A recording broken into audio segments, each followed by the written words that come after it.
conceding goals after goals after goals. No, I mean, no European final like you guys. 2019 that was. 2019. It was. I was right. So I took it.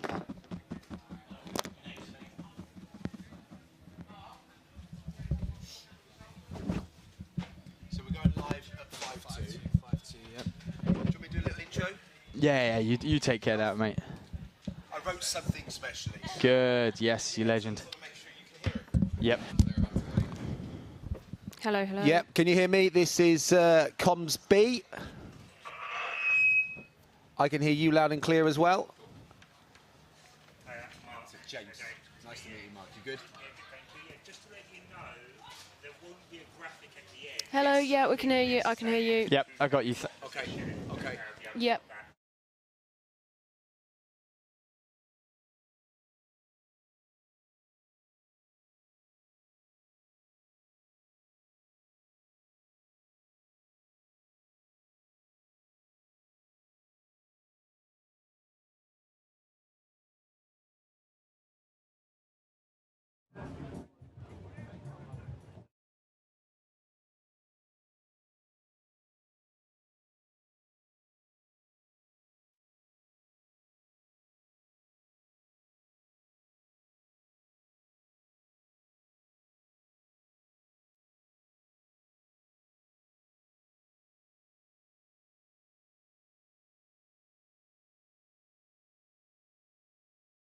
Anything? Thank you. James, did you prefer him to be switched off in the background? Do you want open or Director. closed talk back? Yeah, yeah. Yeah, thank you, yeah. Probably if it's unless it's Yep, thank you. needed stuff.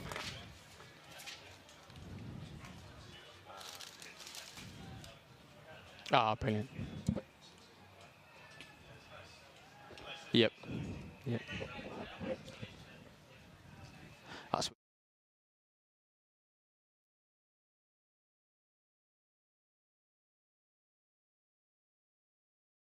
It was boiling this morning. I was. It was hot here last year, though. Do you remember? We were scorching hot.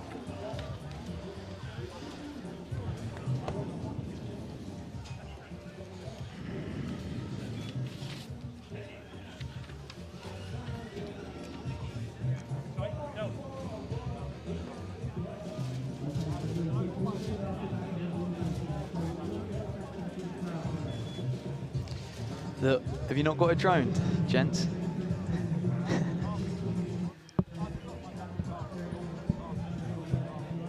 Anyone print the pacemakers and stuff? Yep. Yeah. It's got high carriers placing very swell, isn't it?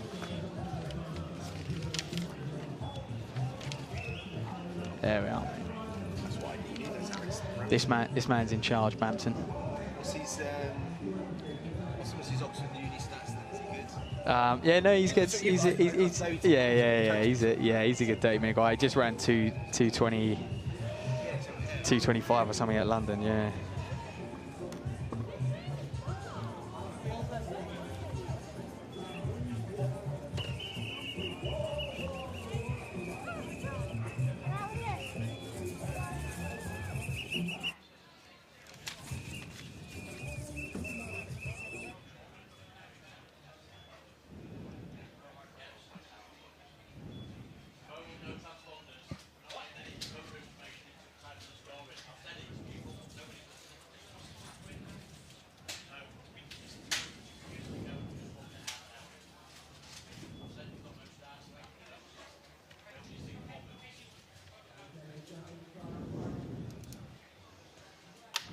Cheers, mate.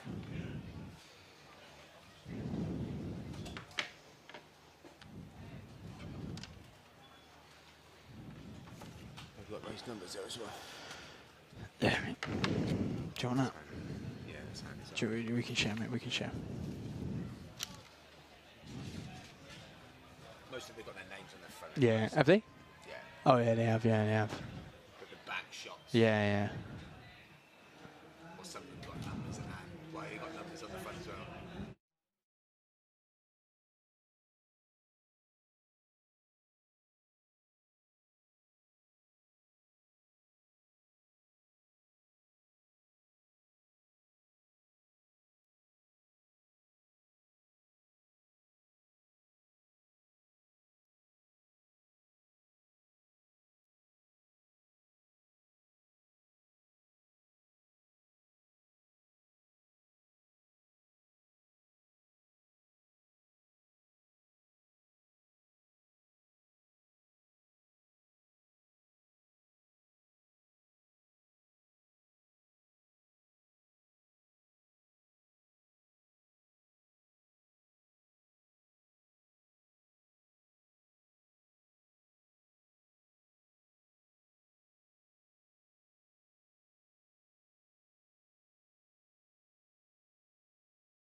Well, it's a warm welcome to the Highgate Harriers Night of the 10,000 metre PBs, now celebrating its 10th year anniversary. And wow, from 2013 and the event's first winner, Eddie McGinley, to now the event has gone from strength to strength in that time, hosting Olympic, World Trials and the European Cup. Last year's winning time by Yemen Cripper was a jaw-dropping 27 minutes and 16 seconds. This year, the organiser Ben Pocci and his team, with huge support from On Running and loads of other partners, have attracted its strongest ever international fields, with the 27-minute barrier under threat. And Steph Twell's 2019 women's record of 31.08 also looks on borrowed time. An evening that sees 9 graded 10K races, and then some of our very best top youngsters go over 800 metres, giving them a taste of this amazing Parliament Hill atmosphere. So sit back, enjoy the action. I'm delighted you've joined me, James Thee, and alongside me for the duration of the evening, the brilliant Ellen Ellard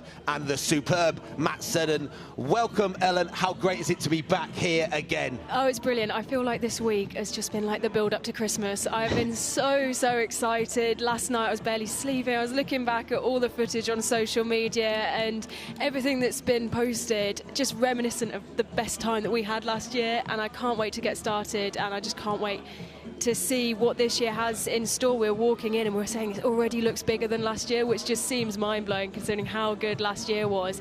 I just can't wait for it to get started. It's been a busy 12 months, but it is a superb setup here. The infrastructure, as we said, just gets bigger and better, Matt. It's absolutely phenomenal, isn't it? Mate, they've taken it up a notch, and I think it's rumoured on, put almost £500,000 into this event itself. It's now part of a track series. They had LA a few weeks ago. This today, they've got Paris in 2 weeks and Vienna in a couple of weeks after that. So they really are up in the scale. It's so cool, isn't it, for running? This event does make running cool. I think Ben and his team have definitely done that. From 10 years ago, and it was the year before, where there was just one female athlete in the British Championships. They saw that and they went, this can't happen again. They stepped in. Obviously, year one's always going to take a bit of time to build. But I tell you what, in these 10 years, and where it said from last year to this year, we were talking off air about the international fields and just how widespread they are, and also going down those lists. And it is just a phenomenal array of talent. We have the world's best marathon runners going against some of the world's best middle distance runners, steeplechasers, 5K, 10K, road. It is phenomenal. Hey, well, I'm sure we'll talk more about that. What angle you come from. Do you come from the marathon background, or do you come from the kind of 3K, 5K background? Meeting in the middle, over 10,000 metres. I mean, look, race one's on the track. There's Steve Gardner. I know he's done a bit of pacing already in the London Marathon. What would you call him? CEO of Belgrave Harriers Kit. He's a kit rep, isn't he? He does an awesome job at putting on a meet himself as well at the Comeback 5,000. So interested to see how he can run today. If he's in charge of kit, I actually think the Belgrave kit's looking really smart at the moment. He does a great job. Yeah, that's a plus in his hat. So the runners are getting ready. This is race one. We said there's 9 heats of these 10K races. Just to give you an idea, last year's race was won inside 32 minutes, that first race. So that was Chris Greenwood, the Master 45 from Kent, winning in 31.49. He actually goes in 3 races time, because you actually get an upgrade. If you win your race, you get an automatic upgrade the next year, which, I think that's a phenomenal stat in this race, is the fact that people will be coming back year after year. But also, it's not just the locals, it's not just the UK runners, international runners are coming back time and time again, Ellen, aren't they? Yeah, absolutely. Like the draw that this race has. I remember we were going through the prep early at the start of the week and just looking and going through and saying, so many of these athletes set PBs here last year, set PBs here the year before, and the pulling power it has and the staying power, that's why it gets bigger every year. That's why Ben has to expand every year, is because athletes want to come back and then new athletes want to come in. And like you say, this is one of the biggest depths of field, and the international talent that we've got this year, the draw is absolutely enormous, and that's why it grows year on year. So one of the important factors today is going to be the pacemakers. Every race is going to need someone to set the early pace. There's still a little bit of a breeze here, especially when you're trying to knock on the door 27 minutes, 31 minutes for the elite men, elite women. There's a pacer in here that you know a little bit about, Matt, isn't there? So that's Alex Brampton, Highgate Harrier, so he knows the track local, but he's at you at Oxford University, isn't he? He is indeed. Brampton, he actually organised all the pacemakers tonight, so he was in charge of all of them, even up to the elite race. He's got them all kitted out in the Highgate vest. No surprise there. It is a Highgate meeting. It did stem from the awesome Highgate volunteers as well, and obviously at their track as well, which is going to see a huge investment, James, actually straight after this meeting. Yeah, £2 million. I mean, that does sound a huge amount of money, but obviously the cost of, relaying the track, facilities. But I tell you what, 10 years ago, that wouldn't have happened. And again, that's the Ben, the team, the guys that have been there. Ben Noda, I've seen running around, who I used to race against back in the day. But all of the Highgate Harriers, all those involved that have been doing the groundwork.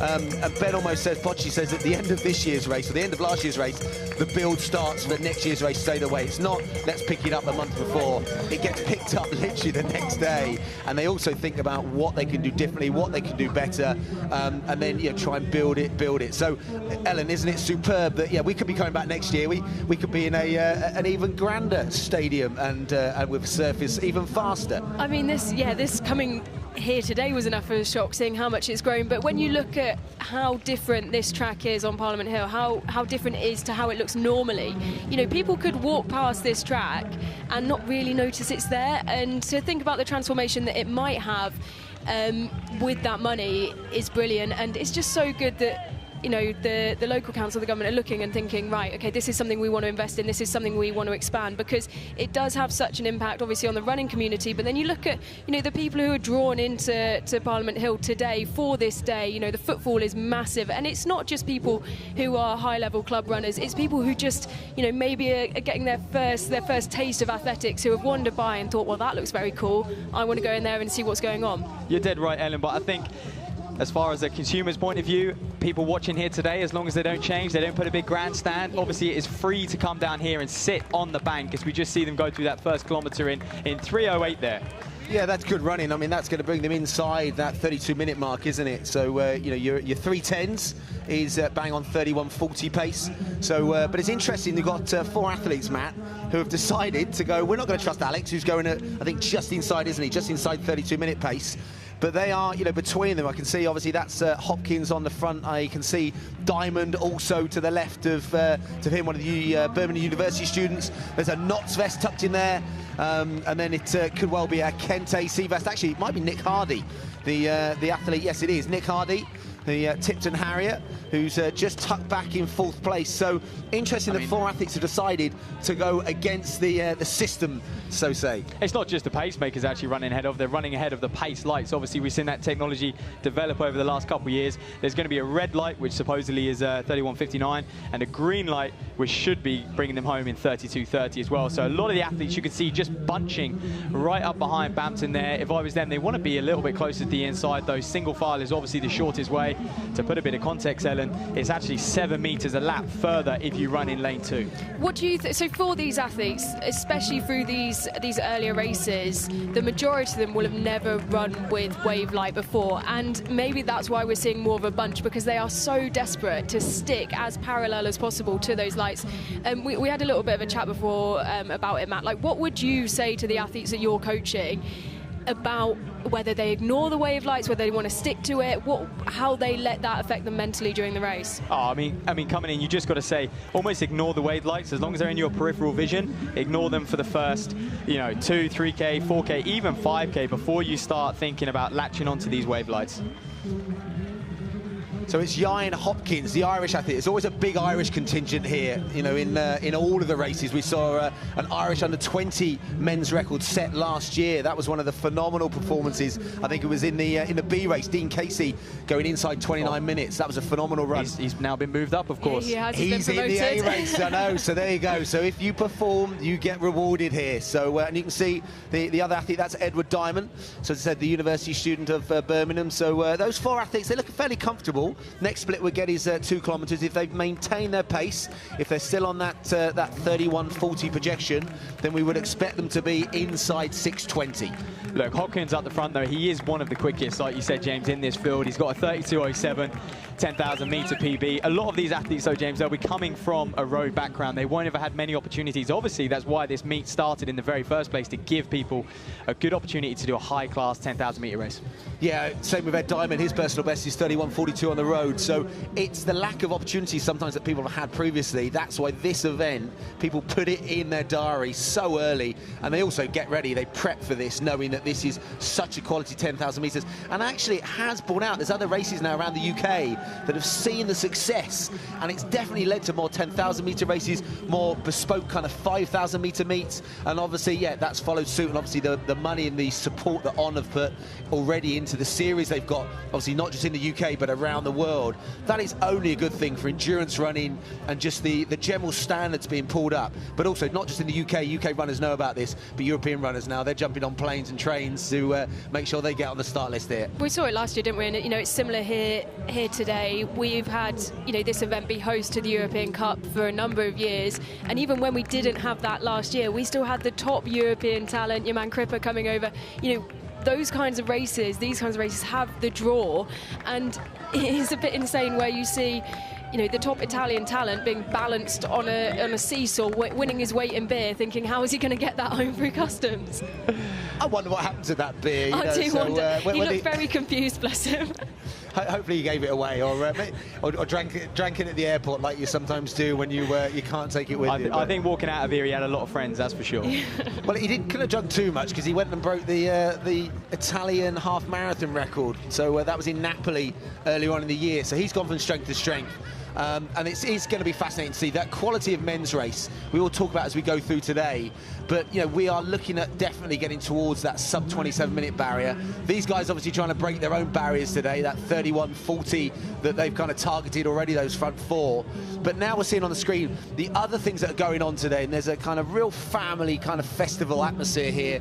There's the circus acts that are going on, there's the music, there's the beer and cheer, there's the marquees that now, how much do they stretch around the track, Matt? There's some phenomenal stats now. Hey, we know they've extended the Lactate Tunnel of Love to what, 90 metres now? It used to be 30 or 40 metres, now it's 90, and the noise in those is just phenomenal, and you're going to experience that later on in the evening. At what point, Ellen, does it become an indoor meet? Well, do you know what? When I was walking down the hill, you know, you get a brilliant vantage point as you walk in of Hampstead Heath. I was walking down, and I was like, I can't see the track. There's so many tents this year that you can barely see the track, but it is going to be so loud in there, and the impact that will have on the athletes. I was listening to a podcast earlier in the week, and Chris Thompson was saying how even in the early years, when you go through those tunnels, you pick up what people are saying, and you know, some people are giving tactical advice, some people are having digs, and that gets inside your head.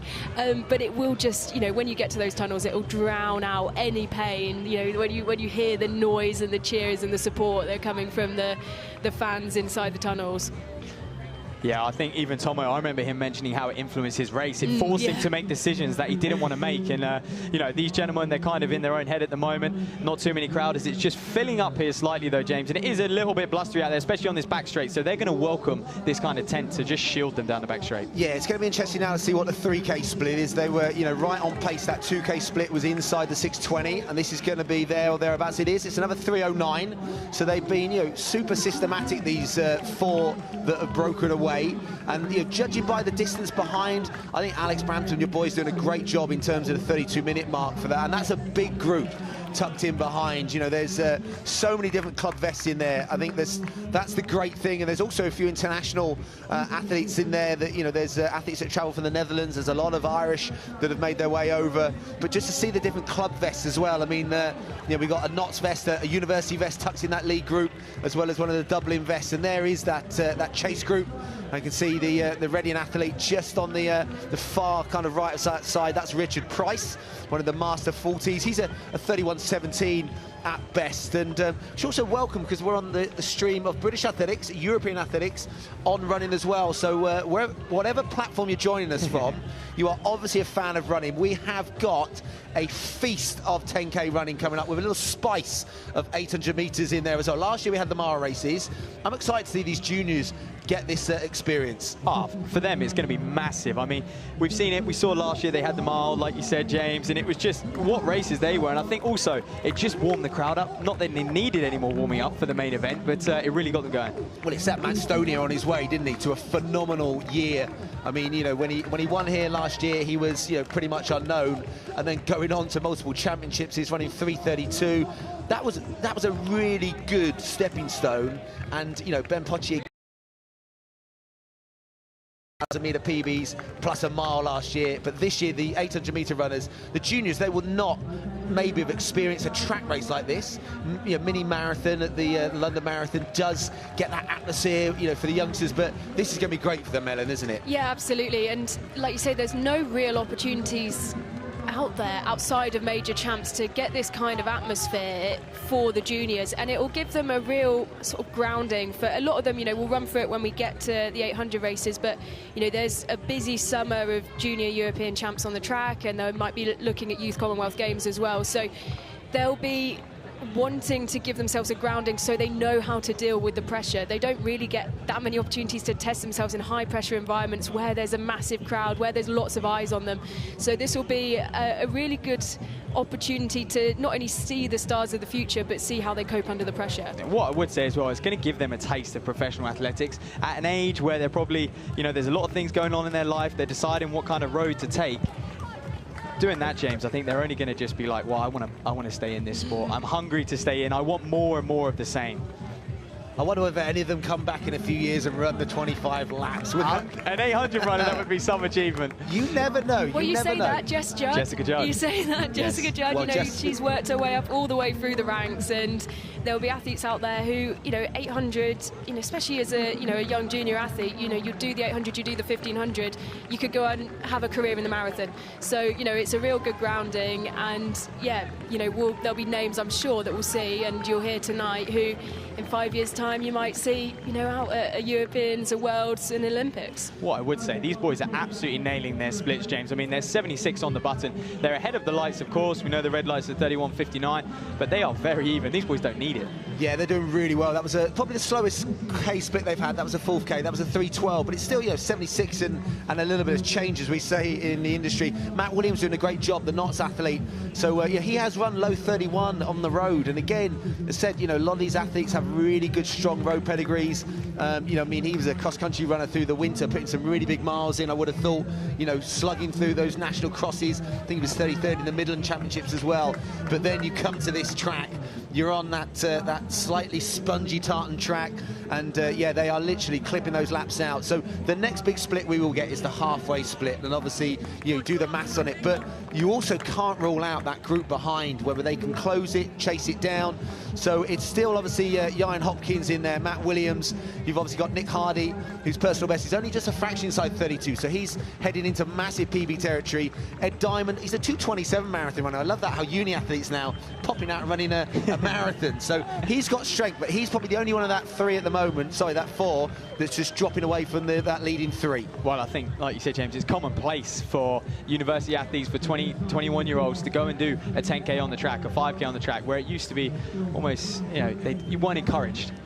Well, that's what we spoke about last year with Dean Casey. You know, we've already mentioned his name already today, and to see him have the support of his coach to come out here and race and really prove himself at such a young age, it's not something you always get the support of from your coach when you are such a young athlete. And, you know, like you say, to then make the further leap up to the marathon, it is, you know, it's a huge jump. But if that's where your calling is, if that's where you want to make your grounding, then, you know, I believe athletes should have the support to do that. Yeah, I think training and technology, we know there's been a lot of shoe technology over the last few years, so hopefully aiding a bit more recovery. I think people are a bit smarter in terms of hydration, refueling. But, you know, when I was going through the elite lists and you go through the ages and you're going 25, 23, 24, 20, you know, I would have thought 10 years ago it was 31, 33, 34.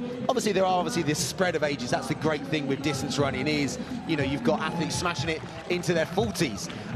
But you also got athletes now, as we said, running some very fast times. And when you do the maths and you're thinking you've run that at 23 or 24, your personal best is actually 3 years old. Yeah, it's pretty mind-blowing. I actually think, though, James, it's fashionable to do a 10,000, and when you have an event like this, you just want to be a part of the event. So whether you're 18, 19 and you're watching this event on TV, you want to give it a go the next year, and it's why we see so many clamour towards the marathon, and so many want to be a part of the London Marathon, because it's got that spectacle, and this event has. Absolutely. So the split coming up on the back straight, this is the halfway marker, so you don't need to be amazing at your maths to know that sub 16 minutes is inside the pace we wanted. So you can see it's probably dropped at the front. It has, it's a 3:15, so that's their slowest by 3 seconds. And you can tell the chase group behind, Alex Brampton, he has taken them through metronomically on 16 minutes. He may be having a sneaky little look at the wave lights as well. You can see he's absolutely glued to them, isn't he, at the front there? And they're stuck to it, and I think that's paid off because they are reeling in now that front four, and you can see, you know, obviously Diamond slipping back, so he doesn't look as comfortable as he did through the early stages. You know, the sun is beating down now, and that will soon become one long train. It's going to beg the question, why? Why did they do that? Yeah, this is what I'm just thinking right now. If you got your coach's hat on, why did you feel the need to push 10 meters ahead of these wave lights when Bampton's going to lead you around, you can get tucked in the pack, not worry about your pace? And now the negative kind of mindset they're going to get when this pack close up on them and catch up. I mean, I love people's enthusiasm. I love people getting out there, especially if you think you can run 31.5, then why not do it? And that's obviously what they've set out to do. They've maybe looked at their own personal best and thought, actually, I'm quick in 32 minutes. But yeah, with that coaching hat, you would probably say, get to halfway in 16 flat, maybe even get another 1,500 meters into the race. If you then can close that last 2 miles, you can make 70-60s, 74s, you can make a lot more damage in the last 8 laps than you will lose massively, especially when it's a little bit hot out here right now. You know, this is probably the hottest part of, you know, the events day, to, you know, as we go on into the evening. But yeah, it's going to be probably a tough one now, as you say, psychologically, when they do get caught. And there's, I think, one of the athletes that, you know, there will be a few tonight, won't there, that it's just not their day. Oh, absolutely. I think when it's not your day in a 10K, you know, you can't face doing another. When you look up and you see the scoreboard and you realise you've got another 12.5 laps to go, let's say, or double digits is always the tough one, Ellen. Yeah, absolutely. And I mean, the distractions are there, but they will get bigger. And, you know, the way, you know, you look at the lactic level, tunnels of love at the minute, and they're not as full as they will be later on. You can still hear, though, the noise here is brilliant already, but the distractions will be there and will be more for the athletes later on. At the minute, they're still competing with that more mental aspect of how many laps it is. I think the psyche is different to a road 10K, isn't it, James? Yeah, I mean, you're thinking on the track, aren't you? It's lap by lap, and if you have a bad lap, whereas on the road, you know, it just seems a little bit more less intrusive on the mind, I think, when it's K to K. But, you know, it does help you kind of stay on focus. You know, obviously, if you look at, you know, the times, you should always run slightly quicker on the track.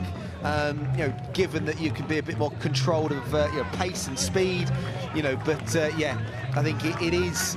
When you see a lot of laps and there's still double digits out there at the moment, isn't there, on the lap counter? That's what old Brendan Foster used to say, that he didn't even used to look at the lap counter until it was single digits, and he came from a 1,500 meter background, you know, into you know, into the 10,000 and beyond. But yeah, psychology of distance running, especially 10,000 meter running, is everything.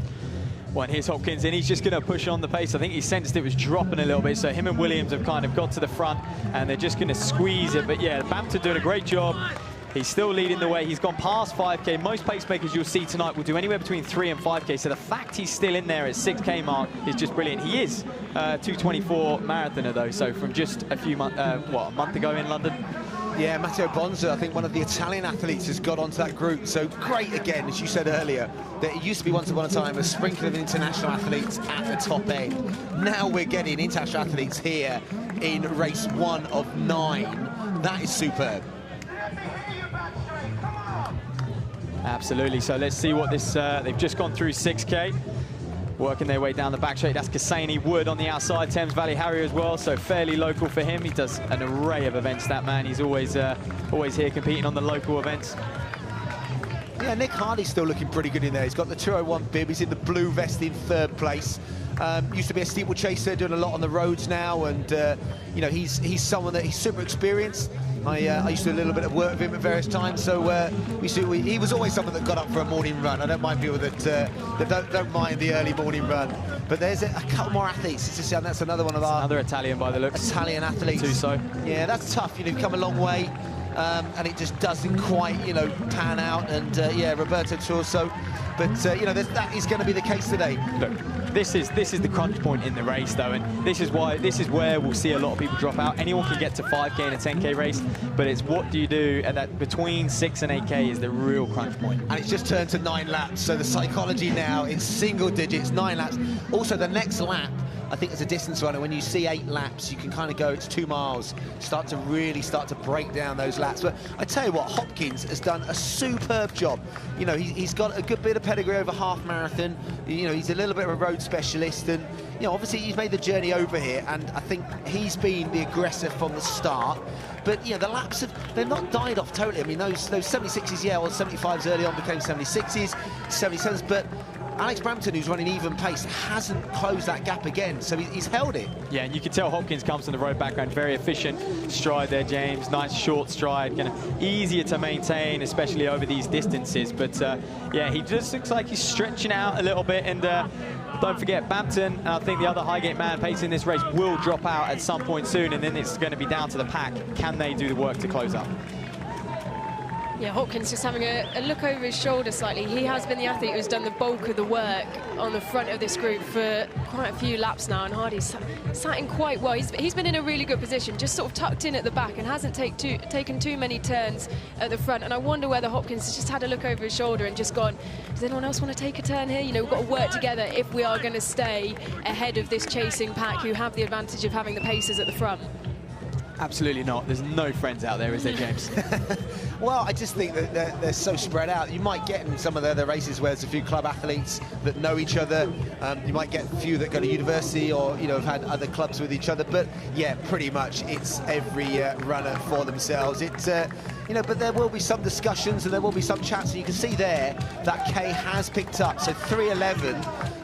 And, you know, we got you know, 3K, so just over 9 minutes of running, and again, so many repetitions, so many kind of, you know, the longer reps that they will do will be in that kind of bracket, that they now start to get a little bit more excited. I think if they can get through this next kilometre, that 2K mark, that, you know, to go 8-kilometre mark in a 10K, it is such a vital part of the race. And you can see they're also passing back markers now, so they are going past lapped athletes, and they'll have that, Hopkins particularly at the front, to keep his eyes on and say, right, let's get to the next athlete, let's get to the next athlete, let's get past them and let's keep pushing. He's growing in confidence now, though, as these laps tick down the field, stretching out as well. And every time he's ahead of the lights, I think it's just going to build in more and more confidence. He knows he's just got to be, you know, 10, 15 metres ahead of those, and he's going to be inside that 31.59. Yeah, and also what we have seen, and we always make a mark, don't we, of we time the last lap here, and we see whether the last lap gets quicker in every race, or who at the end of the day has the, there should be a prize, I reckon, for the last lap. Quickest split, eh? Quickest split for the last lap. Maybe I'll suggest that to Ben for next year. But often it's not the A races that you see the fastest last lap. You sometimes see in some of the you know, races before where there's some real afterburners. And you know, if you're lapping at 76s and you can close in a 66, you know, you've taken a bit of chunk of time off that 10K final finishing position and time. Oh, it's the advice you want to give to everyone doing a 10,000. I mean, we see it on the elite level. How often do they close that last K in 2:25 when they're running 2:35, 2:40s? You know, they can make up 10 or 15 seconds just in the last kilometre, and these lads should be thinking that as well. So, and also we've got Nick Anderson and his commentary team, Lewis Moses on there, Annie Hobdall, we can hear them. I think they're above on the bridge, the pedestrian bridge, which is another real highlight here, that people can get over the track. There's no waiting until the end of races, or people diving across, getting in the runner's way. Everything's thought about. Look, the numbers are building on the bank here. I mean, that is something that by the end of the evening, it will be absolutely packed. So if you are in the vicinity of Parliament Hill and you're sat at home and you're thinking, do you know what, I'm going to listen to Ellen, Matt and James all day. No, get yourselves here. You can be watching us whilst you're travelling on the tube or travelling on the bus or strolling over. I strolled over from Paddington Station, so it's doable. So come and watch it, come and experience it. Come and have a beer in lane 3 or a non-alcoholic drink and cheer your heart away. But next split we've got coming up, that'll be the 8-kilometre split. Then we are getting 5 laps out from the business end of this first race. And I'm interested, Bampton's still in there doing a great job pacing it. I just wonder what's going through his head at the moment.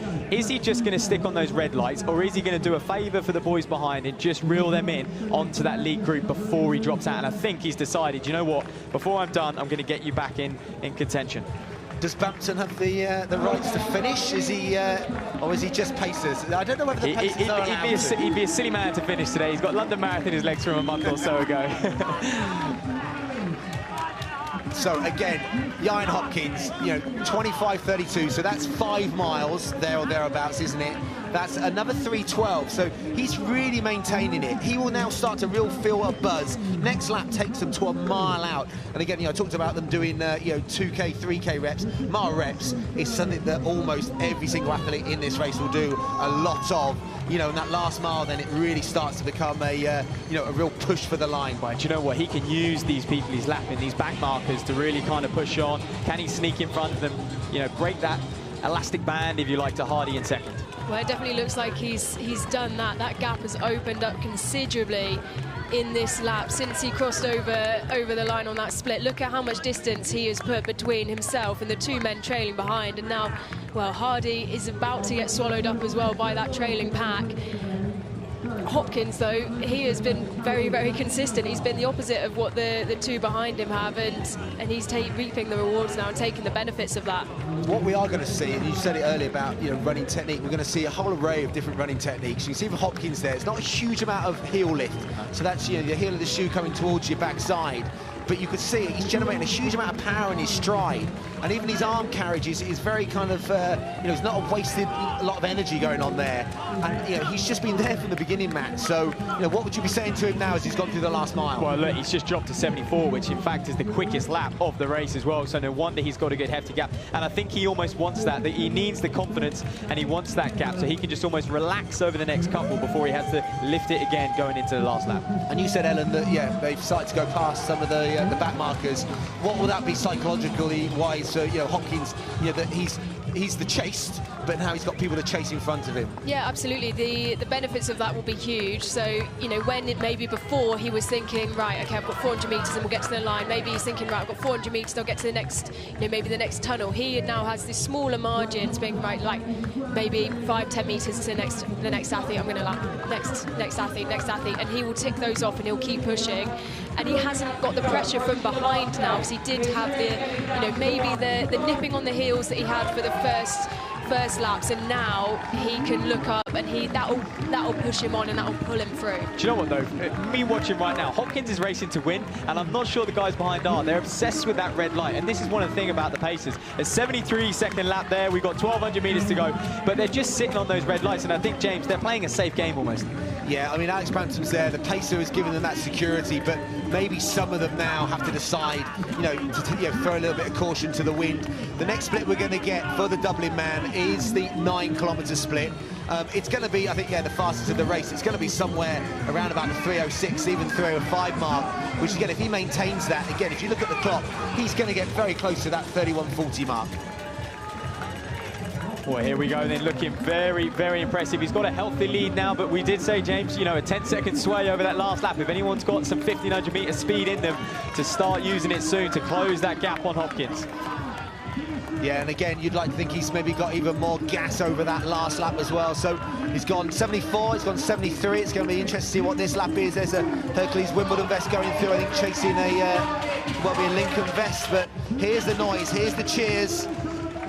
Getting some great footage, and the motorbike in front, as you can see, that there's so many people gathering on the inside that are real knowledgeable fans of the sport. And there you go, that is just a fraction faster than the last lap. It's 73.5, so again, subtly increasing the pace. 29.14 with 2 to play. Oh, this is a healthy lead, and I just wonder if he was a little bit salty perhaps being put in this race. Did he want to be in a quicker race almost? But hey, he's certainly going to be in a quicker race next year. Yeah, he's guaranteed that for sure, and he's pushed on so well. You can see, well, just before we cut round the corner, it looked like the pacer had stepped off with the group behind, so now they're on their own, and between them, they've had 29 minutes of being guided through this race, and now they've got to decide what they want to do. They've got to take it into their own hands, but I can't see anyone catching Hopkins. Yeah, and they've also eaten up, I think Nick Hardy's been swallowed up with that diamond before that as well, and Matthew Williams and Knott's vest, so there's a different chase behind now, but and there you go, you can see them going through. That's Price, the Reading athlete. That's the Thames Valley with a serpentine vest. There'll be a lot of serpentine athletes through today's action as well. But it's no doubting the leader. And look at that noise already. This is race 1. I hope it's coming through the live stream. The atmosphere here is electric. We are trackside, and you can hear the bell. And there it is. It is another 74-second lap. It's 30:29.06. So I would love him to run a sub-71 lap and get inside that 31:40 mark. Well, there's the benchmark, and I think the crowd are certainly going to carry him through. He just knew he had to get to this point in the race. The noise has been lifting every single lap, and I think it's going to continue throughout the afternoon as well. Hopkins doing a terrific job.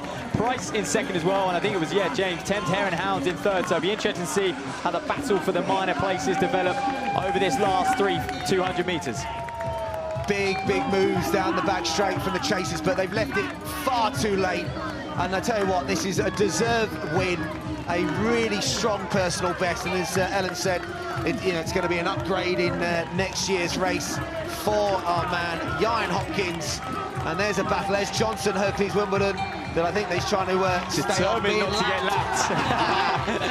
But listen to the noise. This has been a dominant display. At one point we thought they might get swallowed up, but he was just biding his time. It's going to be a win for the Dubliner. It's going to be Ian Hopkins. He's going to be inside, way inside 31:40. Wow. 31:36, and there you go. We're going to take a split on that. That's a 71:11 last lap, Ellen. That is absolutely insane. What a first race. What a way to kick us off here at the night of 10,000 metre PBs. What a first race, well under what they'd asked for with those pace lights. What an incredible run. Yeah, how many can we get inside 32 minutes? Just missing out there, the Highgate man, but I think we had 4 inside 31:59, which was the lights up at the front. Oh, superb. You know, Richard Price, they're getting up, the Reading athlete for second. You know, they were really closing, weren't they? There was, you know, a really good battle behind, but they just left it a bit too late. You know, maybe the gas they had at the end. I mean, Alex did a great thing in terms of the pacing, because they ran negative splits. That means the second half was faster, you know, which they all were significantly, but, you know, he got them to that point nice and economically, and then they could really kick off. You've got to say, Hopkins, on the other hand, he did it the hard way, didn't he, in terms of, you know, leading from literally the first step. Williams took over for a little bit, Matt Williams, the Nottingham athlete, but quality running, as you said, and that is faster than last year's first race. So 31:49 last year. We're already quicker. It is night of the 10,000 metre PBs, and we have started that way, and that's the way we're going for the rest of the night. Do you know what? We got some conditions down here as well. I think the wind is just dropping every minute, and also it's just clouded over a little bit, James. You know, hope no rain, but it's clouded over, which is going to keep the sun off these guys. Yeah, I think conditions, you know, it is warm, but you're not going to get too many cool nights on, you know, in May in the UK. And I think that, you know, the wind is the big factor here. There have been some evenings where there's been, you know, blustery conditions, but it is definitely dropping. But the infrastructure here, Ellen, with the tents, with the crowd on the barriers, that was one thing I think that Ben wanted for the off. His athletes not to be on an open track, that, you know, even with people trackside on barriers, even if there's a little bit of a breeze, it's as minimal as it can be. Yeah, absolutely, and we noticed that walking around the track earlier, we're like, oh, it's quite breezy, but as soon as this place fills up, the athletes won't feel it, and actually when they're going through those tunnels, particularly when it's sunny, you know, I'm sure, you know, once this cloud's pass over, I'm sure we'll see a few more sunny races over the course of the afternoon, but these athletes will be looking forward to getting into the tunnels, not just to hear, you know, the fans on either side, but also to have a bit of welcome shade as well. This is it. There are just no rules here today. I think it's officials' worst nightmare. Well, I tell you what, I think that everyone wants to be here today. It is one that, you know, when I came in and saw the Seiko team, you know, they are just, you know, fans of the sport as well. They travel around to, you know, every event around the world, and this is one that you will start talking to people, and, you know, when we go for a little wander in our break, it will be a who's who of, you know, officials, coaches, athletes. You know, there'll be athletes here that are just coming to watch. I think Chris Thompson's coming to watch. He was going to pace, the on-athlete, but I think he's not pacing now. But, you know, so it's unlike Chris, that he did break the British Masters marathon record. It's just a guy called Samo Farah did it a few minutes before him in London. So, yeah, I mean, that, yeah, phenomenal in their 40s. But, yeah, Tomo has had some phenomenal performances here. That race with Alex Yee and Andy Vernon, that was memorable, wasn't it? And he just talked so well and highly of the event as well. I mean, all the build-up before and in the podcast, Tomo just explains what this event about, and he was really there. He supported it early, James. You know, him, Vernon, those British domestic guys supported this event early and kind of allowed it to grow to what it is now. It's like what we were speaking about earlier, like, might as well elaborate on that comment that Tomo made made him for on the podcast. He was talking about the fact that when he was in, he already had qualifying time, I think it was for the Europeans, and so he had the time, he just had to finish second. You know, we spoke about it a lot last year when obviously some athletes already have qualifying time, some just need positions when it comes to the British champs, and he was saying he was in, you know, running through these tunnels and he heard someone go, pull your weight, you know, stop sitting back, actually, you know, help the lads out, and it changed his game plan. He went against what the coach had told him to do. He switched it up because he was like, oh no, people are noticing that I'm just sitting back and I just want to get, you know, my second position. And, you know, it just shows how, like you say, there's no rules. It is so different to anything you see anywhere else. So on the screen now, you've got the recap, and if you are at home and you want to follow with the online results as well, so you can go to Open Track and obviously follow the results through there. So they have come live now from that first race, so you know you'll be able to follow each race. You'll be able to see the start lists as well. But yeah, it was a really strong run. Hopkins taking it out, you know, from the get-go in that race, and you know, a deserved winner and a very, very strong last lap as well, wasn't it? From the front, the kick, Matt, from the front, that's hard. Well, you almost underestimate how long he was actually at the front. You saw, you know, after about 6 laps, he hit the front, and he was there the whole way, and he just bided his time. He didn't pay any attention to those behind him, clipping his heels. He just kept churning out 76s, 75s on the button, and then, yeah, was able to raise it right at the end there. And the chase behind, it was Brockman who got up for second. We just missed him coming over the line, the Thames Area Harrier. So Thames Hare and Hound athlete, I should say, different clubs in the Thames. But yeah, a really strong run by him, you know, just outside, I think it was 31.42. So there is Jacob Brockman. So very strong, and that's a lifetime best for him as well. So, but Richard Price, the master, not a personal best, but you know, when you're running those times, the Masters athlete, that's really good running. Jonathan Paul was the Serpentine athlete, just on the heels of Price.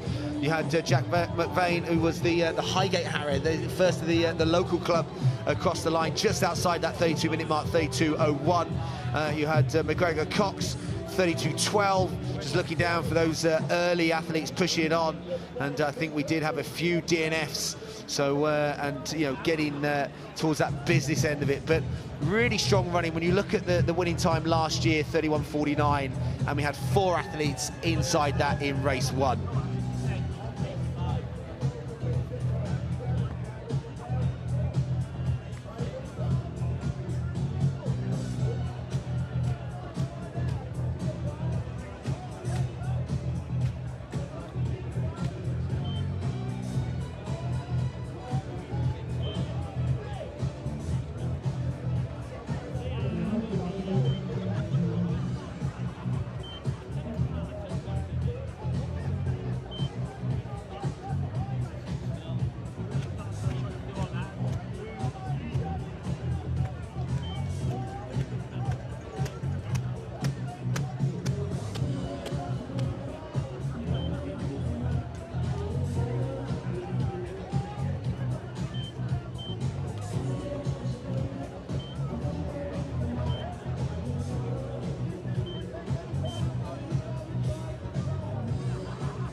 So back for the second race of the afternoon here at the night of the 10,000 metre personal bests. Well, as they hustle up on the start line, of course, the officials' strict orders, and the start is a little bit chaotic, Ellen. I mean, they've got a waterfall start to be technical. They have to all get in line by the time they hit the back straight and go through the lactic tunnel of love. Yeah, absolutely. And we've just seen in the background the winner of the first race be rewarded with his weight in beer. Well, we have just been discussing how he's going to get it back to Ireland, but perhaps he's going to park up on the bank here and drink it all before he heads home tomorrow, probably. He'll be very, very popular out there on the bank. I'm sure lots of people will be coming over to grab a can and then head back off. But you can see, once again, another brilliant mix of club bests on display as they huddle round and receive their final instructions. You can see, obviously, the host vest in there, Highgate, and then some shots of one of the kids who in a couple of minutes' time will probably have one of the best views of the race as he makes his way up the climbing wall. So much going on within the infield here at Parliament Fields Athletics Track. Well, and there we are. There's the shots of the grass bank, if you like. Highgate's answer to Henman Hill, of course, and I don't think there'll be a speck of grass left, a free speck of grass, shall I say, left later on this evening, that's for sure. So they're just lining up. A couple key names to look out for. Abdi Hamoud, he's got a 30.44 row PB, and a lot of these gentlemen, Ellen, we mentioned it in the first race, we'll continue to mention it throughout the night. Their row PBs tend to be a little faster because of the lack of opportunities to come down here at Highgate. And it's not an easy race to get into. You have to get your application in or your entry in very early as well, because it does sell out very, very fast. Yeah, that's why sometimes, you know, it is quite hard to call these earlier races, because we have athletes who haven't had an opportunity to race here, or race a 10K on the track. We do in this race, however, have quite a nice mix of athletes whose personal bests were set here last year. Maybe they were in that earlier race and have taken a step up, but also a mix of athletes who are making their first appearance, making their debut on the track over 10,000 metres. Well, James, we were just talking about the seeding process to get into Highgate, because these gentlemen have had to enter 2 or 3 months ago to get into this race. Yeah, there's a huge amount of processes, you know, to go through, and also I think that, you know, the other thing, there's a real quality assurance in terms of personal best, in terms of projection. Obviously, there's road times, you know, and there's the opportunity to be based off, you know, your 5K performances, but also there's a lot of discussions, you know, into the race week, to make sure that athletes don't say they're going to run and don't turn up, because there's nothing more frustrating as a race organizer than someone saying they're going to turn up and they don't turn up, because it just impacts everybody. So they really do make sure that that everyone is given all the opportunities, and so we will see the start list change just ever so slightly, but not like you see with some meets. Well, look, Ben, the organizer, knows that to run a really good 10,000, you need bodies, you need company, and this is why he wants every event, every race, to have 30 or 40 runners in it. Yeah, Mohammed Abshir straight to the front, and he's one of the returning athletes who loves to race it. Personal best of 31.33.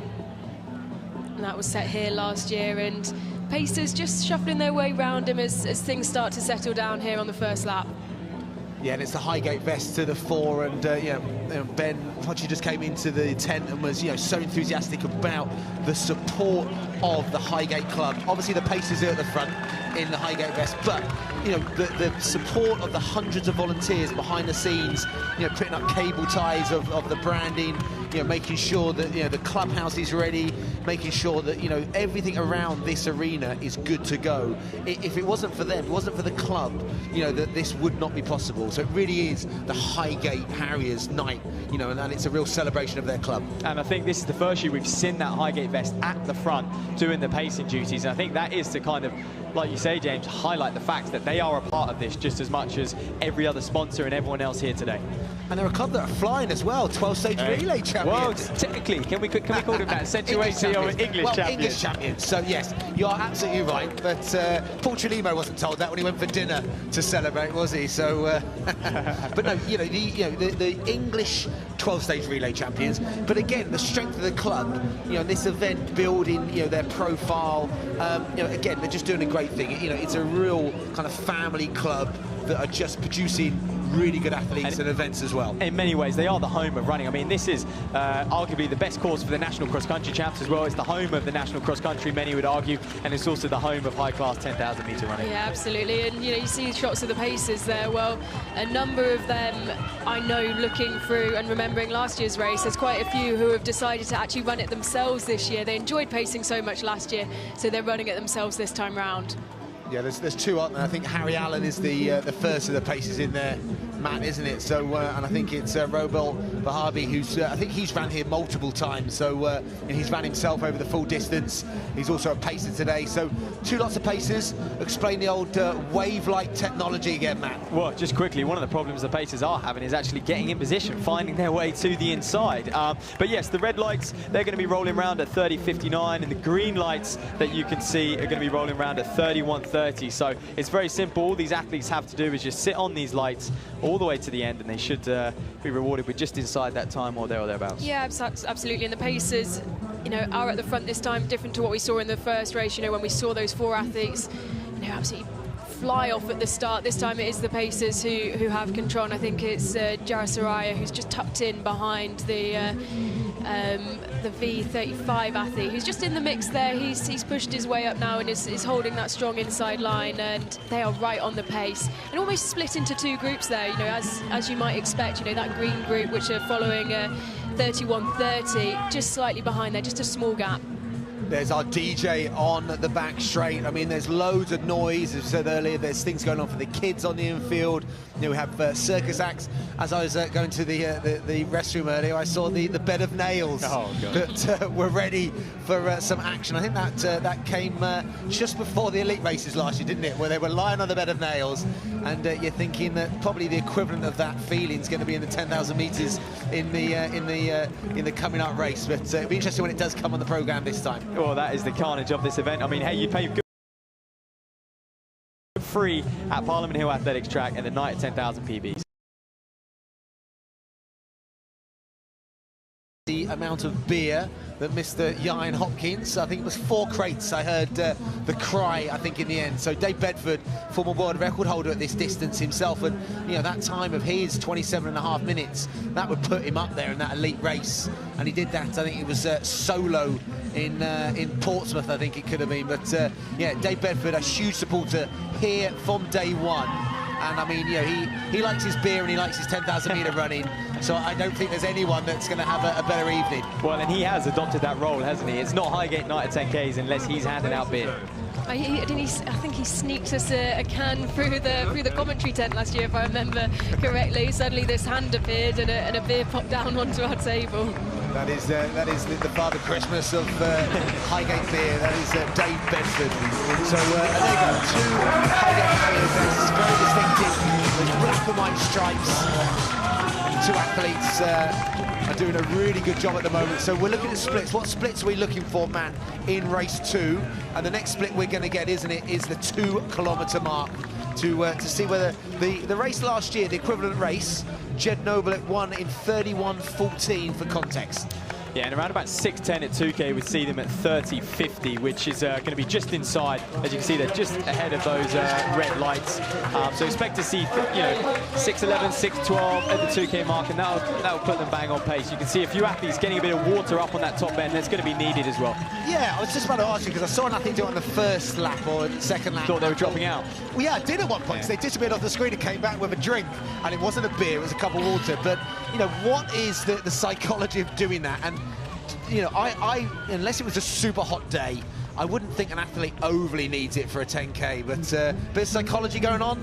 Jakob did it in a 5,000 metre world final, drifting out into lane 7, Jakob Ingebrigtsen. But yeah, I wonder whether it's more psychological than a physical need. I certainly think at the elite end, it's almost to show off, you know, how good you're feeling, how easy you're finding this pace. But you know, these lads will know each other on a domestic level. They would have come up against each other at the national cross country, but I don't think they're, you know, trying to psych each other out just yet. So 6:11, give or take, through that that first 2 kilometres. So that's averaging around about 3:05 a kilometre. So that's about what we expected for this race. So we're looking at trying to break 31 minutes. So if you're looking at that, then that is 30-50 pace. Somewhat there or thereabouts. So at the moment, job done at the moment by the Pacers. Pacers doing a brilliant job. Obviously, they've got the wave light to the side of them. They're spot on that at the minute. It's Gregory Jarosaya who is up there. He's moved out to the outside now. He was hugging the inside line. He's the Midlands, well, the North East County Championship representing Middlesbrough.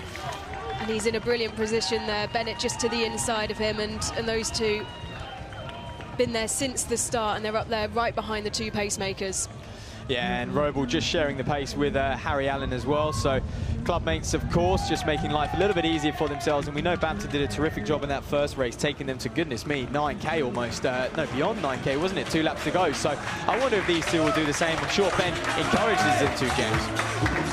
Yeah, I mean, as a pacer, or all guys that are good pacers, you want them to go as far as possible. But also, as we go up in speeds, there comes a limit of how far people can actually go. So, I mean, if you get 6K, 7K out of a pacer in quality 10,000 meter running, that's really hard to get out of someone. They've got to be a couple of steps above almost in terms of the grades to then to be able to pace at the front, run at the pace at the front, but also be in control. You want a pacer that's economical, you want a pacer that's not going up and down pace-wise, but you also want someone that you can trust, that they're not just suddenly going to drop out of 3K and you're left the person that went with them or something. So finding quality paces is hard, but obviously in the early races, the Highgate Harriers have that absolutely nailed. Yeah, they've got the help of the wave light though, in that it's there for the athletes, but it's there for the pacers as well. It just gives them a little bit of extra confidence. There is a huge responsibility, and while they might have spent in the past quite a lot of time looking down at their watch, they can just take a glance to the inside and see where they are in relation to the lights. Yeah, when we go on to the evening, we're going to see the wave light technology even more, aren't we? At the moment, bright sunshine, so it makes it a lot harder to see. But that's definitely going to become a lot more prominent. So next split we're going to get, that's going to be the 3 kilometre mark. And I think that, another 3:05, so 9:17. So we are bang on that sub kind of 31-minute pace. Yeah, absolutely bang on there. Yeah, if you're sitting at home, you're going to put a bet on them hitting 305Ks, aren't you, these boys? They're more than capable, especially Roble up at the front there as well. And finally, Ellen, they've actually filed in single file again because it's quite fun. Chaffee's running out in lane 2. I said before, it's 7 metres a lap if you run a whole lap in lane 2. So you do want to stick to the inside, especially over 10K. Yeah, being economical is just so important in terms of, you don't want to run a 10,000 metres in lane 2. But, for those joining us, if you just joined us on the live stream, British Athletics, we're on European Athletics, we're on running as well. So welcome to Parliament Hill in the heart of London and the heart of running. So this is Highgate Harriers, night of the 10,000 metre PBs, and their club athletes are pacing on the front. And what they're trying to do is be as economical as possible. They're trying to hit the splits. They're trying to get as far on the 25-lap journey as possible to then peel off so the real racing can happen behind. So we don't expect any of the pacers to finish. Their job is solely to make sure the pace is set for the athletes behind. And the name is on the door as you come in here. It's the night of 10,000 metre PBs. Athletes have put the miles in. They want to come here and know that they've got a chance of a personal best. How often do high-level club runners who aren't, full-time, aren't elites, get the opportunity to race on the track in a 10K? That's rare enough as it is, but with a pacemaker and with wave lights, this is such a brilliant opportunity, and this is why it expands every year, is because people want to come and race here. They want to be given the opportunity to, even at this level when we are running, like we say, just within 31 minutes, have the opportunity to do that with pacers. Well, this is the only chance they get, Ellen, to answer your question simply. I mean, James, they would have put this in the diary a long time ago. When do you start training for a 10K event on the track like this? And is it different to the road at all, the training you will do for a track 10,000? Yeah, it's a great question. I mean, when you're coming through a cross-country season, obviously, March, some of them are finishing up maybe with the inter-counties, or you might have finished even earlier than that. There's some good road opportunities, aren't there, in March? But definitely then you're starting to switch towards, depends whether you're a 5K focus athlete that's running 10,000 metres as well, or whether your 10K beyond that, aren't we? Because some athletes that they ventured from London Marathon a few weeks ago. We're going to see Sam Harrison, who ran that phenomenal, 25, sub 2 hours 25 minute clock in London. That she's coming back here, so there's a little bit of recovery there. So those that have solely been aiming for this, I would have thought that they knew about it, at Christmas, that they were going to be aiming, but probably 12 weeks, 10 weeks out, the real focus work. They knew obviously they were prepping ready, because you can't just turn up and bowl a good 5K out and tow a 10K out on the track. You've got to be prepped and ready for that. You've also got to be prepped and ready for these laps. So I'm sure they would have done a lot of their training transitioning from the grass or the road onto the track. There you are, that 4K split, another 306 kilometers. So they really are bang on pace. If anything, they're just a little bit ahead in the pack, almost looking a little reluctant now to kind of follow. Yeah, the pacers, you can see them now. I think they're just off the back of that red wave light, and there is a slight gap that's opened up behind them. Like you said, Matt, just maybe slightly reluctant to go with the pace. There is a big shuffling around in there as well. We have still got a huge pack in comparison to the first race that we saw. This is still very grouped together. Now you can see them bunching out and running side by side. It's Jason Bennett who's in there. This is his debut on the track over 10,000 meters, and he's doing really well. Just to stick up there and stay out of any of the pushing and the shoving that you might get, and you'd want to avoid if this is the first time on a 10,000 meter track meet. So to give you an idea, a lot of these athletes have gone sub 15 minutes of 5K. You've got Andrew Miles in there. You've got obviously Will Mycroft, who's he's run 29:32 on the road. So obviously coming back, trying to find a bit more shape. He's not in that shape right now. Thomas Wright, you can see he's up there. Again, he's a sub 15 minute guy. You can see in that Bexley vest on the left hand side. Bennett's in there. That's I think the athlete who runs for Birchfield. He's got a 30:59 lifetime best as well. So as you said, Ellen, there's a big group there, and then there's that big group behind, and then there's another big group. I mean, that's good to see, because when it does splinter, what you don't want to see is just pockets of athletes on their own. As long as there's almost safety in numbers, I always think if there's at least 3 or 4 in a group, that they can help each other for the next few laps. And we've just exactly seen that. We obviously had 2 pacers at the front, and one of them has just dived off to the side and slotted himself into the second group to try and help them along. So they're very, very aware of what is going on with the splitting of that group. You can see just going to the back and making sure that everyone's pulling along here. Well, this is the turning point, really. We're going to come up to that 5K mark in a lap's time, and then it's going to be crunch time for these gentlemen out there on the track.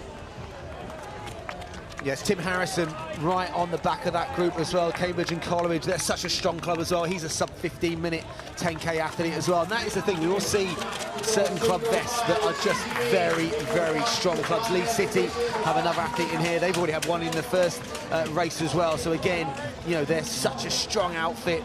And, it's great to see the clubs, the big clubs, also the little clubs as well. But, yeah, it is so well supported by UK clubs. And I think when you talk about those clubs, James, you've got to credit the people involved, the coaches there. We know, Phil Townsend does a great job, Mark Violet, Cambridge and Coleridge, but then, up in Leeds, you've got Andy Henderson as well. You've got these really kind of lead figures at these clubs who are pushing the sport forward and pushing all these athletes on as well. Absolutely, there's so much that goes into getting a team out. Imagine a 12-stage team where you've probably got 15 names on a sheet. That's a relay in Birmingham each April where you have different legs, but getting a team out is tough. But you need a big squad. It's the halfway split is what we're going to look for, and obviously that 15:29 mark means we are absolutely bang on sub 31 minute pace, and there you go, a 3:05K. But it also means now business end, the paces have gone at halfway, Matt. Well, the lead pace is gone. Robel's still in there, pacing that second group as well. He might have a friend or two in there, but just noticed, Ellen, Cole Gibbons just drift his way to the front. YouTube star, if you like the Invictories, Kent man. He was the one that grabbed the water the first time, and I thought he was disappearing off the track. So playing it cool. Maybe had a GoPro on the drink station for him, but yeah. So Cole is a strong runner, isn't he? So he puts a lot of his stuff, social media, and a lot of content. Well, and I think he trains with Ellis Cross a lot as well, who we're actually going to see in that men's elite race later on, and he takes a lot of inspiration. And an athlete like Cole, at this club level, to have an elite with them every Tuesday and Thursday, you can just learn so much, Ellen. Yeah, and he's tucked in behind Thomas Wright. You can see in that fluorescent vest leading the way at the minute. His personal best set out on the road this year, 31:29. He's in great form. And he'd be looking, if he can stick on this pace, you can just see him slightly off the back of that wave light, but still well in touch. Well, for the first time, questions are being asked of this lead group, though. They're just starting to, I say, slip off the lights. That might be a little bit harsh, but Robles now drifted his way to the front. He's going to push things on. Yeah, with Harry Allen, disappearing off the front, Robles have gone to the back, almost shepherding the runners, making sure that they weren't drifting off the back. And he's decided now, actually, I'm feeling all right. I'm getting back on this, and there's a couple of spectators getting their recovery boots on, literally. Lots to try out there in the infield, but yeah, you're absolutely right, Matt. You can see now they are not in, well, the runners, the racers are not in contact with that red wave light. Just a word between Gibbon there and Wright as they go through. It's a big 11 laps to go. They are slipping on the pace there. It's a big decision for Cole to make. He's obviously going to chase Roble, but the only thing you have to be careful of is when you chase the pacemaker, James. If he drops out in a lap's time, you then find yourself up at the front with 4K to go. Yeah, I mean, it's such a tough one. You've got to make a decision at some point. But yeah, we did talk about if you can be controlled through that halfway, it's possible to push it on a bit. But you want to make sure the pacer can stay there as long as possible. If someone's too aggressive with a pacer, pacers sometimes get impatient, or they think, actually, he's out. I'm out, and that maybe could be Gibbon pushing. In terms of the pace behind, whereas he could have settled maybe, potentially, Ellen. I wonder whether that's a similar thing of what happened to Wright, because Wright was right up there behind the first pacer who dropped out and then took that look back, and now it's Gibbons who's leading the way. His personal best was set here last year, so he knows what it's like to race here, what it's like to race on this track, and I wonder whether Gibbons will take some confidence in that when he's leading the way. But that gap has opened up quite a lot now to the trailing four behind. He's definitely laying down a bit of a marker here, is Gibbons. Has he gone too early though? Through 6,000 meters, 6K, 10 laps to go now. But he's looking very good, and he's actually just itching to get ahead of these lights. And I think this is where you need to manage your adrenaline a little bit. 6K, you've still got 4K to go of the race. The crowd are on your back. I mean, he would have kind of dreamed. He would have gone to bed last night and thought about this moment, being at the front of this race and kind of pushing on and feeding off the crowd, feeding off the atmosphere each lap. But he's still got a long way to go. Yeah, Callum O'Neill is the athlete chasing him down. 31.07 man on the road, again on his debut on the track over 10,000 meters, and he's trying to bridge that gap, and he's got another athlete in tow behind him as well. Well, it's worth talking about, he's running for the Royal Navy today, but it's worth talking about the Royal Navy, the Army Forces and the RAF. What a job they do at kind of catering for high-end runners. Yeah, they've always had a good, kind of emphasis and importance given to athletes in the armed forces. Used to be even more so. The likes of Kelly Holmes were, and Chris Akabusi, for those names of past that were part of the services, and also smashing it internationally, in the world of track and field. But yeah, good to see, and I'm sure now seeing that single digit coming up, 9 laps. We talked about that in the last race, and he's maintaining his pace really well. That's a 73-second lap. So, we will start to know as the next few laps clip out whether Gibbon is going to hold this or whether, he's gone a little bit too soon. Well, he's definitely pushed on. You can see 2 laps ago they were off the back of the red wave light. Now they're ahead of it. So he's injected the pace here, and he's now flying past. And look, you can't even... We said, is O'Neill going to try and bridge the gap? It doesn't particularly look like it at the minute. Yeah, for me, it's the facial expressions, James. He's still very relaxed in the jaw. He's not grimacing. You look at O'Neill, he's grimacing a little bit. Some of these guys still look really relaxed, but this race up at the front has strung out quite a bit. There's 5-10 meters between each of them, and it's going to be a mental battle now over the last sort of 7.5, 8 laps. It is.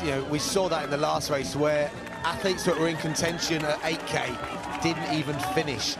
It is that brutal. If the lights go out, or the legs say no, then it doesn't matter how much will you've got, that it's just not going to happen. So, but you can definitely see these athletes up front, Gibbon, O'Neill, they are looking super controlled, super strong, and it'll be interesting to see. The next 200 meters then takes us to the 3K to go mark. That'll be 7 kilometers, and then you start to think 7.5 out, then it really is business end stuff.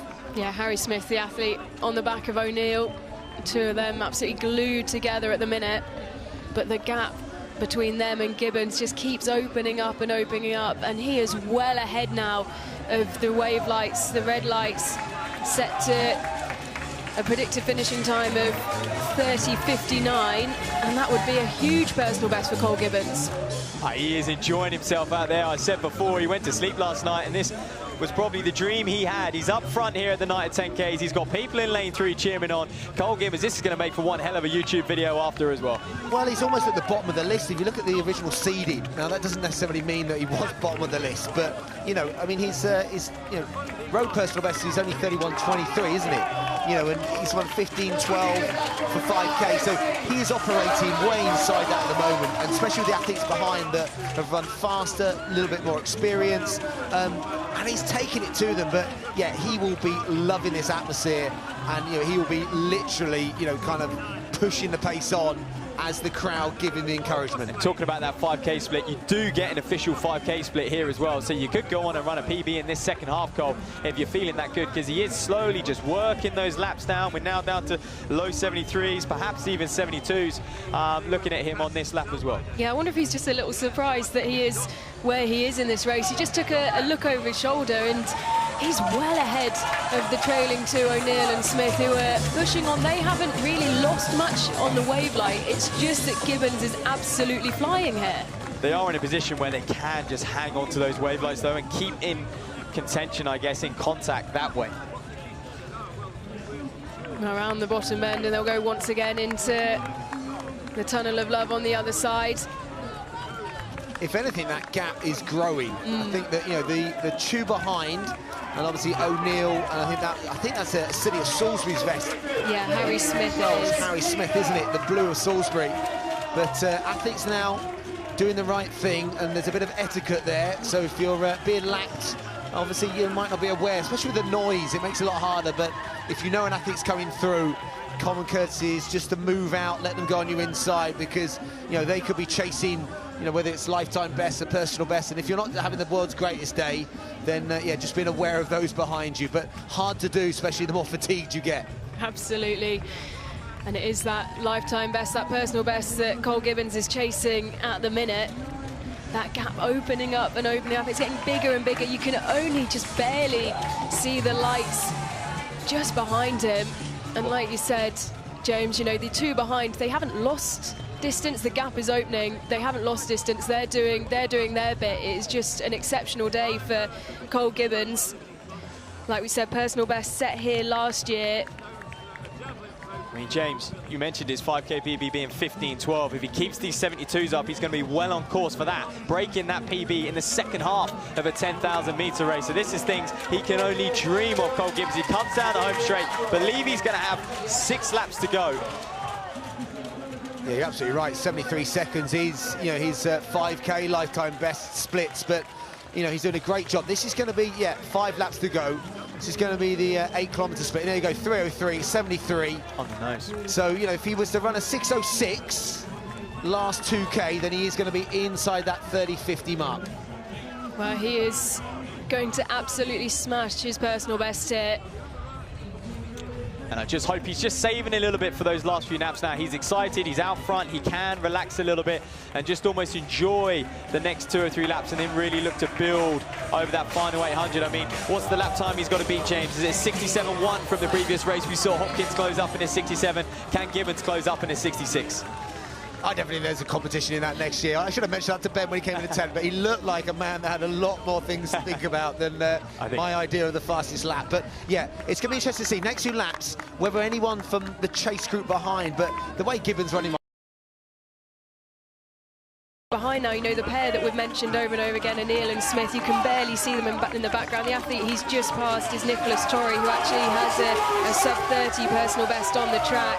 The veteran 45 athlete now, but Gibbons is absolutely flying. Every time he goes down that home straight, I feel like he gets quicker and quicker, and like you said, Matt, that confidence and the adrenaline is going to be absolutely bursting through his veins. He's staying very consistent as well. You know, he's opened that gap, but he's done it in a very maintainable and consistent way. Well, this is the beauty of Highgate, James. You get people of all ages and all levels as well. Torrey probably leaning towards the end of his career, being a vet 45, and Gibbons just starting out.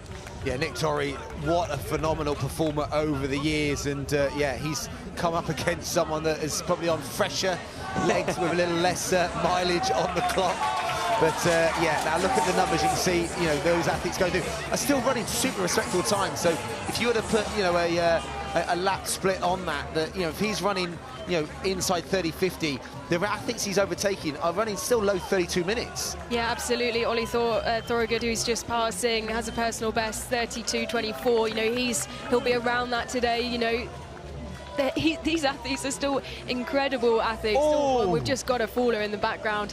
You know, this takes so much out of you, and we're in the closing stages where this is going to hurt, and you've just got to watch your stride. I think it was Nick Torrey. I hope it was okay, and he was just in front of Morgan James. I don't think there was any other athlete involved. I wonder whether he almost clipped, and there he is up on his feet. Up, yeah. I think he's in a Kent vest now. He was always serpentine for years. So and they're probably the slowest lap, and just a little grimace by Gibbon. We were handed it to him, literally the cases of beer as we spoke, and just a grimace. He's dropped to a 75.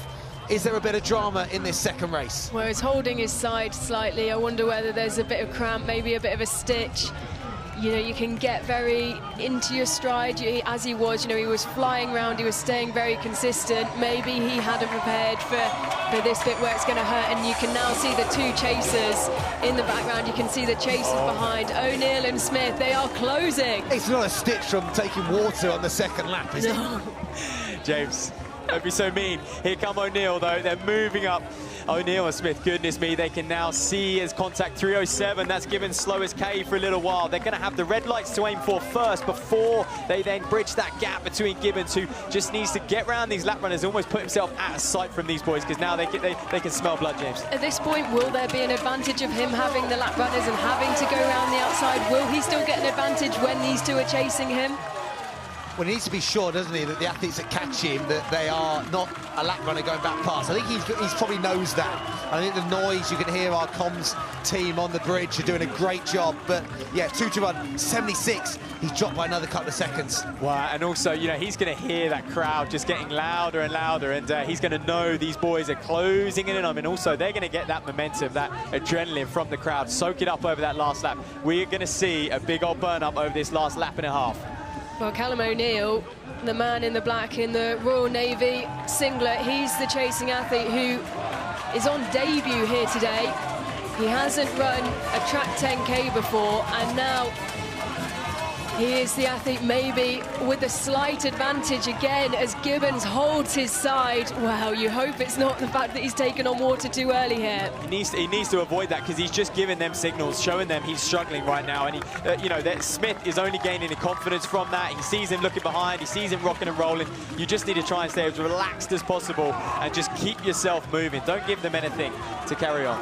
Well, you know, he does like a little bit of social media, so maybe this is adding to the story. Oh, behind, there's almost a wave to the crowd, Matt. You're kidding me. Smith now, surely he's thinking this race is his. O'Neill's hanging on for dear life as well. Gibbons is going to get a bit tangled up in the lap runners here as well. Gibbons has let him go past. This is what I talk about. Is there an advantage when he's struggling of getting around the lapped athletes? We talk that it can be an advantage, but at this point, he has got stuck in there, and it is now Smith who is absolutely flying. Harry Smith, well, he is also well within his personal best at this point, and look at him go. He is absolutely flying here. He is, and I don't think the lap split was for him. I think it was Gibbon behind. So it's going to be, you know, even faster this last lap. He has absolutely obliterated the last 200 metres. Well, he's going to be grateful the lap runners are moving out now, because he needs a clear run over this final 200. Smith, he has timed this to perfection. He sat on O'Neill the whole way. He didn't panic when Gibbon started pushing on. But with 2 laps to go, he realised this race is on and he could well win it. Well, this is a tactical masterclass from Harry Smith,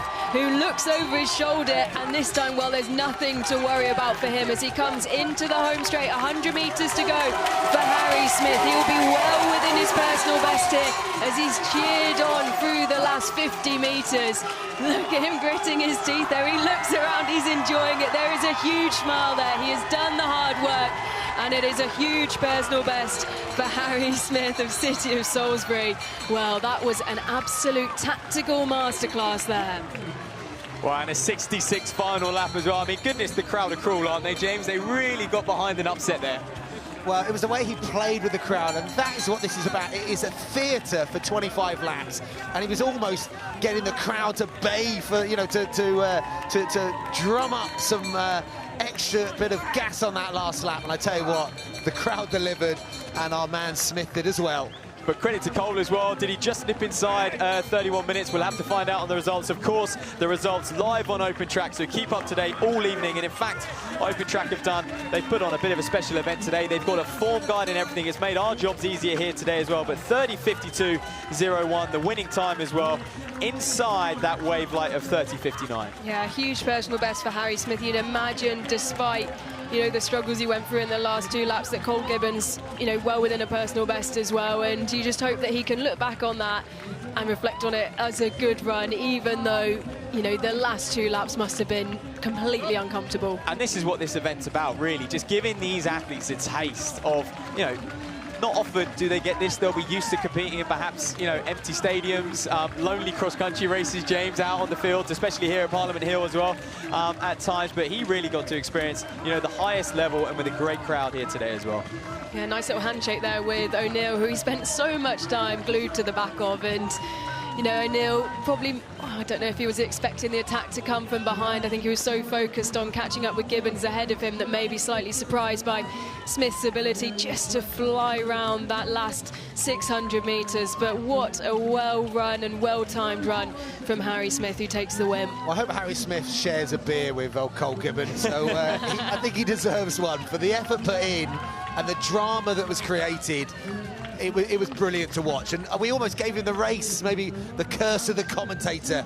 But he looked so good, didn't he? With 3 laps to go, he was moving. You could tell Cole was, getting the buzz from the crowd. But that moment he held his side for the first time, and you said about facial expressions earlier, it was almost he knew it wasn't a good sign. He's just a little bit raw, I guess. I mean, he's got, youth on his side, so he certainly will. We hope he's going to be back next year. I'm sure he will be after that result as well. But yeah, perhaps just a little bit naive and needs to respect the event a little bit more, because it can change so quickly in the 10K. You can't really see more of a contrast in, Gibbons down on the floor, not particularly.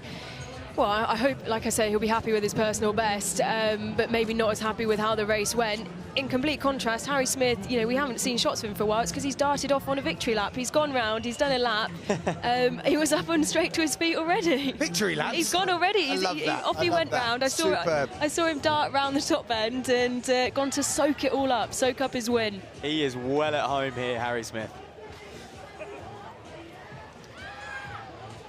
I'll see lots more shots like this over the course of the afternoon. All the athletes crossing over the line, taking on some much-needed fluids, and sharing a few handshakes and stories of the race as we can look back on the story of the second race of the day. Well, a complete contrast at the start of the race to what we saw in race number 1.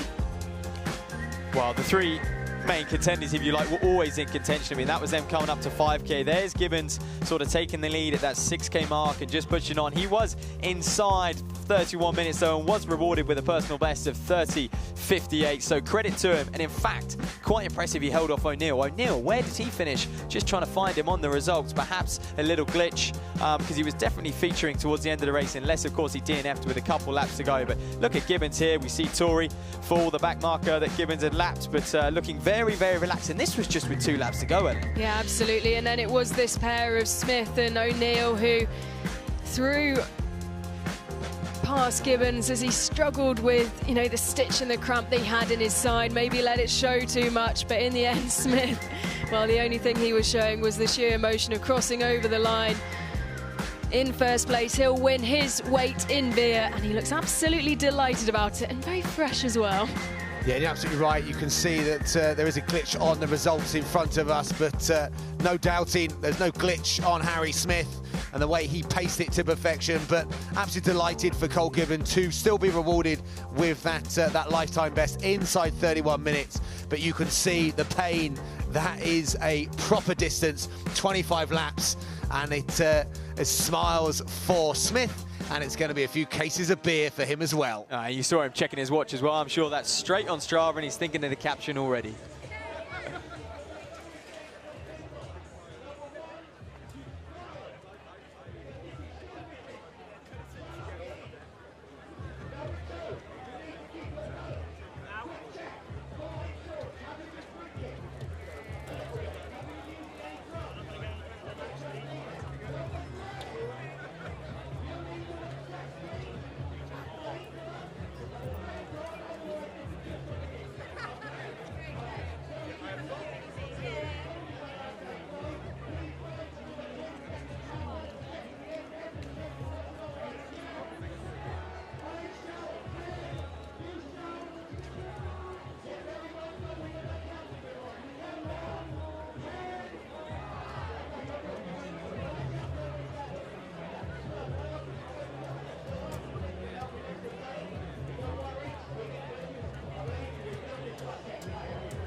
On British athletics, European athletics, on running.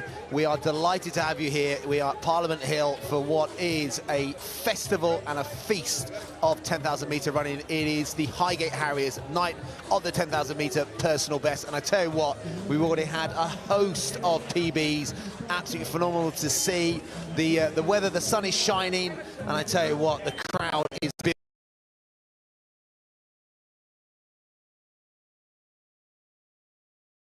Doesn't stop. If there's no race going on, there's something going on in the infield, and we've just seen Spiky Dan, man of danger, laying on a bed of nails, a man standing on top of him. So expect to see more craziness, more circus acts as the day goes on, the evening goes on. Yeah, well, it's 6 o'clock. I think they've got a main theatre, haven't they? And then going on to the evening also, that there's going to be, I think, 7:20 and 8:25. So I said earlier, if you are in the vicinity of Parliament Hill and you're watching it on the live stream, obviously we're going live on the BBC Red Button at 8 o'clock. But head down. The atmosphere here is electric. If you want to come down and soak it up, Ellen, what else would you say come down for? Obviously the brilliant racing as well, but you can, as you can see, you can go up the climbing wall. There's some inflatables this year. Matt had to stop me going and running off and going into one of the inflatables. I decided I didn't want to commentate today. I just wanted to go down an inflatable slide. There is so much going on here, and of course you get the world-class racing as well.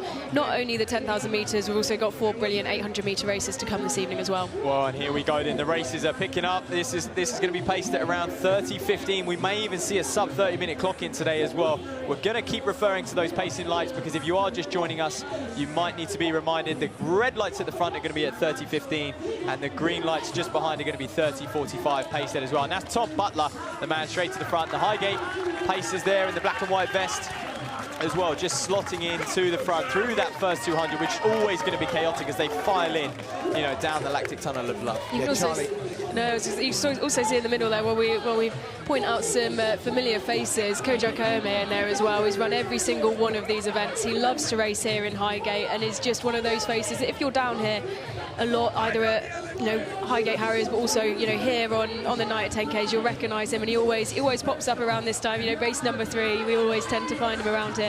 Charlie Easter is the other pacer wearing the vest of Highgate Harriers, but he's actually a Hercules Wimbledon athlete. So not all the vests on the front are actual club athletes of Highgate Harriers, but they are friends, they are supporters, they are people that want to come and be part of this event. And Charlie himself, very, very good 1500-metre runner in his own right, over 3,000, 5,000 metres, and he'd be a quality athlete to have in the opening stages. As you said, Matt, we could be knocking on the door 30 minutes in this third race. Last year, race 3, that was the D race then, 30:44. So it shows you the 22-second shift we had in the second race. We had a big shift in that first race. So Colin Mayer winning the Irish athlete last year could be, an athlete that his time of 30:44 could be obliterated.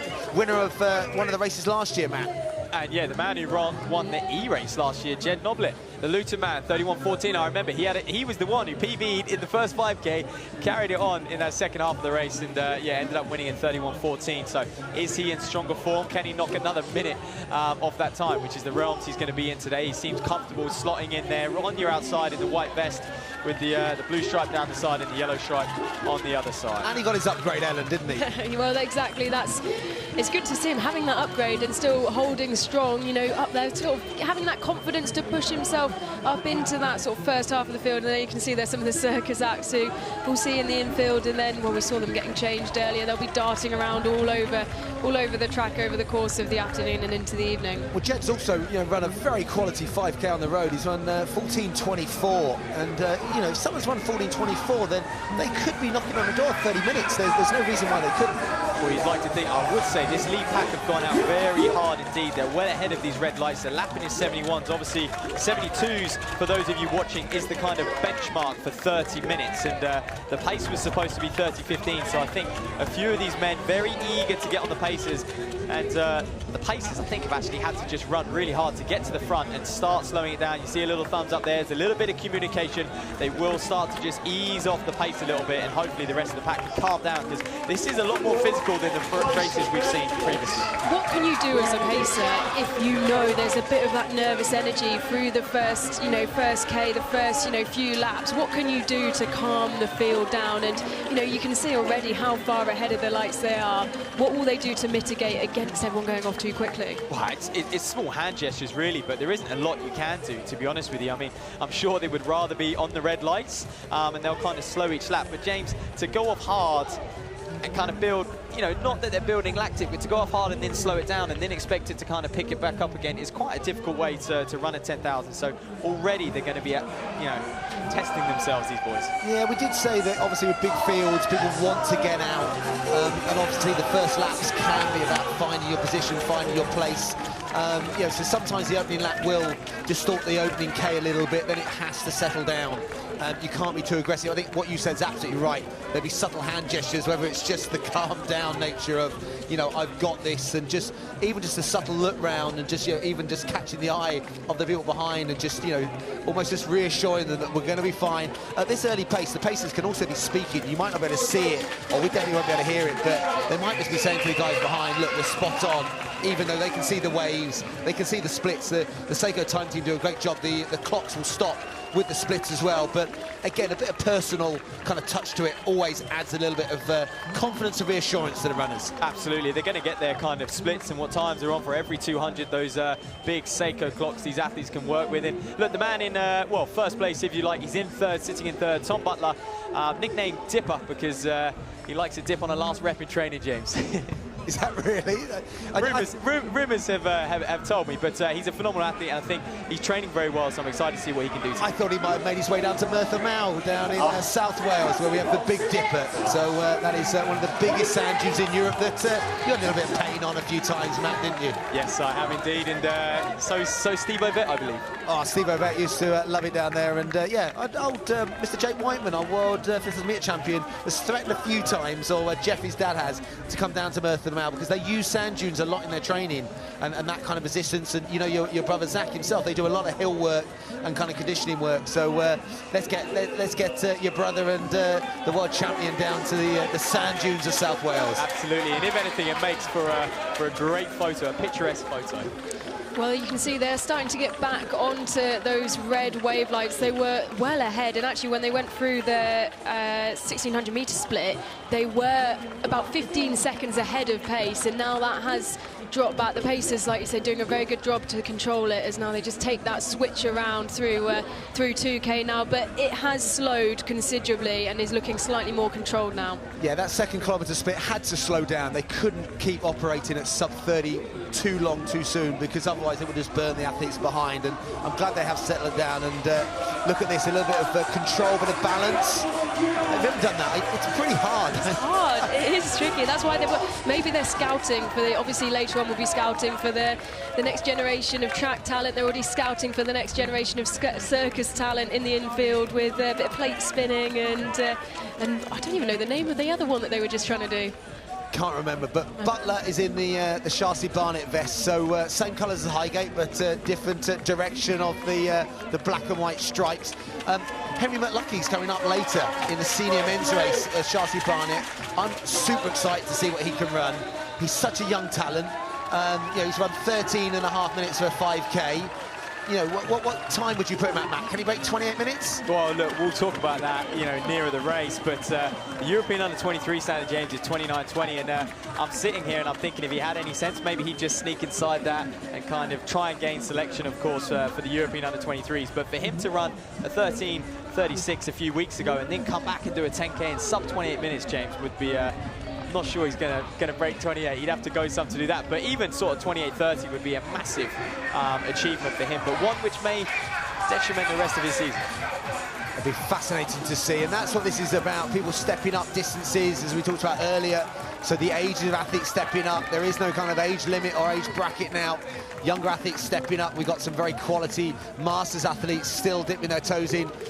Kojo Kremer, the athlete that Ellen's mentioned at the start. He's run every single of the night of 10,000 metre PB races, and he has won here as well. So he's been on that top spot. He's had his weight in beer. He's also a World Masters 45 champion as well, over 10,000 metres. So he's a quality athlete. And Kojo, I tell you what, I looked it up last night, but the British record for Masters 45 was set here by Ian Hudspeth back in 2016. The Morpeth Harrier, who was a phenomenal athlete as well. Him and his brother were absolutely brilliant athletes. And the 30:38 is the British Masters record. So that'd be fascinating. If Kojo could go inside that, then it could be the first of our records tonight. Well, look, as long as he's on those green lights, James, he's going to be pretty much inside it, because those green lights a bit behind are aimed at 31:30, I believe. No, sorry, 30:45. So if he's anywhere near those, he's going to be inside that Masters record as well. The Bracknell C athlete there, Neil Kirvin, on the outside. He's fresh off a club record at the London Marathon 2:21, and then followed it up with the Bracknell Half last week. So he's done a fair few races and coming into this, so he's been chopping down in distance. That's good powers of recovery, and I thought that was a repeat of Cole Gibbons' last lap. The resistance that he was feeling. Cruel. No, but it's tough. 10,000 metres is tough like that. It's a tough event, and, you know, 25 laps, you know, 6.2 miles. You know, you've got Thompson in there, Andrew Thompson. He's an under 20. He's the Edinburgh University athlete, so they've all got a strong tradition of distance running up in Edinburgh. He's Fife is his club, and two Leeds athletes in there as well. That's Hall, and the other athlete in there, that's Galvin Chambers. So again, two quality athletes that have both run low 30 minutes themselves. Yeah, and it's something to touch upon now as the races get a little bit quicker. The depth that we start to see out here, you'll start to see races be a lot more bunched. Expect to see less lapping going on as the races go on as well.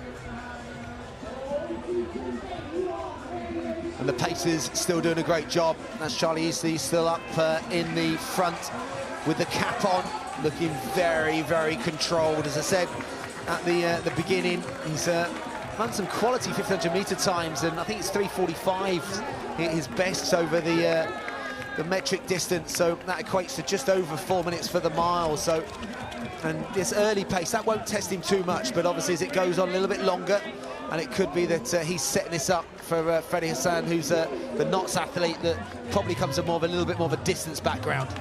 Oh, absolutely. And I think different to the previous races, we have got quite a long train here. So if you're sitting in the pack, you won't be too worried when the pacemakers drop out. As previous races, I think when the pacemakers went, there was only sort of 3 or 4 in contention and on the back of the Pacers. James Hancock's the Croydon athlete, 30:08. You know, athlete that, you know, he's, again, with his lifetime best and, you know, 14.5 5K best, definitely someone that's going to, you know, feature in this race. And I think it was, I counted 3 Leeds athletes in the top 10 as well. So if there was a team competition in this race 3, Leeds will be scoring pretty highly. Also got one of our international athletes who's worked his way up, I think, sat third now, Andreas Eden of Norway. 30:36 he's run on the track, and he's well up in the mix here now in the I think the Norway speed suit. He's just sort of tucked in there. You had me at Norwegian distance runner. That comes with a little bit of pressure now. It does, almost, doesn't it? the old milers from the UK that when they followed on suit now, there's something expected about endurance runners from Norway. Well, absolutely, and Ellen, you're right. They do always seem to wear a speed suit. I think it's the law in Norway. If you step on a track, you need to be wearing a speed suit. So we're going to get that 4K split for you as they just roll around here, looking very comfortable at the front. Things starting to break up a little bit. There's Kojo on the outside, the Shaftesbury man in the red shorts.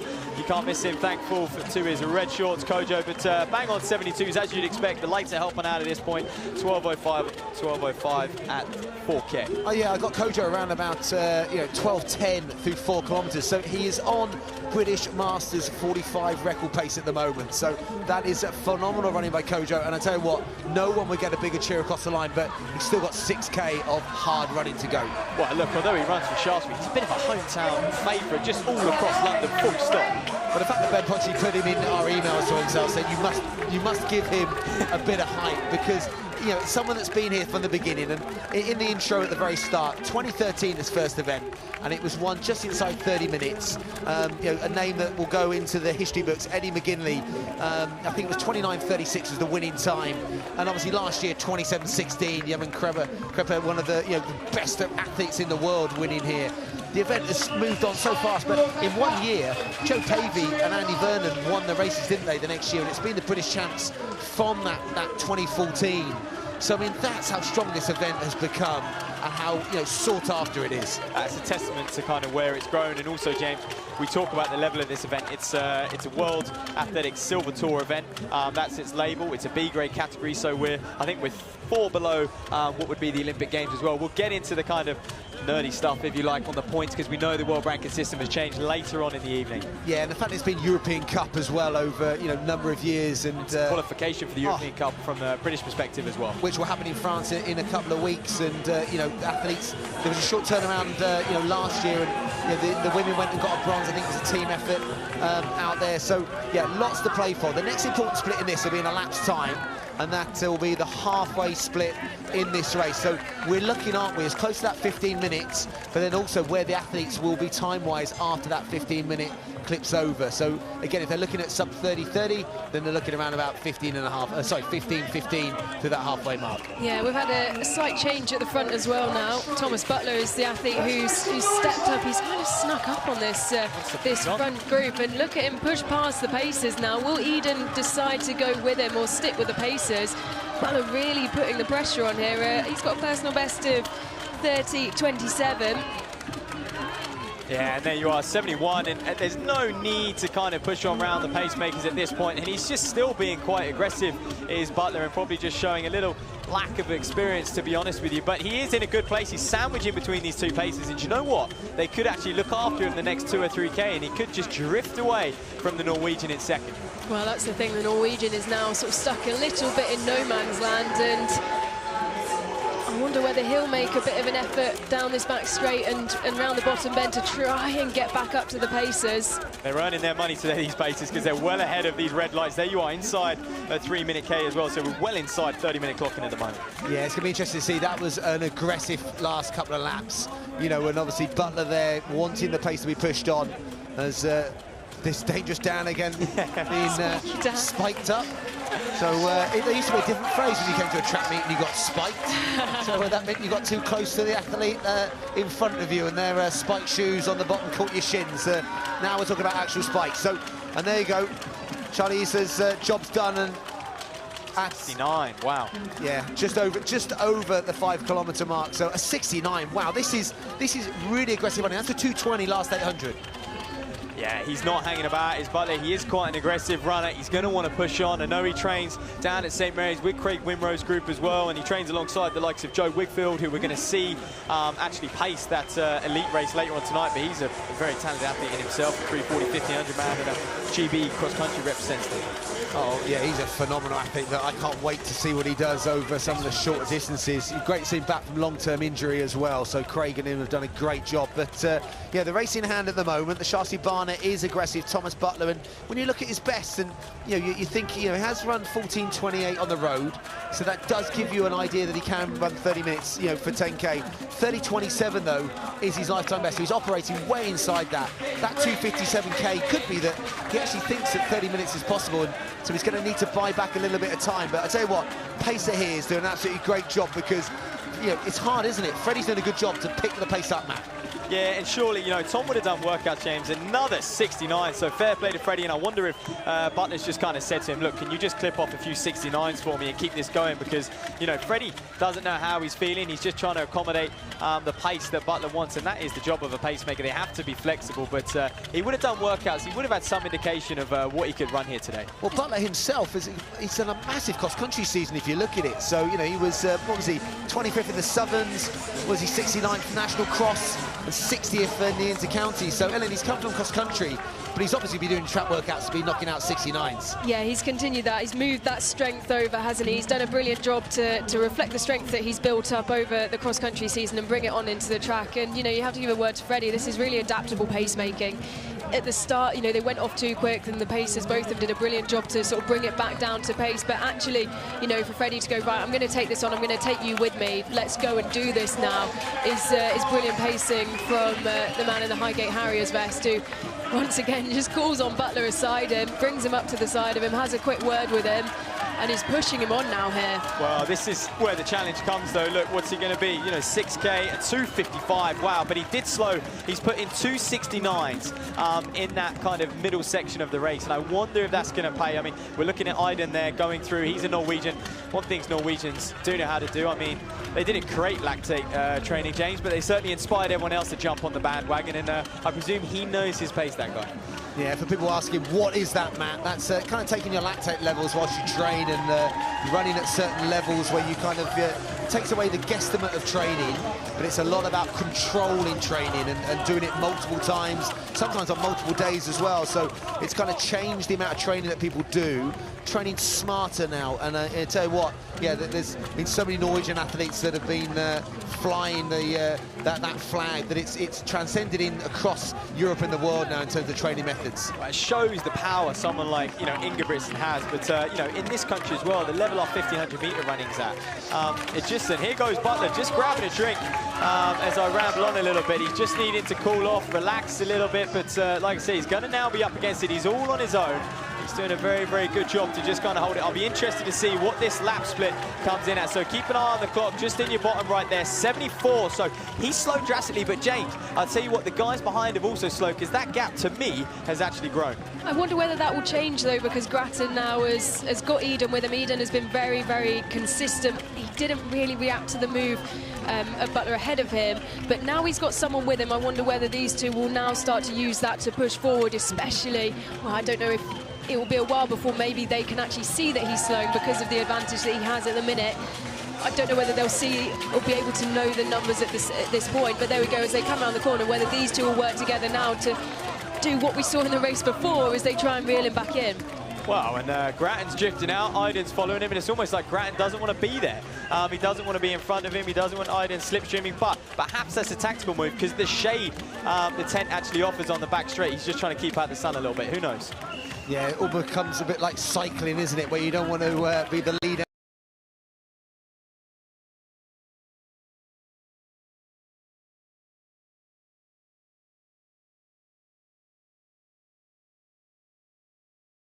Butler, you could definitely, you know, sense that when he went out for the water, that maybe he could feel his body starting to overheat slightly. And again, that's the slowest lap, so maybe that aggression over that last 2 kilometers prior to this was just a bit too much. Do you know what? I would say, though, the gap behind is, you know, the gap to second is not really closing up all that much. So I think the whole field is struggling here, and the whole field's kind of paying the price for that early running, that first K split being a little bit too quick, the 2K as well. And James, I will just point out, the Dublin Track Club man, he had Faye on his bib. Is he a relation? He had the mustache, the famous mustache that Brian Faye has as well. And, you know, legend in the sport, Brian Faye, the Irish. I thought exactly the same thing. You know, we had to find Brendan Kelly out here, wasn't he, and ask him. So, because, you know, his namesake, I would have thought they've got to be related. Got to be related. Look, he even runs the same. He's got a very similar style to Brian Faye. And if he runs anything like Faye, he's going to have a real big closing last lap. He's been tearing it up recently. So him at regionals, he won the 10,000 and the 5,000. So, yeah, that has to be. Because I actually thought it was Brian Faye, having been dropped into the 3rd race here. So, Brian, if you're watching from the US of A, keep up your great track season. We hope it continues into NCAAs, and yeah, we hope that is your brother out there, that he's on his way to a new lifetime best. But this is our athlete at the moment on his way to a new lifetime best, but whether he's on his way to winning this race, there is a number of laps, there's 7 laps to go, and a lot of running still to come. Well, and he may well just be settling a little bit now, because he's managed to bring it back down to a 74. So I think after those initial, you know, really hard 69 laps, he then slowed to a sort of 75. But he may just be settling in at 74s, trying to maintain. He's still got a nice healthy gap. It's hard out here. He's isolated on his own, his Butler, but he's doing a great job at the moment. So, if you're just joining us, we're here at the night of 10,000 meter PBs. We're 2/3 of the way through this sea race 5,000 meters. Tom Butler from Shaftesbury Barnet Harriet is leading the way, where he's been pretty much all race. After 5K, he decided to push it on, dropped a few laps in 69 as well. But we're interested to see what happens behind him, if they can slowly reel him in. Yeah, that gap was closing, but it looks like it's opening that back out again. So maybe a little bit of respite, maybe just, you know, that water maybe helped cool him down a little bit. So he's going for again. Yeah, maybe it works. Maybe, like, you know, feeling a little bit hot and just get a little bit of water on board. So the Sharsey Barnet Harrier, he'll be getting great cheers. Dave Bedford, that was his club.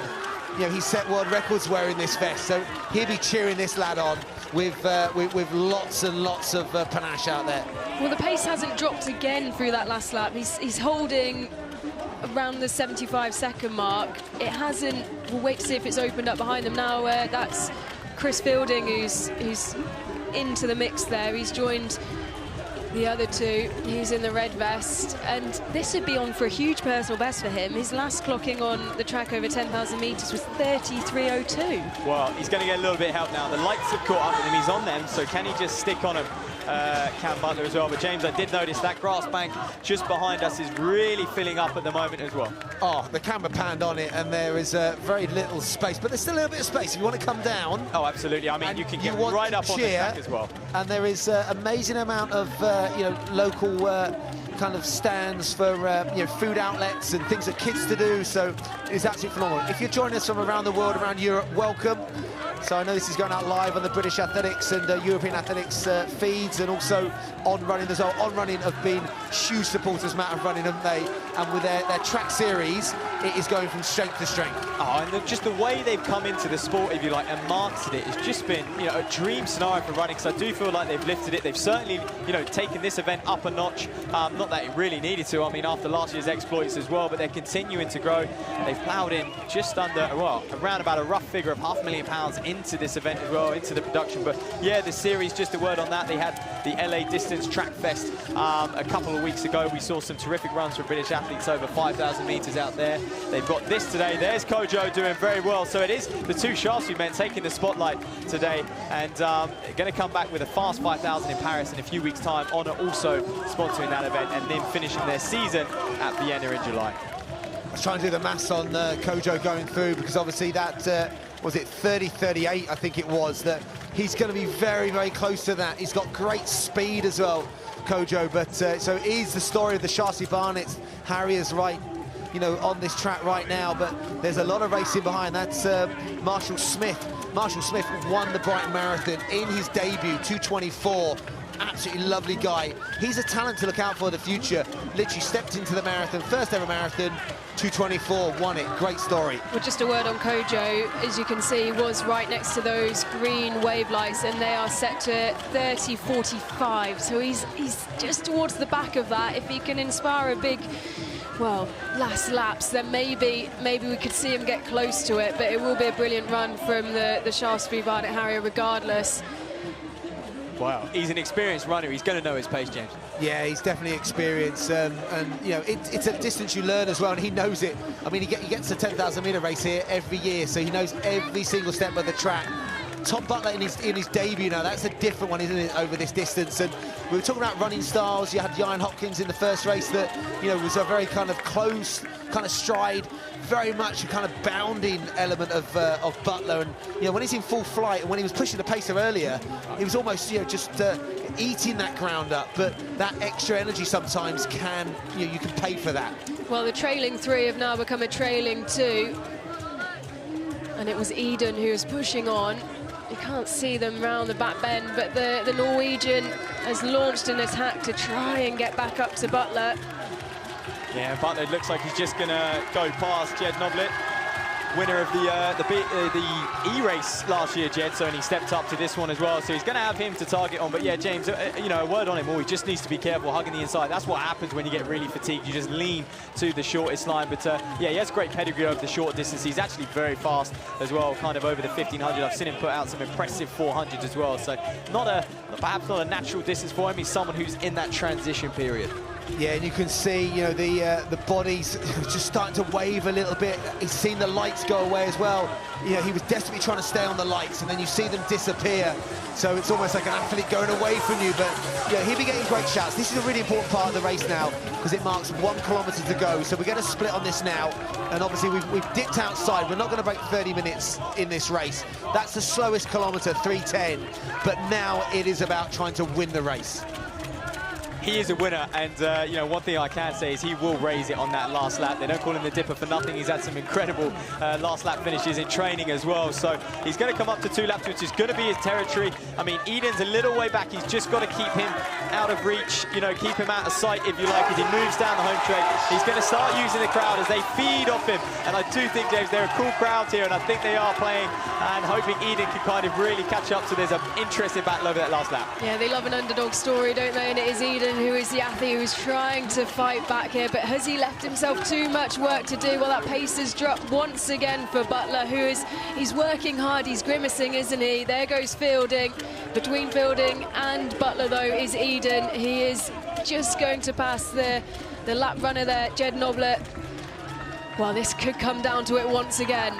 Yeah, and just Eden, isn't he, Matt, is closing that gap. I mean, a 77, the thing is his form doesn't look like it's changed that much. He's just not generating the power. He's not eating the track up like he was, and that, you know, energy now is kind of just not going where he needs to. Eden has got the bit between his teeth.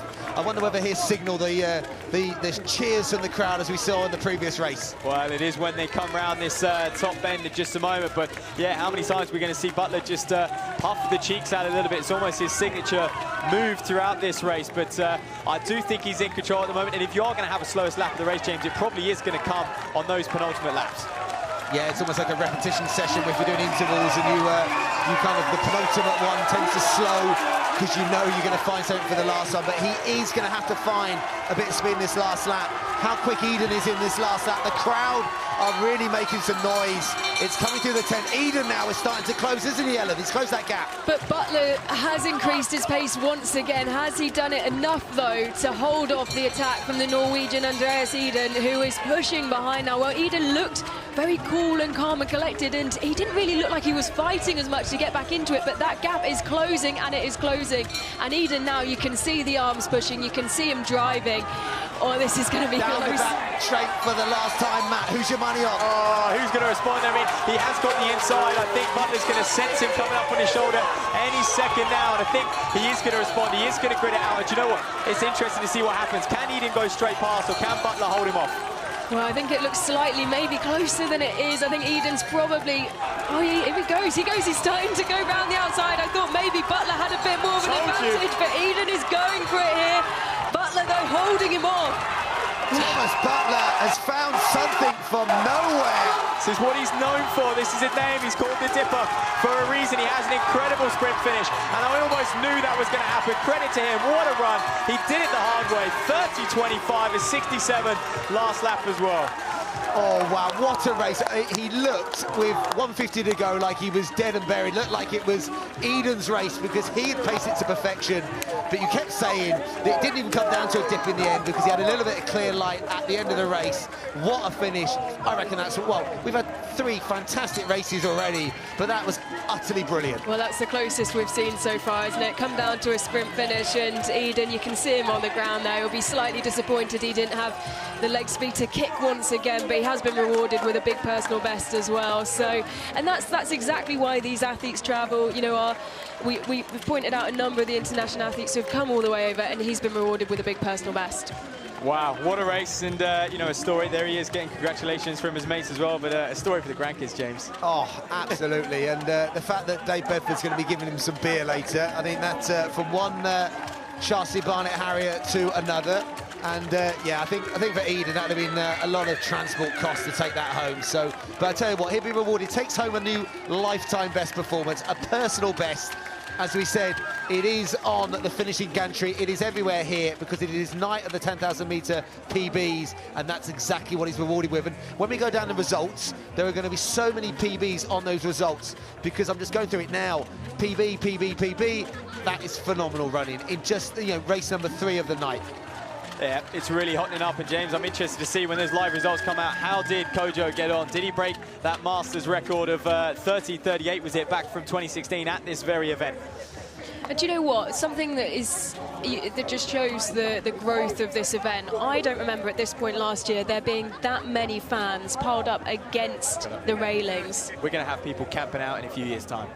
Just outside, Kojo was inside 31 minutes. So, you know, imagine being over 45, you know, running sub 31. Phenomenal. I mean, we're going to look back on the race now, and it was an absolute cracker. Well, there we are, and it was, in many ways, this was, you know, they all paid the price for this early start. It was a nice and steady early, but they just forced the pace. The first few Ks inside 3 minutes, and the whole field suffered because of it. I'm sure a lot of them will look back on this race and would have learned a lot from it, perhaps a little bit of regret. But here was Butler just pushing on midway through. This is exactly at the halfway point. He decided, I want to drop a few 69s. And do you know what? If I know this young man, he may well have been racing to win today and not too fussed about the time, and he's got the biggest win of his life. Well, rewarded also for his efforts was Andreas Eden, who tried so hard in the end to push past Butler. He did a brilliant job to fight his way back up there. But in the end, just not enough to get round the outside of the youngster, but rewarded in his own way with a big personal best. He almost had one stride in the lead. There he goes. And Butler just turns on the afterburners. I tell you what, behind Stephen Fay, Irish athlete that we talked about, had a great one as well, 30.35, just ahead of Chris Fielding, 30.35, 5.1, and also Marshall Smith, the same time as well. But look at that sprint finish, look at that strength, the roar of the crowd, 30.25.8, and a strong last lap, and Butler punches his chest, punches his Sharcy Barnett vest, and that's a fantastic victory in race number 3.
Come on, spectators, give us some noise, the man's got his shirt off, come on!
spectators, if you guys are better for round of applause in that, it's a score of 9.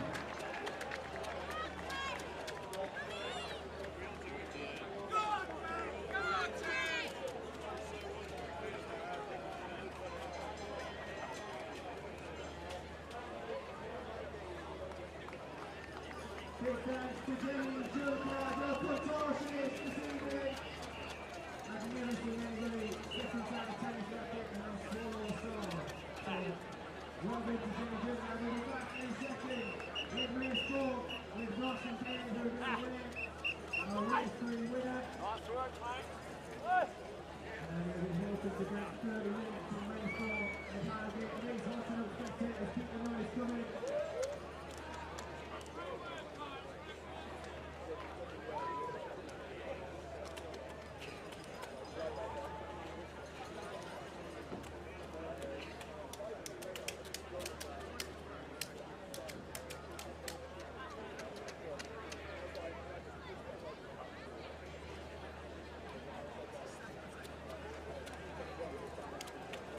Okay, everybody, I'm going to introduce you race 3 winner in a time of 30:25, a 2-second PB.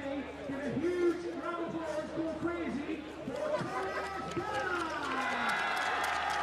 Look at that guy! Now, Thomas, you and I did a few sessions over the years, and I've witnessed that kick quite a few times. Usually on the last rep after I've taken all the other reps, but we'll not go into it. How did you find the race today? What was the crowd? Well, the crowd was amazing. This best place coming on so the crowd was fantastic. Now, so a little question for you. If you had to be stuck on a desert island with any runner, past or present, who would it be and why? I'm tempted to say Dave. Give me a big but I don't know, maybe my dad, but then again, I don't spend most of the time on him. We'll go Dave and your dad, what a party on the island. Right, so Thomas, sitting on the seesaw, and also another glamorous assistant, Mr. Lewis Moses, GB international athlete. I don't know what that was. And our fantastic commentator for the day. So, Thomas, I'm going to come and support you at your end. You can, you can sit right now. He's never sat on the seesaw before, clearly. Alright, so we've got one crate of beer. One. I've got it. 2 crates of beer. 3 crates of beer. 4 crates of beer. I'm thinking 5. 5 crates. So we're way down so you get 4. Nice. Yeah, 5 crates of beer. I reckon that's about right. There we are. 5 crates of beer from Mrs. Thomas Byrne. Give a huge round of applause. So whatever beer now, Tom? Oh, he's alright. I'll have it for him. Thank you very much, guys. We've got race number 4 coming up. Looking for that sub 30. That first sub 30. No pressure, lads. But if you don't get it, we'll be very disappointed. That's a joke.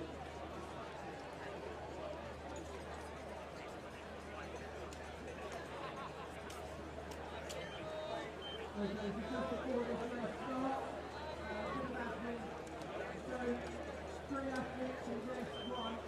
Sean McLaughlin, Martin O'Connell, Aaron O'Day, and 3 make his way towards the finish line. I believe he reached the final.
So if you're just joining us, or if you've been with us from the start of our coverage here from Parliament Hill, it is the Highgate Harriers night of the 10,000 metre PBs, and we have had a whole host of personal bests this afternoon already. My name's James T, delighted to be joined by Ellen Ellard and Matt Seddon. Guys, it has been a phenomenal first three races. Oh, absolutely, and if that last one's anything to go by, we are in for a treat this evening. Race 4 coming up now. I've got a particular interest in this, James. I don't know how you do it. How do you commentate and have athletes running at the same soon? And yeah, you just it's nothing worse if it doesn't go to plan, because you just coach and all you want to do is put the mic down and go over and put your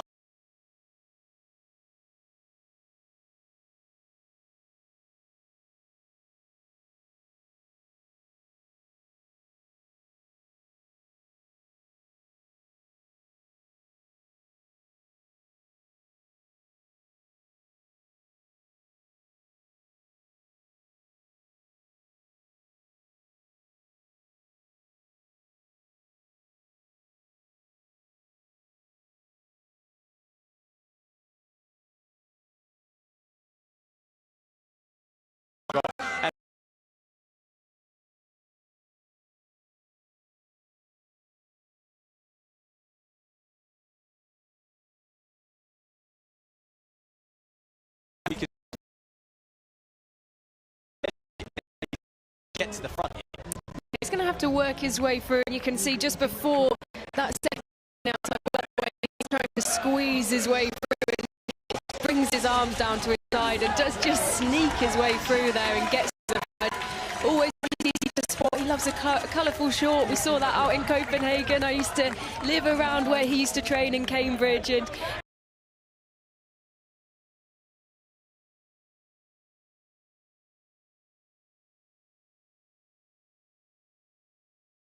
you could always see them when they were running around Cambridge. I was going to say, Ben Potchy was very proud of the fact that the pacers are wearing Highgate vests, and usually with pacing teams they say, right, it's a black and white vest, so you've got to wear either obviously black.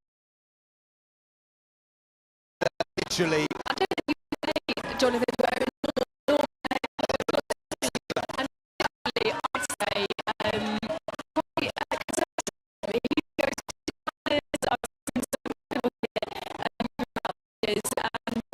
and he is two athletes who have gone off the front.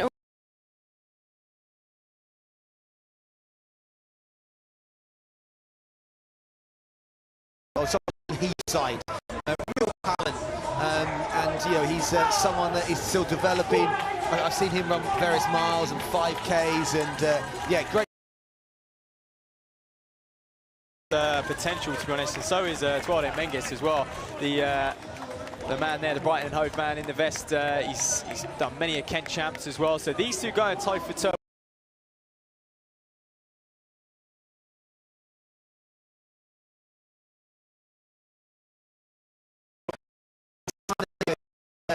His technique doesn't really, coincide with master.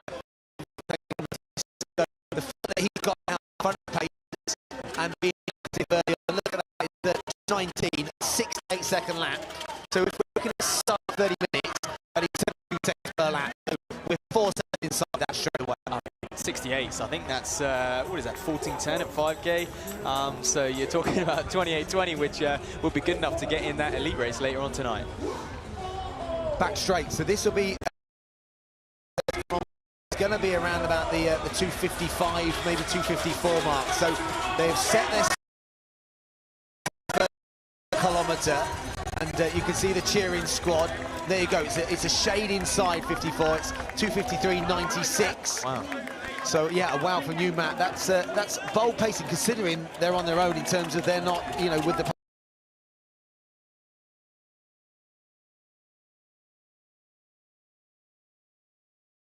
depends how easy he can't that many things he come here, and that was like almost a rehearsal for this.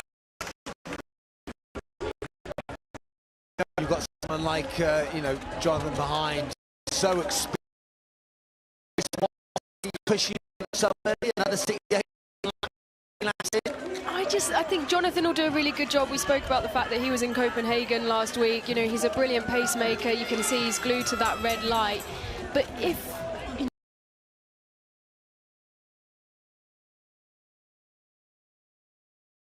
feel that they're running well within, then you've got to let them go. But Jonathan does look well in control of behind it.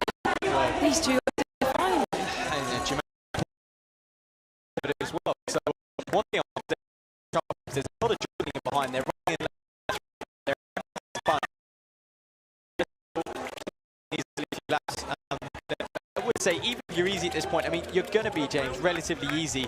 You know, you're less than a mile into a 10,000 meter race. You expect to feel pretty good, and it's about having that patience to 10K late on. It is about having patience, and you know, those shots that we're just getting, the infrastructure and the noise, and it's hard not to get carried away here. I mean, you know, there'll be people that, you know, are making so much noise on the side that the athletes themselves are building with this, and I think that's playing in with some of the tactics you said about Chris Thompson, you know, when he was here.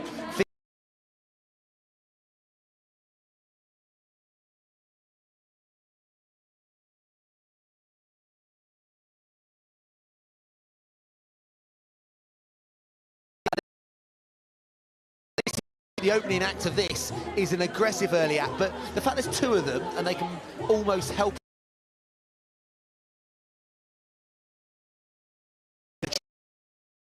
The wind has picked up once again, and that will play into the hands of, you know, this pack behind, and you can see they're not single file yet, so there's a big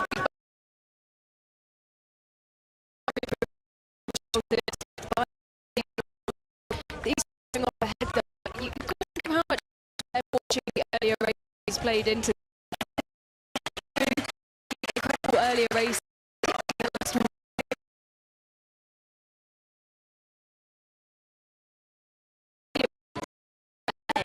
You've then got to come up here, carried away with it through the ages, wait until you start to enjoy the environment.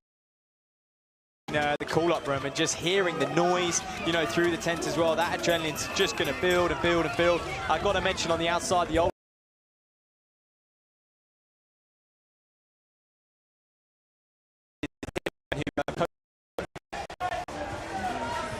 Yeah, there'll be so many coaches here as well, trackside.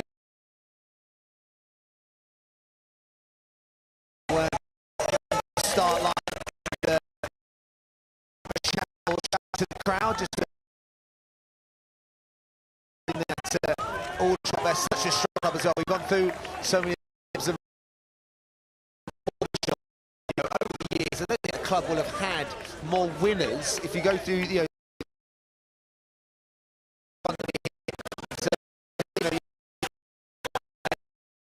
but, you know, it was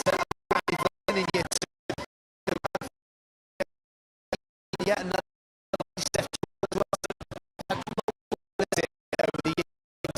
Yeah, just great to see. Well, winners and medalists, of course. We talk about Tomo in that famous race in 2014 and 2018 as well against Alex Yee. So the pack moving very well. Good to see them all on the pace. As so often we've seen this afternoon, and we'll probably continue to see throughout the evening, is everyone on it at 5K. 5K is the moment of truth, and it kind of tells the story of what's going to happen for the rest of the race. Yeah, another name I've got to mention, just tucked in that trailing pack, Chris Rainsford.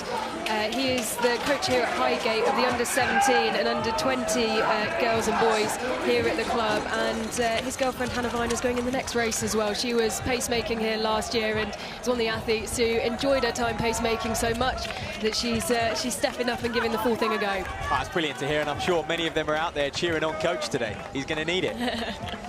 So still Jamal at the front. I mean, he's put some impressive performances already this year. He raced New Year's Day, a low 30-minute clocking on the roads, and that was a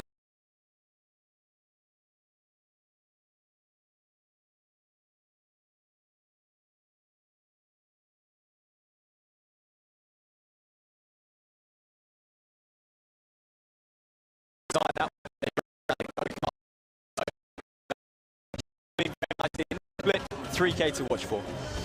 Yeah, no go-karts today, but there is obviously the motorbike that's getting these great shots here right now of our leaders. Jamal at the front, Menga's behind him, so back straight. They're going to go through the lactic. This will be the 3-kilometre split, so you obviously can see that they're going to be way inside 9 minutes. 2:53, 2:54 being the kilometre split, so let's see how this one operates out. It's 3 minutes, so that's about what they're going to need now to keep clipping out. They are not too far over 3 minutes. And that is, you know, actually that 3K split equates to about 29:30, doesn't it, Ellen? So they are inside, obviously well ahead of those lights at the moment, which are set to 29:50. And I wonder, the pack now just slowly working their way up to these boys. That's a much slower K, and the pack will actually be moving quicker, you would have thought, than a 3-minute kilometre.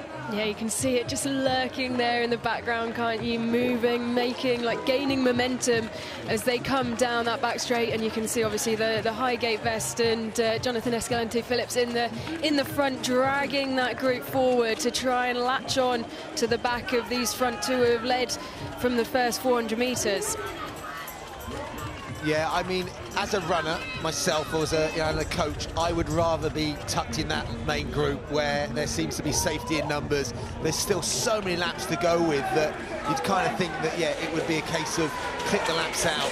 These guys have to think so much about what's going on now that, yeah, it makes it a little bit tougher for these two up front. Well, and as well, you know, it's one thing being up front. We've seen in the previous races, they've been up front and they've actually been hovering on the red lights. You know, they've had the lights to key off. These guys have got nothing to key off. They're running blind. They are sharing the pace out there, but a tough job for them today. Yeah, you'd imagine that even if they could stay well ahead of the group, and if they did have slightly longer out there before it got to this position where you do feel like the pack are going to close in on them very, very soon indeed, that they'd have spent at least a decent proportion of this race by themselves.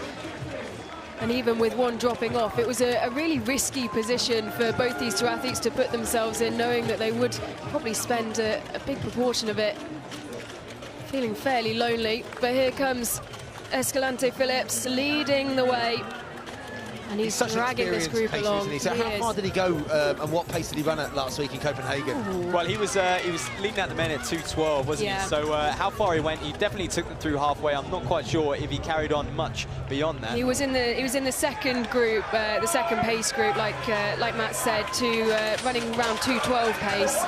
So we didn't see, because of the cameras, how long he actually stayed out there for, but you know, he has so much experience and he really loves to help out the athletes, and he puts in obviously a lot of graft into his own running and his own racing, but you know, he does get so much from helping the athletes along, and you can see he's doing such a sterling job here. That gap is getting smaller and smaller every lap. Well, I think he just has such a relatable story as well. He's kind of come from club runner to very high-end domestic runner, and he's still a math teacher. He's still a math teacher in Cambridge, you know, and he speaks a lot. I remember when he went out to, was it Armagh a couple of years ago, he went and we had him on the local radio station I worked for at the time, and he spoke about how much he loves obviously doing his running, but he loves his teaching as well, and he loves being that role model for the kids. Yeah.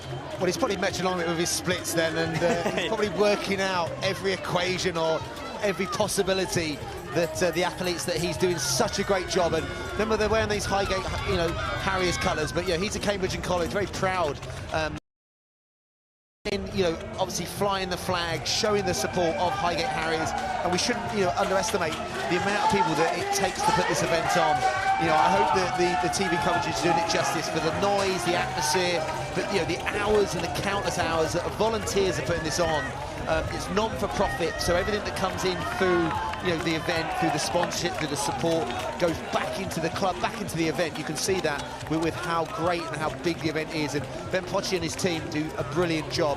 And the likes of On that are coming on board, and I know people are watching through their live stream, so welcome anyone watching it through the On stream. It's huge, Matt, isn't it? And they're taking running literally by the scruff of their neck and dragging it to the future.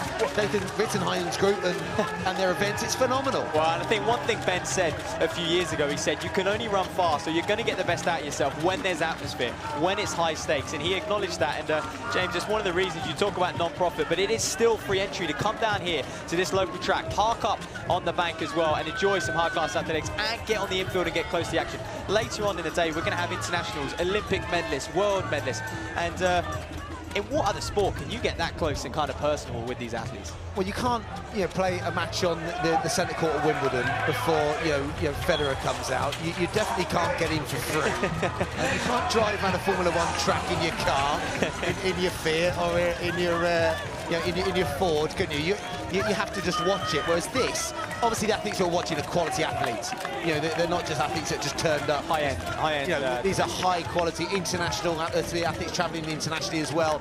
And we've got 800-metre juniors coming up that are going to soak up this atmosphere. But the fact that athletes, further down the chain get to experience this is just brilliant. And City of London as well, the support they give this event, and the fact that there's a £2 million investment that is just going to revamp, just going to kind of, redesign this place. I mean, that secures the future, surely. Yeah, and I think a lot of, you mentioned international athletes, their ears will prick up when they hear that, because, we know they're used to the state-of-the-art tracks, the top surfaces out there, and you can only imagine that they lay this track straight after this event. I think work's going to start on Monday, James, when they tear this track up and relay it. So international athletes will be taking note. We're going to see them later as well, but it's going to continue to attract the very best. And look at this thing. Menges determined to push on. Jamal's been reeled in, and it looks like Escalante Phillips is just going to drift on by him. And Jamal now, James, he's just got to tuck in and kind of bide his time and almost try and recover these next few laps. Ellen, you call this in, JEP has been on the money. Look at that halfway split. Yeah, he's a brilliant pacer, as we've said. The athlete behind him is Erik Tangen Guddersen. He's a Norwegian, and he set his personal best age 19. That was 2 years ago, and he really wants to improve on that. So he is stuck to the back of the pacer, and you wonder whether that's going through the mind of the Norwegian. And maybe he, knowing that he wanted to improve his personal best, he's come here to the place where all personal bests are set and bettered, night of the 10K PBs, and he's run, you think, maybe a very smart race with maybe not the idea of winning it, but certainly with improving his personal best. And he is the athlete who will now, as they go round this top bend, he will, well, in a moment's time, slot into the front. Well, they're just slowing a little bit, 72's there. But is he just a fraction of those red lights? I can't quite see the sunlight beating down. It's always a good indication when they go through the tunnel to keep an eye on those lights. Yeah, he's just slightly ahead here is Escalante Phillips. So now is the athletes, obviously Menges and Tangen Guddersen behind. Those two are now bang on the pace. JEP has left them in a brilliant place. Look at that. You can see the lights as they go through the tunnel. Escalante Phillips steps off, and Erik Tangen Guddersen takes up the gauntlet at the front. That's a shame. Dominic James is out, Western Tempo. So the Cheltenham-based club, he's got a low 29-minute clock into his best, but he's not going to play any further part in this race. And interesting, Pacer drops out, and Mendes finds himself back at the front now, Matt, again. Well, he does. It is the Norwegian pushing on, though, James. He's got a 10,000-metre PB of 29.58. He ran that 2 years ago, and he was just 19 at the time. And, of course, he's wearing a speed suit. Well, you did call it. You did say that there's a tradition of lactic testing and speed suits in Norwegian distance running, but also quality distance running. Well, here it is. This is the gnarly part of 5,000-metre running. They've gone through 5K. Everyone can handle that. What happens now over the next 2 or 3K? The Norwegian determined. He's played a canny race. He's sat in behind John Escalante Phillips. He's now at the front, and he's not pushing the pace. He can just kind of relax and feel it out of Crockett in second. Yeah, Thomas Crockett, the Wickham athlete. So he's running, way inside his personal best at the moment. So, he's someone that is, stepping up today, and he's getting right on it. Bithu's right there as well. So, yeah, this is a really good race now. Pace is operating at that 72 seconds. They have a little bit of wiggle room from that 14.50 halfway split. So we are definitely heading towards sub 30-minute pace at the moment. Yeah, and I would say a word on Crockett. He's had a lot of races in him already. He's got the experience. I mean, he was 7th at the Bucks 10,000 metres, and that was, 3 weeks ago, James? 3-4 weeks ago. He was 9th over 5,000 metres at the Bucks Championships as well, and 29th on the cross country. So University Exeter man, finding himself in second place at the night of 10,000-metre PBs. There he is, looking very good. He's cheering on the crowd. And Gunderson just drifting out to the outside of lane 1. Crockett didn't want to take that gap, and rightly so. There's no need to hit the front at this stage in the race. Yeah, you're right. Crockett's had a good, British University season on the cross. that 10,000 metre race in Loughborough. Really good quality this year, good to see. And a lot of themselves setting them up because there was a nice bit of recovery between that into Highgate, that they knew it was possible to do both. British University champs were here a few years ago as well, so you know it's another event that the Highgate faithful have cheered on. Is it possible to do both? You know, two 10,000 races, 4 weeks apart. Yeah.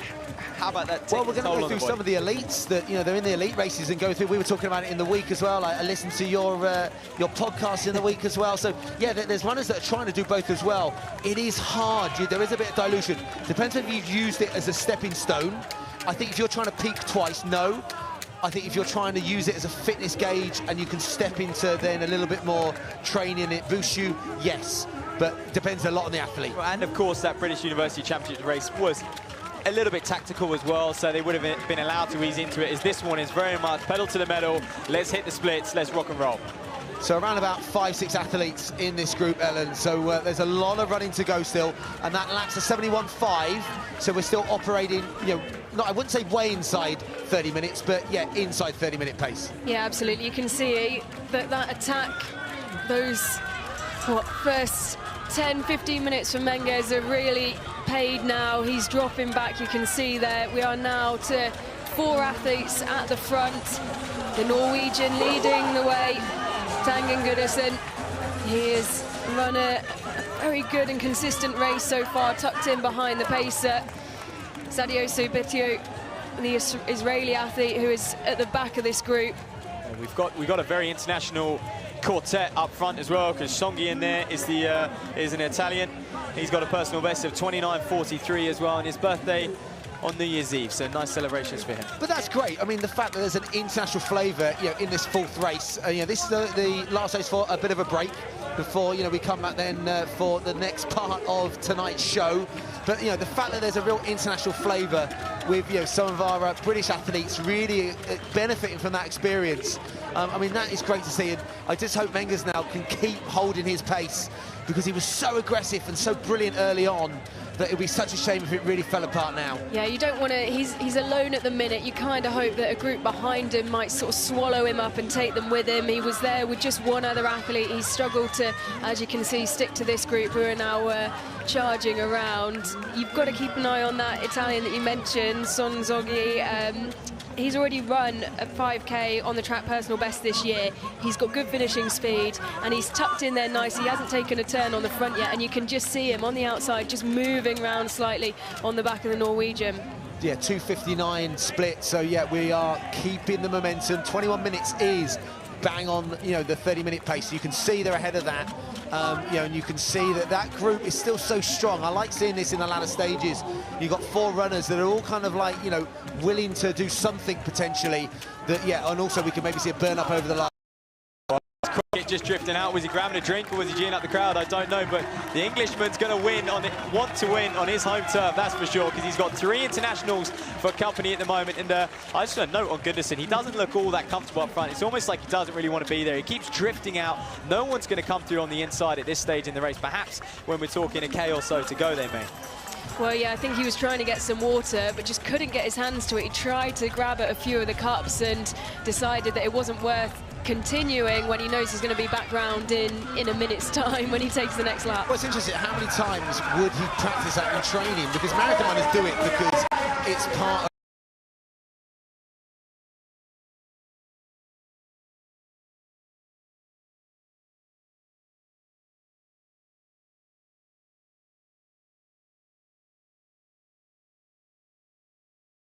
together.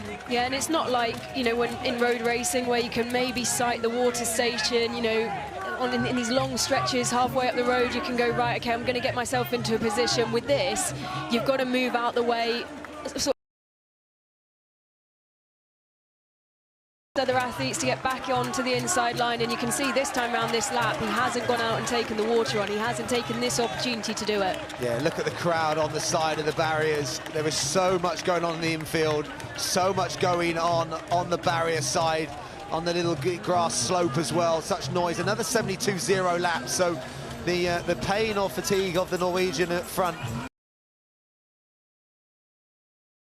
abiding their time, and I've already mentioned some of them are not even looking at going to the front of this lead four. Well, I'll tell you who's needs keeping an eye on is that Bitwy in 4th place. He looks very, very relaxed. He's catching my eye, that's for sure. He hasn't made a move. Songy and Crockett are kind of jostling for position. They're up and down. They're on the inside. They're on the outside. But Bitwy's very, very relaxed. Look at James, relaxed arm carry.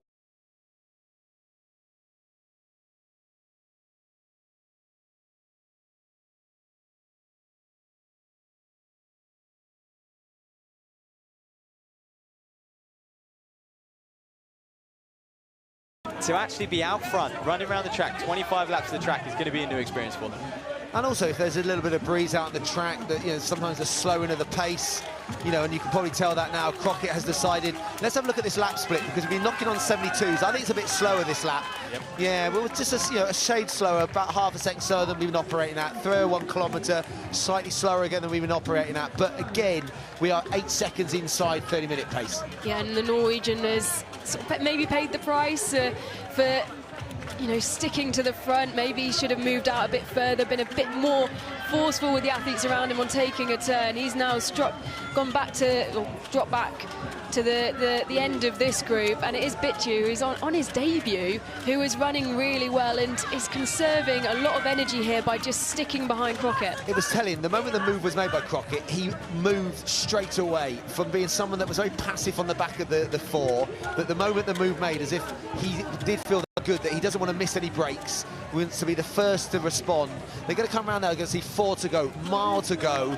You know, as I said in some of the earlier races, they will do so many mile repeats, so many sessions where, you know, they finish at a mile or there'll be miles in the middle. This will be something they're so used to now, and they know now it's 4 classic laps of this track here at Parliament Hill, and now we're getting to the business end. Well, he'll know what's a serious move as well. He would have been, you know, he was sitting in 4th place, he would have been looking at the athletes around him, you know, seeing their body language, and I think he knew when Crockett went to the front, it was time to get a move on. It's 71 as well, so just picking it up slightly through that lap. There's Seifo Jamal, our early leader as well. He's sticking to his task though, James, and he's hanging on, and it looks like he may even get a bit of a second wind here. I'm really, really impressed by this athlete. He's someone, again, that, you know, again, I've watched him develop, and, you know, I still think he's a super talent. But, you know, the fact that him and Mendes were so aggressive early on, I like that again. I like to just see a little bit of enthusiasm. Sometimes it doesn't always pay off. But I think if he was to sit in a pack, and I think if he'd have sat back in the pack, he might still be in this this leading group. Well, and he's going to push on by the Israeli there, and Menges as well, the long-time leader, those two working together. And, yeah, they haven't faded completely. Haven't come off, and they certainly haven't dropped out when it probably, you know, that probably was going through their mind at one point. But now they know they're into the final stages, the closing stage of this race. 3 or so laps to go for these gentlemen. Yeah, so keep an eye on the lap split. The last lap was 71, it picked back up. I get the sense it's not picked up too much, and yeah, it's another 71. It just died off a little bit from the previous lap. So we are still operating inside that 30-minute pace. I think we're going to get a sub-30. I'm going to put my neck on the line and say that's going to happen. The race. Because I think there's going to be a fast last lap. I think our 66.8 fastest last lap is going to go in this, and that's going to take us inside, I'm going to say, around about the 29:40 mark. Yeah, I think there's men in this lead group of 4 who have conserved energy over the last probably four laps, maybe the last mile. They've and now we're starting to pick it up. I'd say maybe apart from the Norwegian who had a brilliant spell on the front, I'd say these 3, the other 3 definitely have a big last kilometre in them, and it is the Italian who takes to the front. Well, they've all taken their turn at the front, Ellen, except Bitwy, and is he just going to drift back round Crockett? Crockett's got, you know, he's got the home crowd on his side. Can he use that to his advantage as well? Well, he's almost made that same move again. Whoever goes into the lead, he just decides, I'm going to be the first person on their heels. They're going to come up, they're going to see 2 to run. They won't hear the bell yet, that will be for the last lap. And interesting, the long-time leader's got back in there, Matt. Well, he has, and he's looking better. I mean, this is the thing about 10,000. How many times you go through different phases in the race, and here he goes. He's pushing on now. It is Gunderson. This is a big move. This is a bold move. He didn't want to wait till a lap to go. He's decided to go early. He may have seen Bitwy, see how he was feeling, filled him out, and just thought, you know what, I need to make a surge now because he's looking very, very relaxed. 2 seconds ago, I was saying anyone in this group bar the Norwegian is in with a chance of winning it, and it is the Norwegian who has has got second wind, he goes. But look who once again is glued behind him. Vittu is right there, as is the Italian. But Vittu has made this move every time someone has looked behind and gone, do you want to take a turn? He's gone, no thank you, I'm happy here, I'm going to stick here. And now he's the one who potentially, as you see, the Norwegian grimace once again. You say that, he has opened up maybe the slightest gap. Vittu not as glued to him as maybe he'd like. But I just think Vittu's got the advantage here of having not taken a turn on the front, having been able to conserve his energy, and he does, in comparison, when you look at his face, look quite sort of cool, calm and collected in comparison to the two either side of him. So 28.33, that was a 66 lap, so that's the quickest lap we've had, and that was a penultimate lap. That is why things are blown apart in this race number 4. That's why Crockett got blown out the doors on that last lap, and I tell you what, you know, this is... Gunnarsson is turning on the afterburners. This is going to be a special last half mile. This is a brilliant run from the Norwegian, who we thought was down and out. He is now, he's put the burners on and he is absolutely cruising here. Well, he has a personal best set 2 years ago and he wanted to improve that. Will he have done enough? The personal best, the mark he's looking for, 29.58. Well, he should be well in here. We thought maybe that was why he'd stick behind Jonathan Escalante Phillips, stick behind the pacemaker, run a very smart race, and it looks like he's done that. He looked behind himself and said, you know, you guys take a turn. He wanted to save energy, and look at the timing. Well, he's going to enjoy this now. He's going to absolutely obliterate his PB, is Gunnarsson. He looks your hands aloft. Well done to him, the Norwegian. 29.35, a 62.4 last lap. Credit to Songi and Vittu as well. They must have rallied over that last lap as well. A 2.43 last K, James. And now we're starting to get into the realms of elite distance running. I mean, this guy was a talent. He was a prospect. 29.58, Ellen, you're right, it was his PB. He ran that age 19.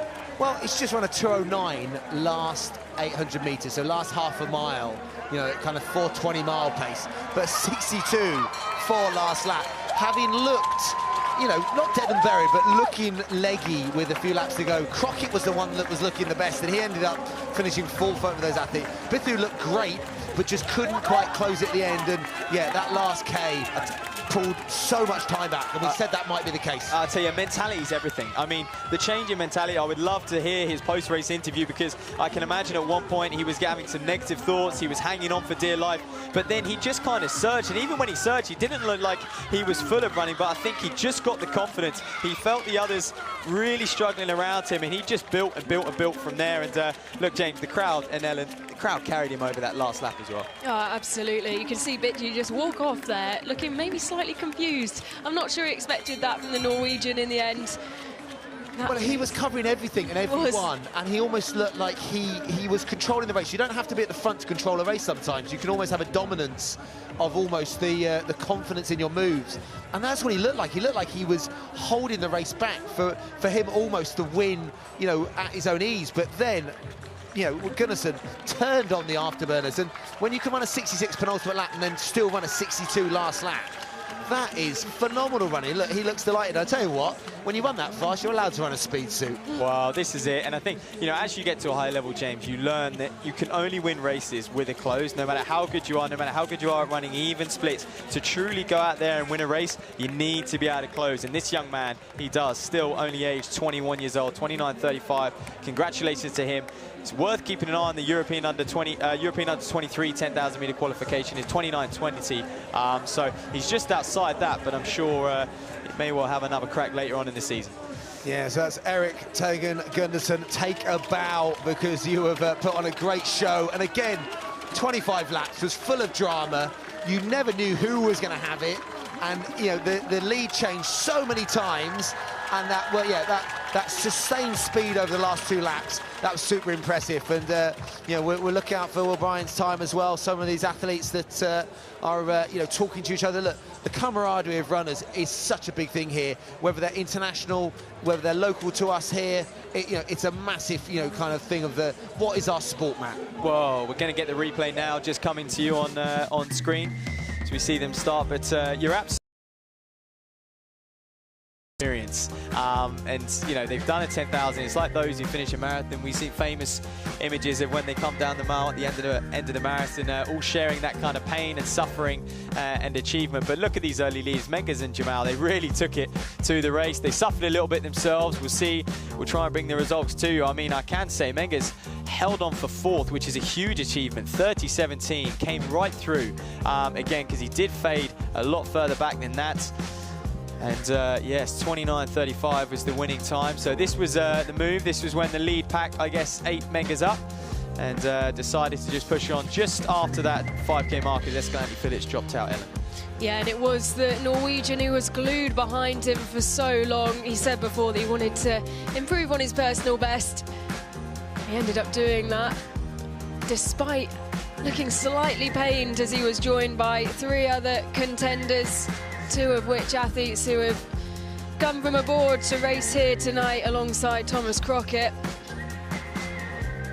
The Italian took a turn on the front, Crockett took a turn on the front as the Norwegian slipped to the back. The Israeli in the middle, Bichu, we always thought he might do something, but it was a late surge with 800 meters to go from the Norwegian. I think, you know, when you go, you just got to go, haven't you, James? And I think, you know, he knew, you know, there would have been question marks. Can he keep that going? But I think on the last lap, and once he got that gap, he really, the confidence is going to build. And it's deceptive as well. That last lap did not look as quick as the 62, but I think he really enjoyed the atmosphere. I think he earned that race, having done a lot of the early work. You know, he was absolutely delighted crossing the line. And, you know, to have an international winner in race 4, massive lifetime best. He will never, ever forget his experience here at Parliament Hill. And he gets an upgrade for next year's race as well. He absolutely does.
Well, hello and welcome to Parliament Hill in North London for an athletics meeting with a bit of a twist.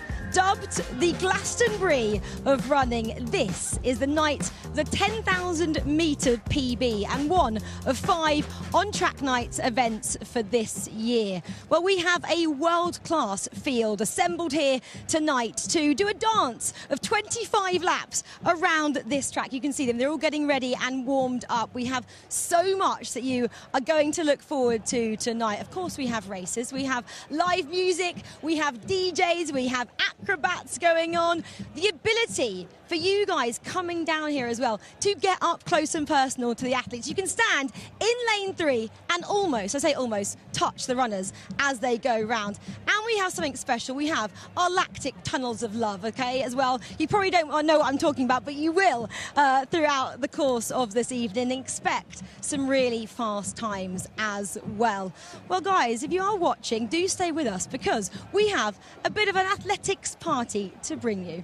And as I mentioned, we've already been here throughout the day today and we've been blessed with some glorious weather here in North London. For once, the summer, I'm going to say, has finally graced us. We've had a lot of 10,000 metre races already. We have some 800 metre races still to come before we round out this evening with the 2 big races. There are also UK Athletics Championship races. A lot of the athletes here today are A, looking for fast times, B, looking for World Championship qualifiers for later in the summer, and there's also some prize money on offer as well if you win the race, come second and third, and if you beat those meeting records as well. So lots to look forward to this evening. And we have 3 commentators who, if you have tuned in already this afternoon, you'll know who they are already. Ellen Ellard, Matt Seddon and James Thee are all standing by. And I believe, guys, you've had a bit of a party already. And what are you expecting from later on this evening? I mean, I'm going to go and chat to some people in the crowd,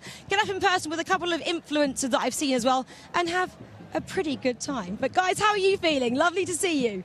Thank you, Rachel. Thank you, Rachel. It has been an absolute phenomenal start to this programme, and I tell you what, it's a programme that is only going to get busier and better. I mean, we compare the times to last year. We are up in every single race, Ellen, haven't we been so far? But not just the times, the drama, the theatre that's been out there for 25 laps in each of the races has been great, hasn't it? Oh, it's been exceptional, and it's what we come to expect here in Highgate, and it's going to keep coming. Like Rachel said, we've got a brilliant evening of racing to come.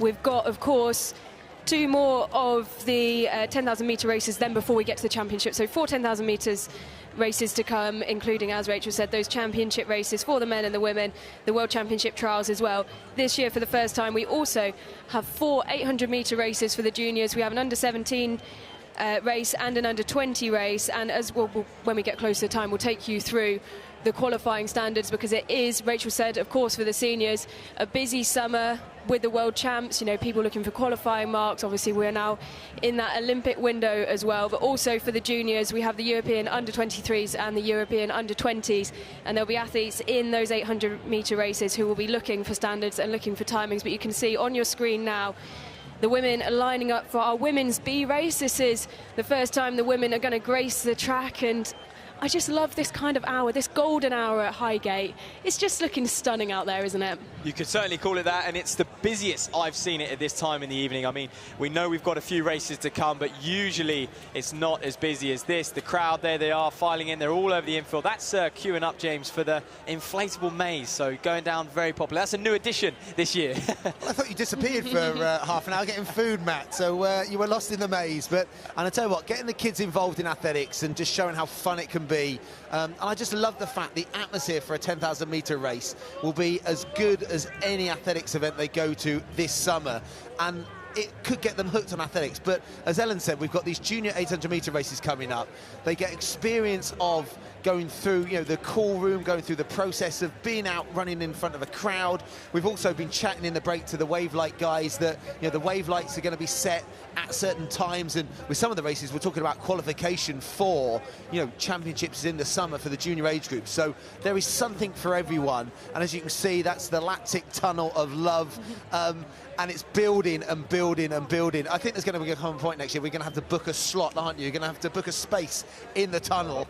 But I tell you what, you know, if you're thinking about coming down with families, you know, whether you can't get down this year, put it in your diaries for May next year. We'd love as many people with their families, with their support crews. You know, it is an event for everyone. Yeah, there really is something for everyone. We saw some shots in the break of people in the infield, everything that's going on in there. Lots of just things to get involved with. Matt mentioned the inflatable maze.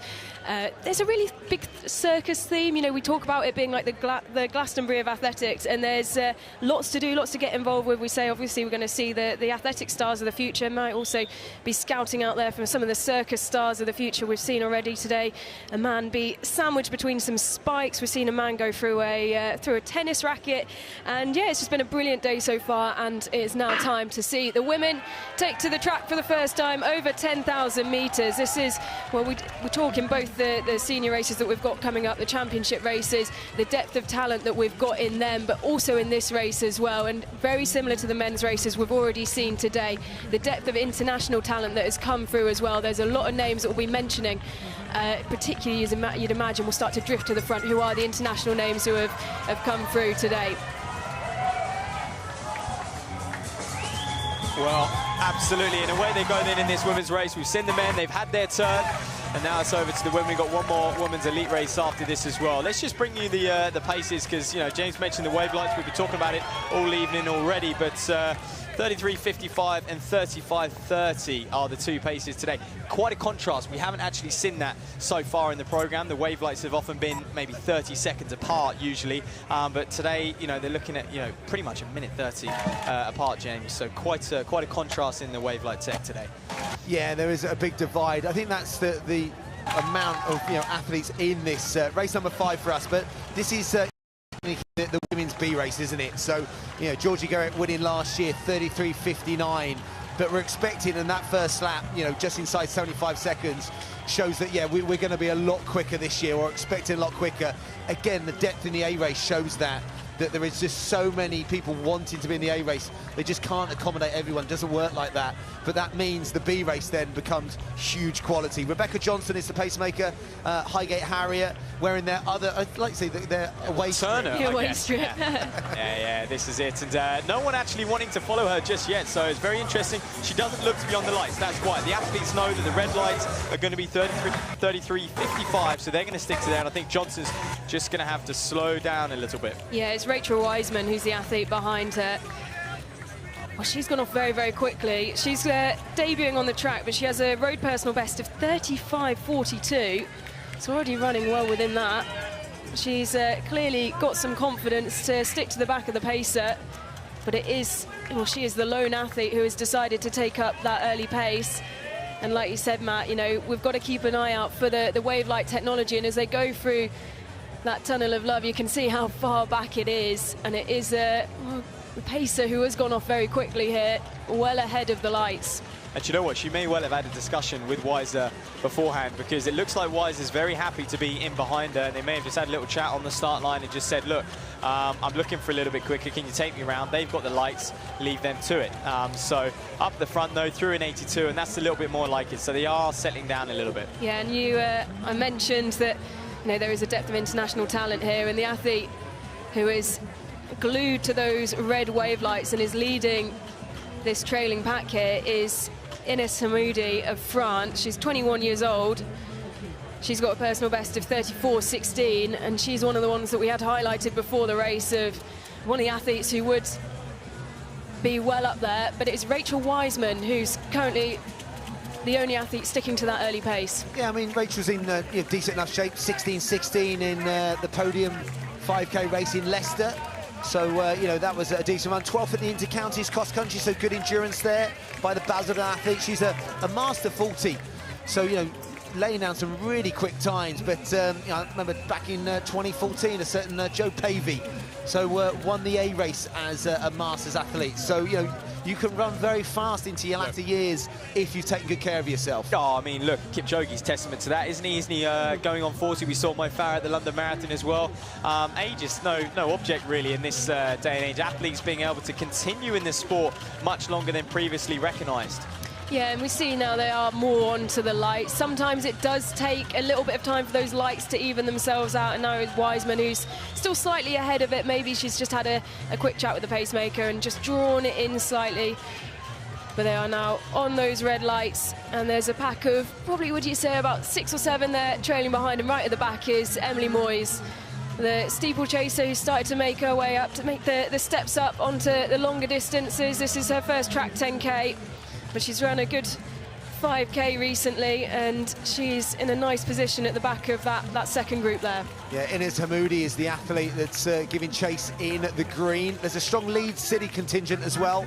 You can see there the blue vests with the gold bands across the centre. You see 3 of those athletes are right in that group there, Matt, aren't they? They're such a strong team on the men's side. Talked about them earlier, but women's as well. You know, they're one of the strongest clubs in the UK, aren't they? Oh, we said before, real strength in numbers, these sorts of clubs, and it is just a centre point, and even people who live just outside of Leeds, they will join that club because they want to be a part of it. They want to be a part of those road relays teams, those national cross-country winning teams as well.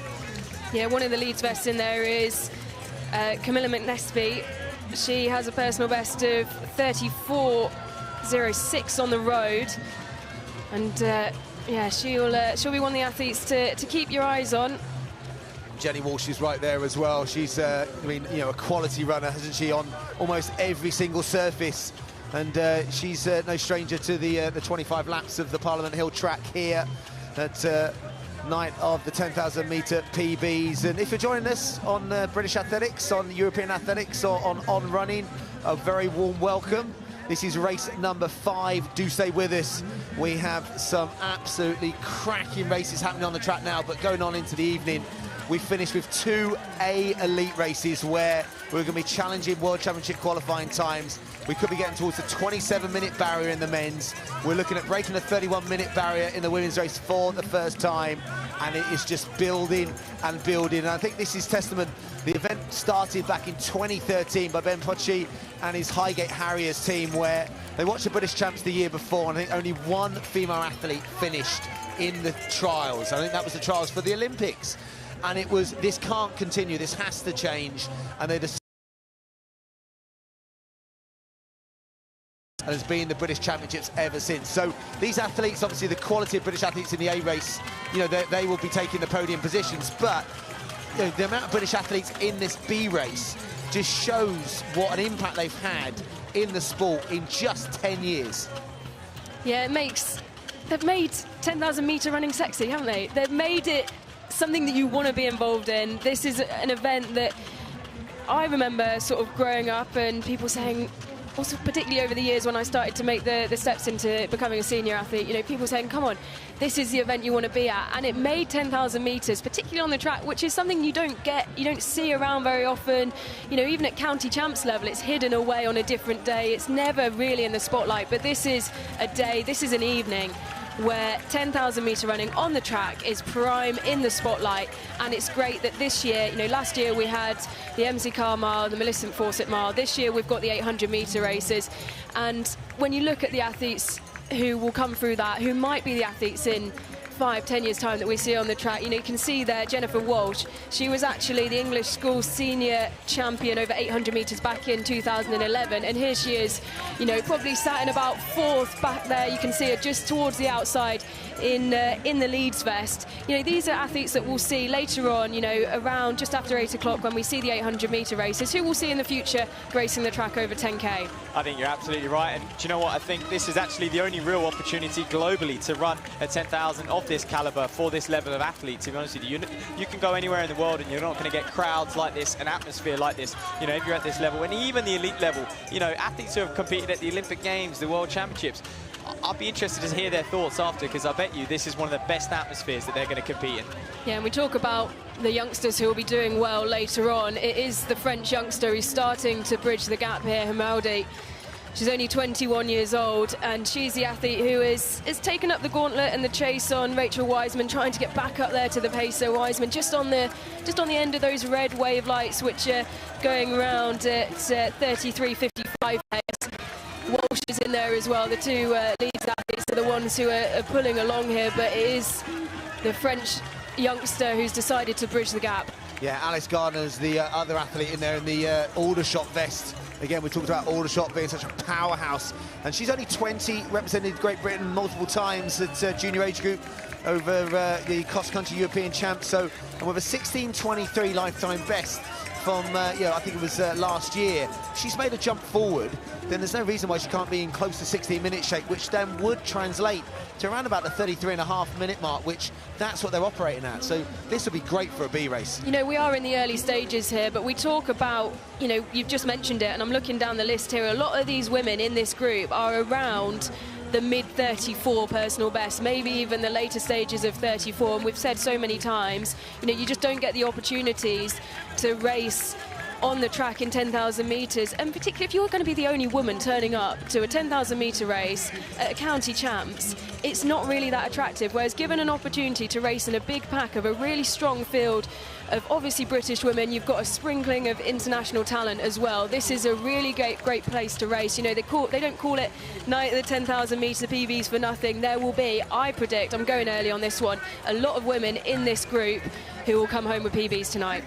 Well, there we are then, 3K in just outside 10 minutes, so that would get them around about 33.20. So up at the front, they're operating way inside that 33.55, which is where those pace lights were supposed to be. So it's very good running at the moment. I'm interested to see how this plays out. But Ellen, you were talking about it's an opportunity for them to race on the track and against one another, but also they're used to running in mixed races, women, especially when we look at the road team, the mass participation road team. So, and often mixed races, they won't count as qualifying times. And we know that the introduction of actually being allowed to take road 10K times now for, I mean, I guess it's not so important in this race, but for the Worlds and Olympic Games, but it has to be in kind of a female-only race, and this is one opportunity to do it. Yeah, exactly. They provide such a brilliant opportunity, a brilliant athletics opportunity, a brilliant athlete experience here at Night of the 10,000 metre PBs. Ben does an incredible job, and, you know, you can see already, look at how built up it is. We mentioned it earlier. Through I think it was probably race 3, I remember looking over my shoulder, and I don't think this time last year, and even obviously in the years before, we've seen it this built up at this time. The atmosphere is absolutely bouncing, and these women will be feeding off it. Yeah, they absolutely will be, and they've done that for the first 3 kilometres, 10:06 roughly with that 3-kilometre split. So slowed slightly, but that first lap 75, that's where a lot of the opening running. But it's the French youngster that looks like she's closed the gap to Wiseman. Yeah, she has now. Jennifer Walsh well in there though. She's tucked in nicely. She's just taking that inner line while the French woman's on the outside. And this is a brilliant position for the 2 Leeds athletes, sort of working their way back up to Rachel Wiseman. Yeah, Hamoudi's run, you know, just outside 34, but I think she's, you know, they're operating way inside that at the moment. And I just hope the next few laps they can just clip out. They're running about 80 seconds, 81 seconds per lap.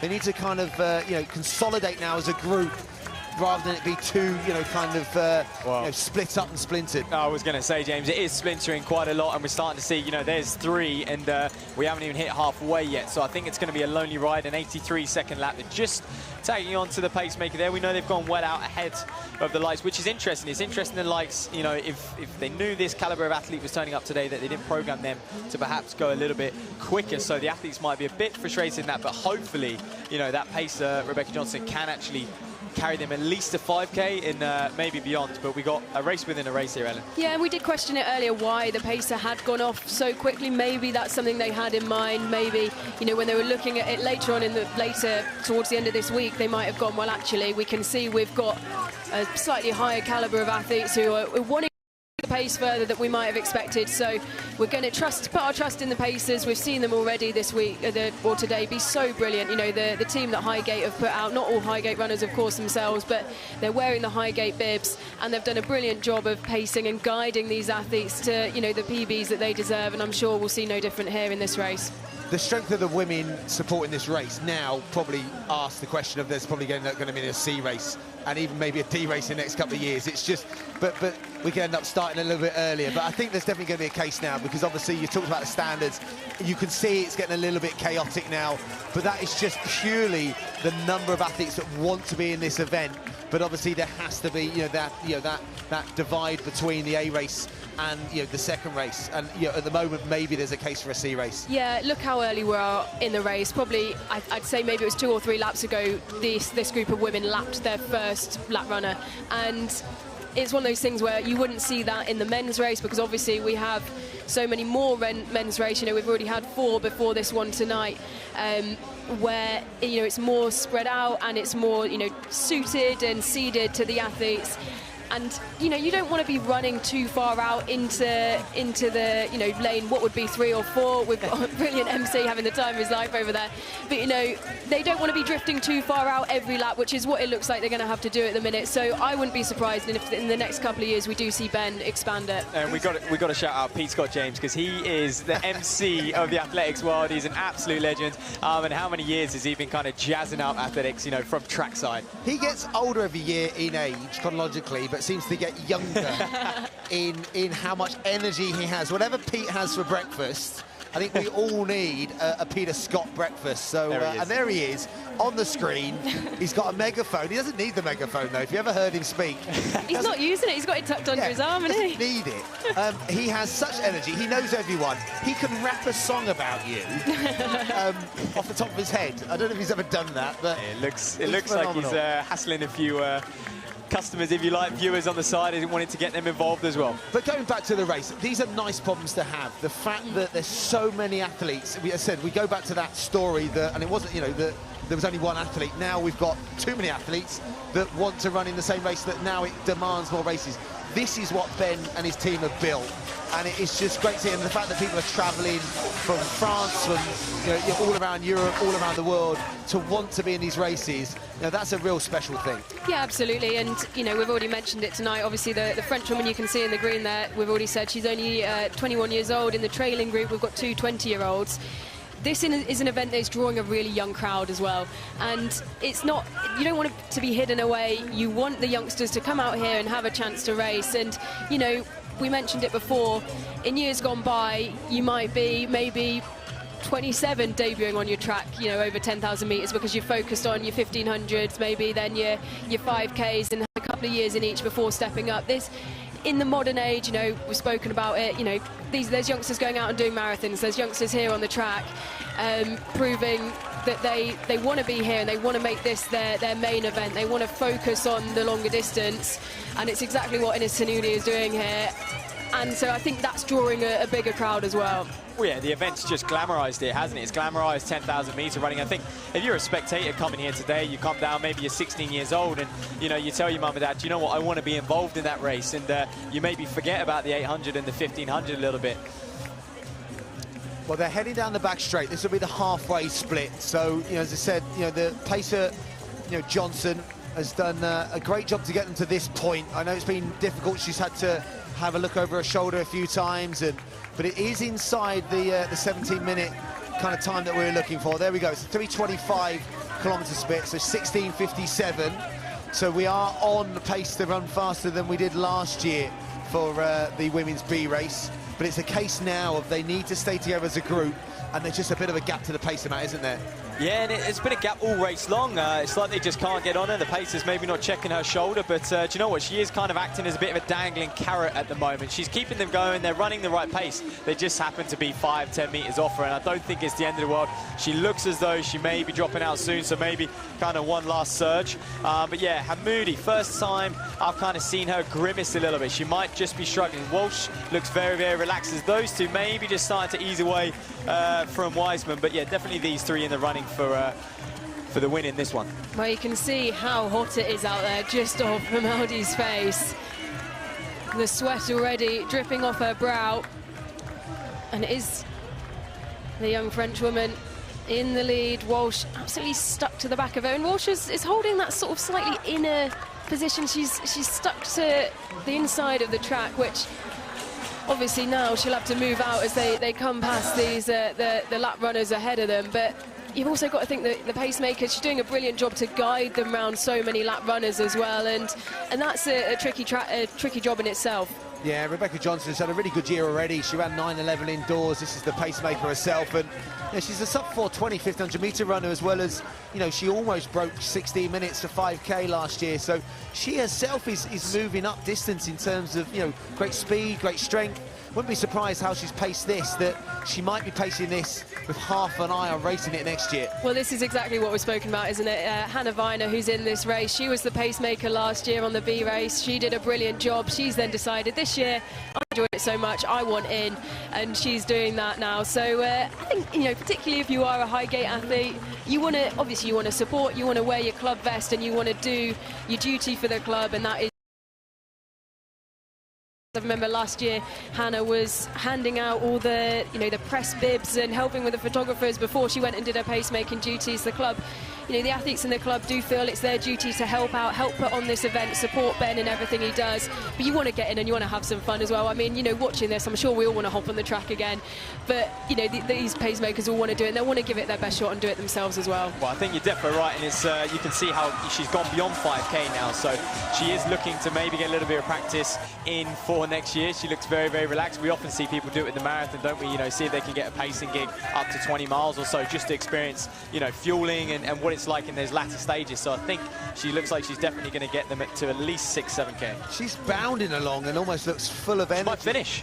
I mean, in terms of, like, you know, looking comfortable, the only thing I would say is that the athletes just can't quite just get onto the back of her right where they probably need to get the maximal benefit. I mean, you know, a pace of themselves is, you know, kind of, you know, a few things, as in, you know, set an economic pace, but also when it's a little bit breezy, you want them to cut the wind for you. You want that that slipstream, and if they're just a fraction in front, it can make it a bit more challenging. Certainly, and they're kind of running at that absolute red line where to raise it would just kind of push them beyond. And there she goes, she drops out bang on 6K, 82s, and it's going to be interesting to see what, you know, what they do over the next few laps. Will it slow a little bit before we see that kind of, you know, rise in pace towards the end of the race? But Hamoudi, you know, technically, I know she's had the pacer, but she's been doing a lot of the hard graft herself, and Walsh can actually get so close. If you look at Walsh's stride length, very, very short, very efficient, maybe suited to these longer distances. We know she came from that 800-meter background, but you look at her stride and you think she's going to be able to keep that cadence going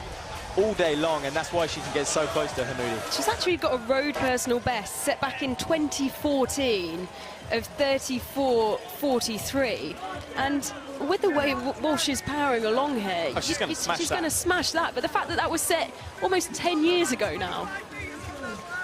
And as we mentioned in the earlier races, there are obviously casualties here and people that it doesn't go to plan, and they have to step off and come back to fight another day. It could be having a niggle, it could be, you know, having an energy issue.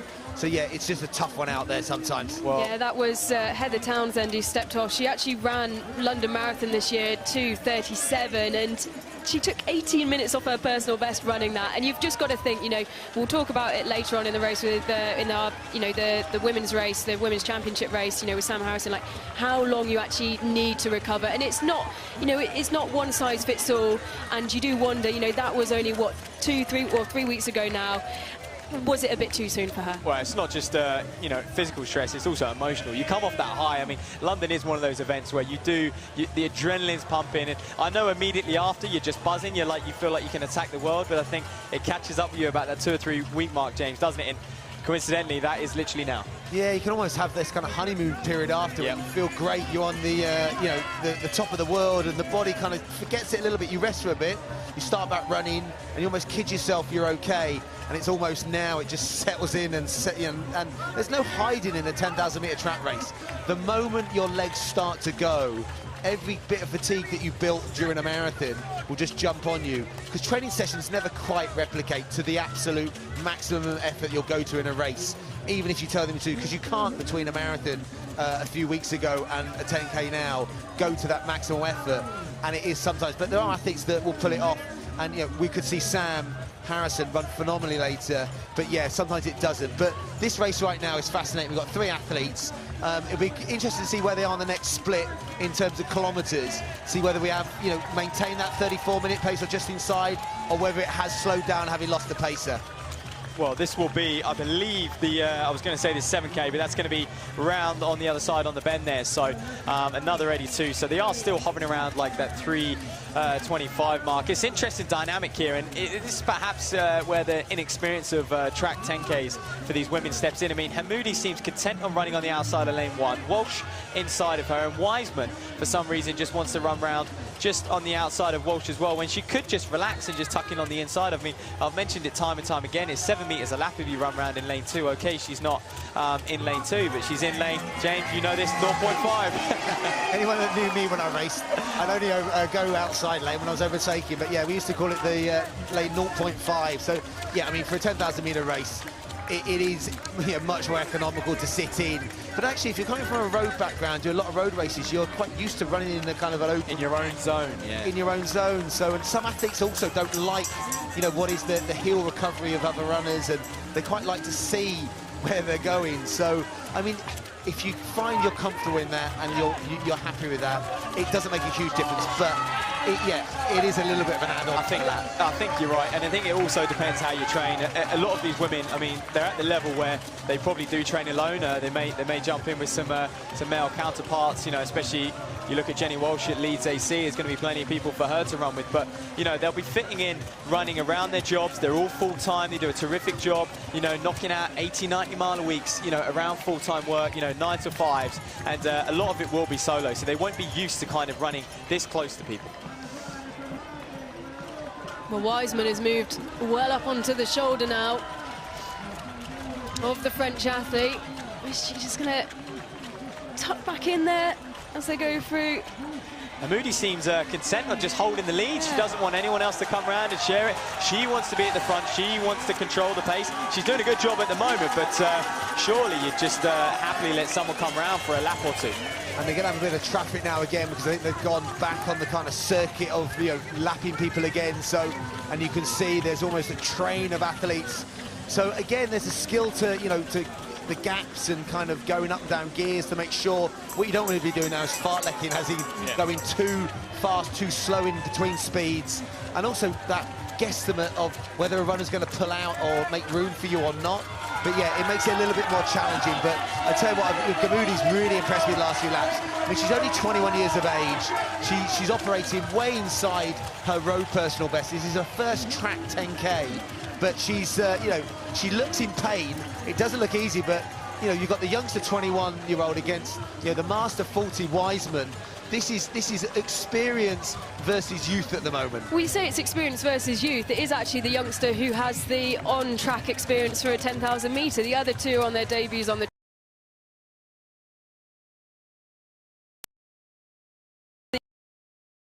doing the laps, churning out the 25 lappers.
smile, and there's fireworks, Ellen, with 100 metres to go. Jenny Walsh is into the home straight.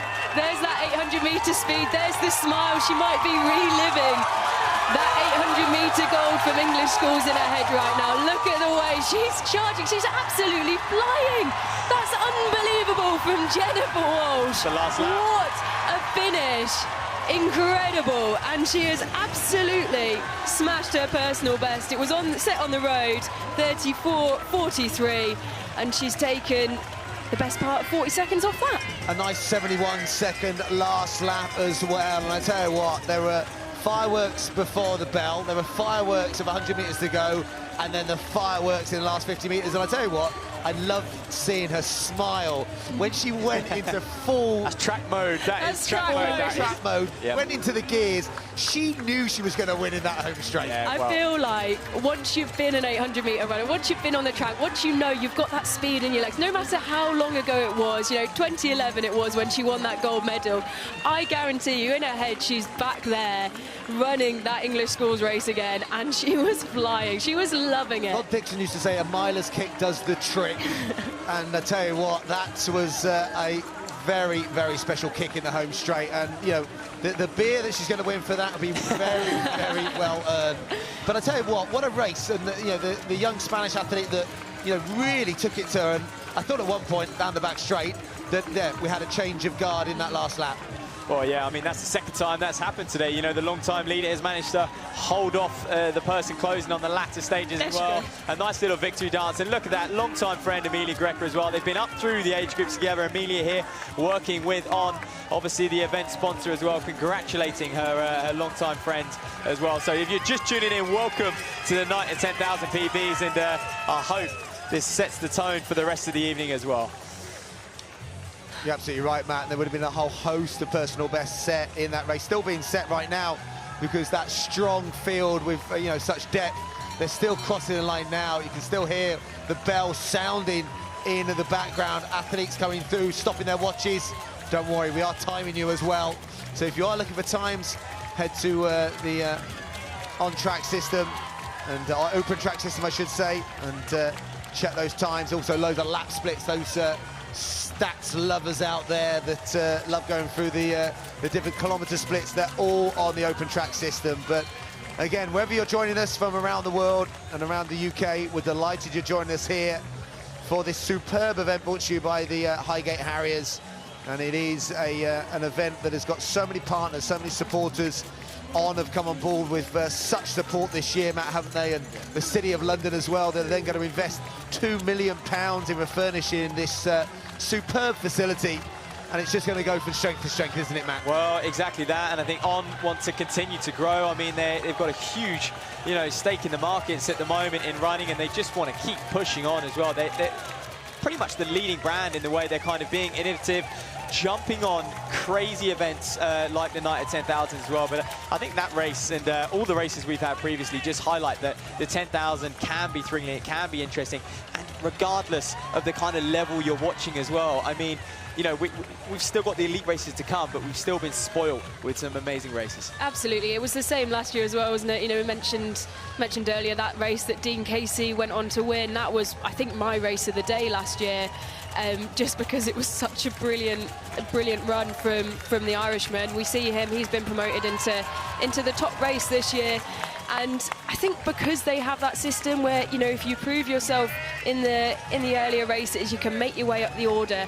There's something at stake as well. Obviously, you want to chase your personal best. You might be chasing, like we're seeing with some of these under-20 women in this race, and we'll see in the 800 metres, and then, of course, obviously, with the senior, elite championship races as well. There is stuff on.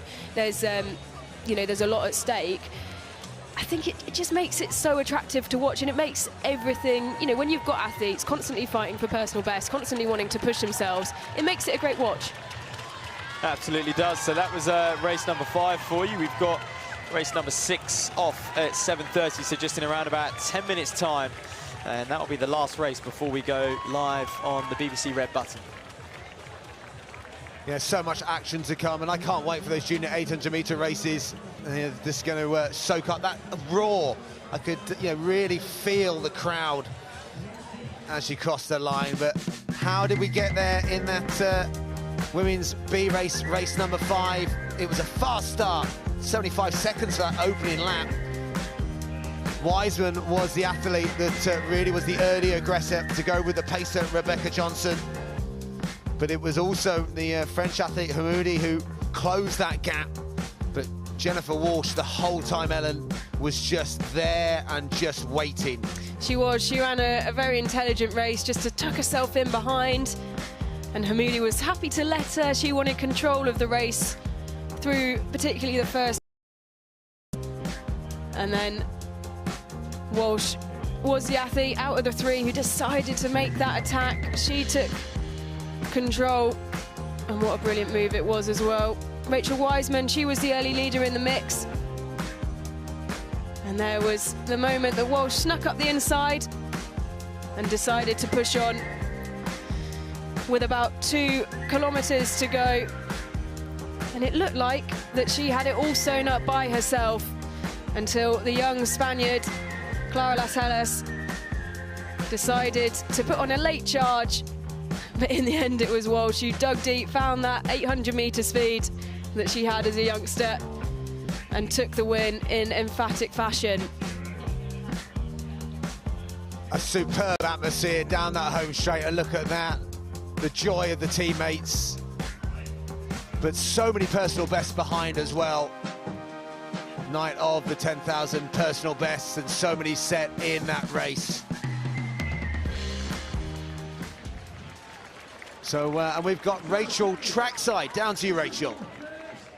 Yeah, thanks, guys. Well, a break in action. We've just seen some amazing action on the track there. It's like we're at some World Championship meeting here. We're not. We're on track night, of course, the night of the 10,000-metre PBs. And next to this legend here, Olympian Chris Thompson. Of course, he's an on athlete as well. Lovely to see you here. I mean, this is an event like I haven't been to for quite some time here. It's part of this on-track night series. They're running 5 this year. Yep. This is the second one. Tell me a little bit more about these and what they're trying to achieve by putting these races on. I think they're trying to just continue to grow that idea and the concept of bringing spectators and the athletes closer together, bring that interactiveness, if that's even a word, I don't know. We'll go with that. And giving the athletes the opportunity, no matter what the level, club athletes, elite athletes, to run PBs, qualify for championships. Historically, this has brought some amazing races, amazing performances, athletes going on to World and Olympic Games from it. It's an absolute carnival atmosphere, as you say. A number of people have said, have looked round and just gone, I can't believe this is a track and field event. I mean, behind the camera, there's people climbing, and what, the kid just jumped off the top of a climbing wall. Thankfully, they are attached to a rope, so everything's all right. It's just amazing. It's just an incredible night. And their mission statement as well on track nights is to give a platform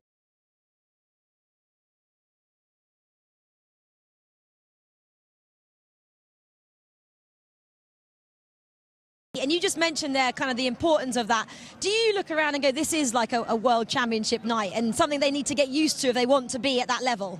Certainly the emotion of it. When you're on the track, it's intense. And I think a lot of athletes that go on in their career, later in their career, remember moments like these to learn from and know that that's the moment I grew in myself, confidence-wise, and to deal with big things. And I know the moment that happened for me, and hopefully some of the young kids today can run PBs, and even if they don't, they take away something from it to make them even better in the future. And who knows, we could be talking about, like London Marathon talks about the athletes that win the mini marathon, could be talking about athletes that win this event that go on to be the next big name athlete and win Olympic medals. And that's what this event hopefully will do as well as everything else. It's just, you can't put negatives to this. It's just, there's just so many positives, no matter what age and what you're coming here to do. So no matter families out there, I've brought my family as well. It's just brilliant. My parents are coming to watch, FYI, as well. But I mentioned there's 3 continents, there's 5 races. It began in the USA. This is number 2. Then we go to France,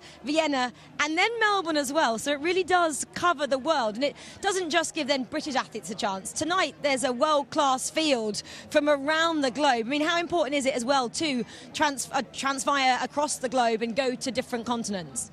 I think it's very important. I mean, track and field for me, I've always felt it's one of the most inclusive sports there is. Just bar none, because you just need a pair of trainers, or even can run barefoot.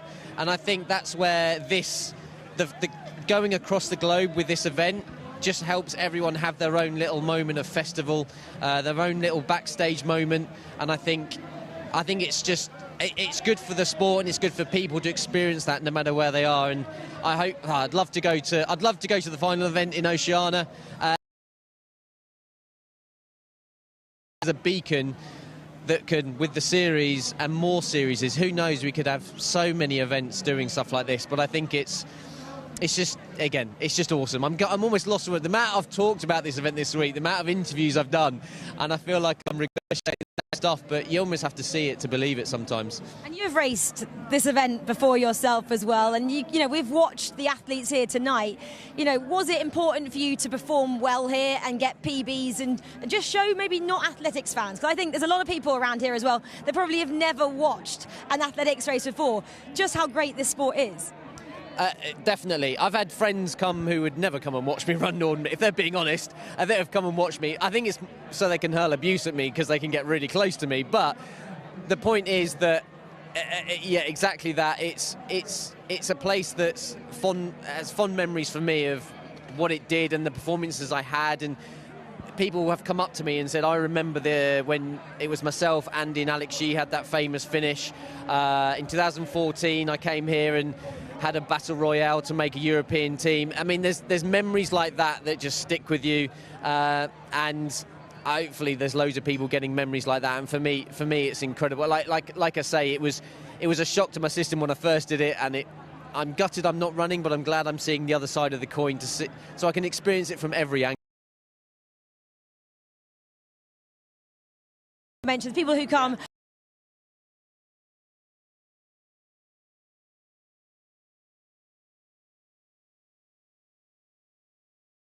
People who don't really know athletics to come back next year or go to one of the other on-track nights. What would you say to them? I would say I defy you to come here and not want to come back. It's very hard to. I think this inspires repeat customers. And again, I've spoken to a few people out there that it's their first time. A few people that came here as a runner and has come back as a spectator. You don't often. And vice versa, people that come as a spectator and come and run. I mean, that's what the event does. It makes you want to experience both sides of the coin, whether you're watching or running. And again, like I say, you bring in your family. So for a lot of people, it might be difficult to balance going to an event with young children. I've got a 2-year-old here. I don't know where he is. I'm sure he's safe. And so his wife is here. FYI, it's fine. Yeah. He's safe. Yeah. I'm sure. I'm confident. But my point being is that you can come here and enjoy it, and you can have the ability to watch races, dip in. I've said it before, there's climbing frames, there's all kinds of things. And yes, I will stop rabbiting on, but again, it's good. I get told off. But yeah, it's just brilliant, isn't it? I was saying that we're underneath pictures there. Anyway, let's go to the next race. Guys, over to you. Thank you so much, Rachel. Thank you so much, Chris. What an absolute legend. I don't think I've ever seen a boring Chris Thompson interview. Please, could someone find like a time machine so we can just make him younger again? And also find his child as well. And someone find his child, because, yeah, I mean, he's just got so much energy. And one of my favourite Tomo moments, Tomo being his nickname, was when he won those Olympic marathon trials in Kew Gardens, an event organised by Tom Bedford, and it was just phenomenal. The emotions, but it just showed that, you know, he loves running, doesn't he? Well, we talk about his child. Well, didn't he win that? Only it was a couple of days after his child was born, wasn't it? And so that seems like now if his child's 2. Seems like 2 years ago. Seems like it must have been 2 years ago, wasn't it? It was 2021. Hey, enough of Tomo. He's not pacing today, he's not running, but these boys are. Lepetre up at the front pacing alongside Ricky Harvey as well. There's Spiky Danger, Dan, man of danger. He's not pacing. Yeah. I'd love to see that. Exactly. He's got a brilliant stride length. So, Matt, take me through the pacers in this race, and also we've got the wave-like technology that will be helping the pacers and then the athletes in the latter stages. Well, we're seeing it time and time again. I think you're going to get this as the races progress. We're getting near the pointy end of the evening, if you like. This is the last domestic race, even though there are several internationals in here as well, before the 2 elite races after the junior 800s as well. So, you know, we've got Lepetre up front pacing alongside Ricky Harvey, but again, they can't get on the lights yet. They had to muscle their way to the front. They really had to kind of lay it down over that first 200 just to hit the front. But I wish some of the runners would just relax a little bit. But I think the problem is, Ellen, what you're seeing here is the athletes are like, well, I'm on the red lights. I want to stay here. I'm not going to slow it down. So the paces just can't slow down enough at the moment. And you see Lepetru's just going to sneak inside Ricky Harvey there. Yeah, we saw that through the earlier races, didn't we? You know, we talk about the level that these men are at. There's quite a few internationals. You can see the athlete in second, the Spaniard.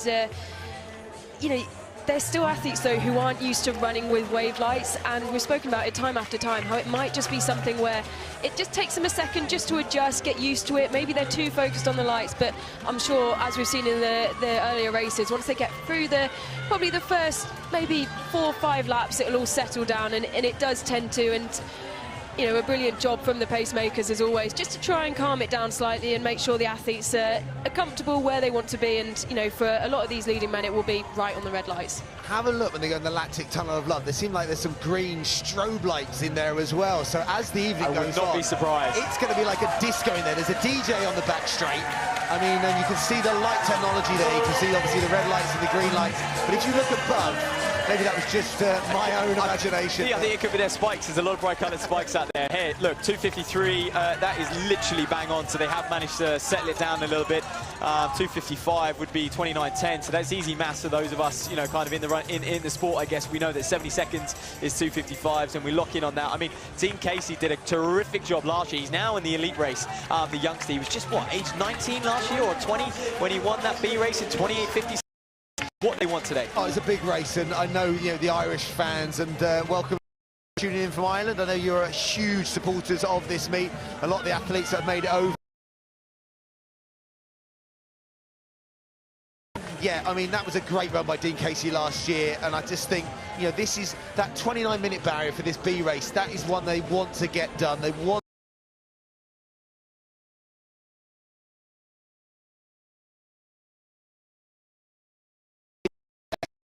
be phenomenal.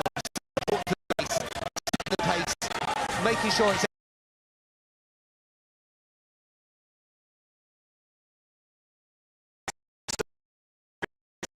have had a few dropouts, which is always going to be results matter, and they don't tend to turn up if they're a little bit underprepared, Ellen.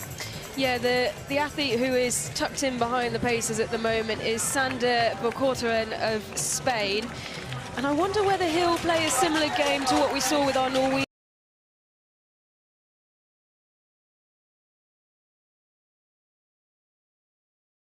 28.48 at Valencia. He's got a track personal best though of 29.19, so he'll know his strength, and I think he might be one of those ones where, like we saw with the Norwegian Gundersen earlier today, just stick in behind the paces, stick to the light. Maybe that's why he was one of the athletes keen to get very, very close to the lights and that inner line, because he knows he can run well under a PB. Well, you know, there's a lot of boys who go out to Valencia and a lot of people who go out to Valencia and they will run fast. I mean, in this race, I mean, 28.40 to 28.50 seems to be the kind of golden time, if you like, for these gentlemen. And then most of them actually have gone out to Valencia and they kind of hit that split. What I would say is, you know, track 10,000 is a lot different to the road, and I think, you know, acknowledging your road PB and thinking you can go quick on the track is perhaps a little bit naive. Yeah, there's also a little bit of technology involved nowadays. Some are, you know, slightly bigger responders to the technology of shoes. That's the, you know, the foam and the carbon plates in them. You know, other people do run better on the track, you know, and it suits their kind of, you know, their personality or how physical they like. You know, the track running has a, you know, a certain edge that, you know, road running just doesn't have, and there's a racing element to it as well. So, yeah, there's also experience. You know, it depends if you come from a background of, you know, fast 5,000s on the track, or, you know, we've got athletes that are coming down from half marathon to 10K here. But it's Sander Bokorteren, the Belgium athlete, that he's the fastest man, I think, or one of the fastest. When I went through the kind of athletes on paper, he's run that 28.41, you know, personal best on the road. You know, so he's someone that has really good pedigree, and it's also someone that's made the journey to be here. So no wonder that he's there in that luminous yellow vest, and he's got right on the back of the two paces. He looks very smooth as well at the moment, relaxed. Obviously, he's got the experience, but someone I should probably mention is Oscar Bell, the tall figure in the red vest. That's the Hearts Hearts Phoenix vest, and coached by, of course, Andy Hopdale. Will be here tonight on the mic, I believe, James, as well. But this man was 7th last year in the C race. He's now in the B race. Hey, how about this for a stat? 14 parkrun wins in 2022. That is a stat. Yeah, and I had a chat with Andy Hopdale. Guess where I found him? VIP. Of course he was. I was just heading through there, obviously. Got bumped into a good friend, Darren Sinclair, former 800-metre athlete. So loads of athletes in there. Ollie Laws is in there from On.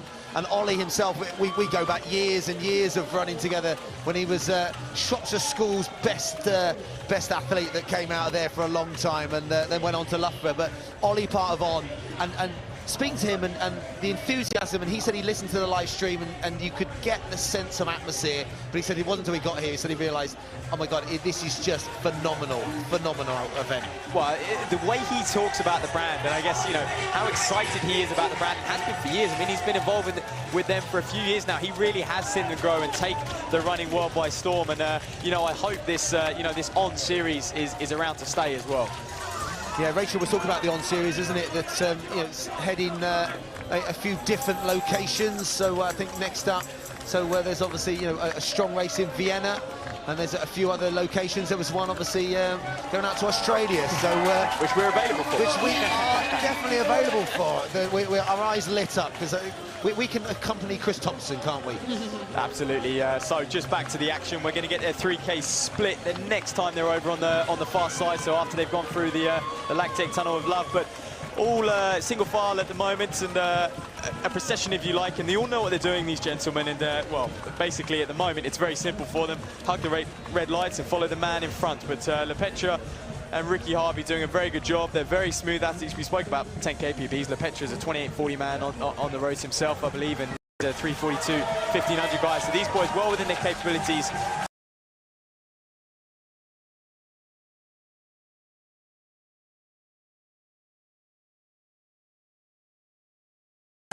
Very, very strong athlete.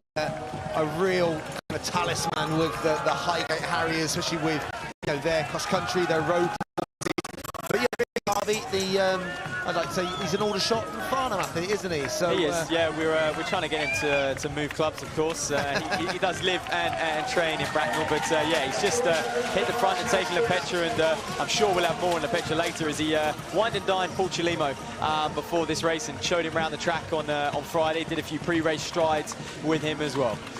Oh, that's just great. I saw the pictures on social media, and you don't get too many Olympic medalists come for your club meals. And this is, I think that's just a testament to athletics. Everyone is very approachable in this sport. Athletes are very humble, and you know, the bottom line is they all share a common interest, and it's just fast. And I think appreciate the work they put in, and especially once you start reaching this level. I mean, like we said, most of the guys in this race will be semi-professional, be working full-time jobs. They respect one another. They know that to be there on that start line, you've had to put a hell of a lot of work in. Yeah, there's loads of miles that have gone in, you know, whether that's, you know, for getting ready for a big cross-country season. Some went indoors, some have been hitting, you know, marathons, you know, half marathons. So, yeah, there's so many different ways to attack 10,000 metres. And for some, this is going to be the springboard for the rest of their summer. For some, this is their summer race. This is where their kind of track season starts and ends. I think this is Highgate is such a brilliant melting pot of people coming into this race from lots of different, obviously, parts of the world, but lots of different either parts of their career, like you say, parts of their season. You know, are you coming from an indoor? Are you coming from a cross-country background? And it's just, the atmosphere just breeds everyone getting together and having a good time. You know, you mentioned, you know, the famous faces that we'll see on the track coming down a little bit earlier, you know, earlier this week to come and have a look around. But also, you know, just come and walk around here. And, you know, we've mentioned it a few times tonight already. Just sat on the banks, there's, you know, there's probably a few, well, we've seen already, a few Olympians, former Olympians out there, you know, former British champs. You know, this is an event for athletes and they love it. It is, and it's Konstantin Wiedel who's just on the heels of Lepetra. He just closed that gap a little bit as Ricky Harvey dropped out, and this man's on his debut track 10,000. He's got a road personal best of 29:15 in Berlin, and actually 2:13 in the marathon earlier on in the year. So you talk about that melting pot, Ellen, and this is a prime example. You know, you start your year with a marathon, he'll now move to the 10,000. He's here today competing over 10,000, and then perhaps he'll probably work down to the 5,000 towards the back end of summer, James. Yeah, also Michael Piemans in there as well, the Netherlands athlete, 29:01 aim. So, and I think we've got Rachel Stringer down trackside again. Well, I'm with the mastermind behind this event, Ben Pochi. He devised this back in 2013 now. I mean, I've got to first ask, because you've had a feel already of what this event is like. What did it look like back in 2013 compared to what it looks like right now? Yeah, I mean, at the time, 2013, it was fantastic, but it was very different. We had 150 people standing in lane 3 of the track, and at the time that was pretty special, very unique. People didn't stand on the track back then, and we had a brass band playing, yeah, I think the Rocky theme tune. But it was great. But yeah, it was 150 people, but it was great. We had, you know, it was a start point, and we had enough support for those who did it that's allowed us to progress forward. And each year, it's all the support of all that goodwill that's allowed the event to grow. What was the why behind putting an event on like this? Just quite simply, if you were an aspiring 10,000 meter runner, there were no real opportunities to achieve your goals in terms of getting, wasn't for me, but to get things like qualifying times for the World Championships, the Olympics. You had to fly to America, and so the goal was always, can we create an event where aspiring GB talent doesn't have to go abroad to try and get qualified?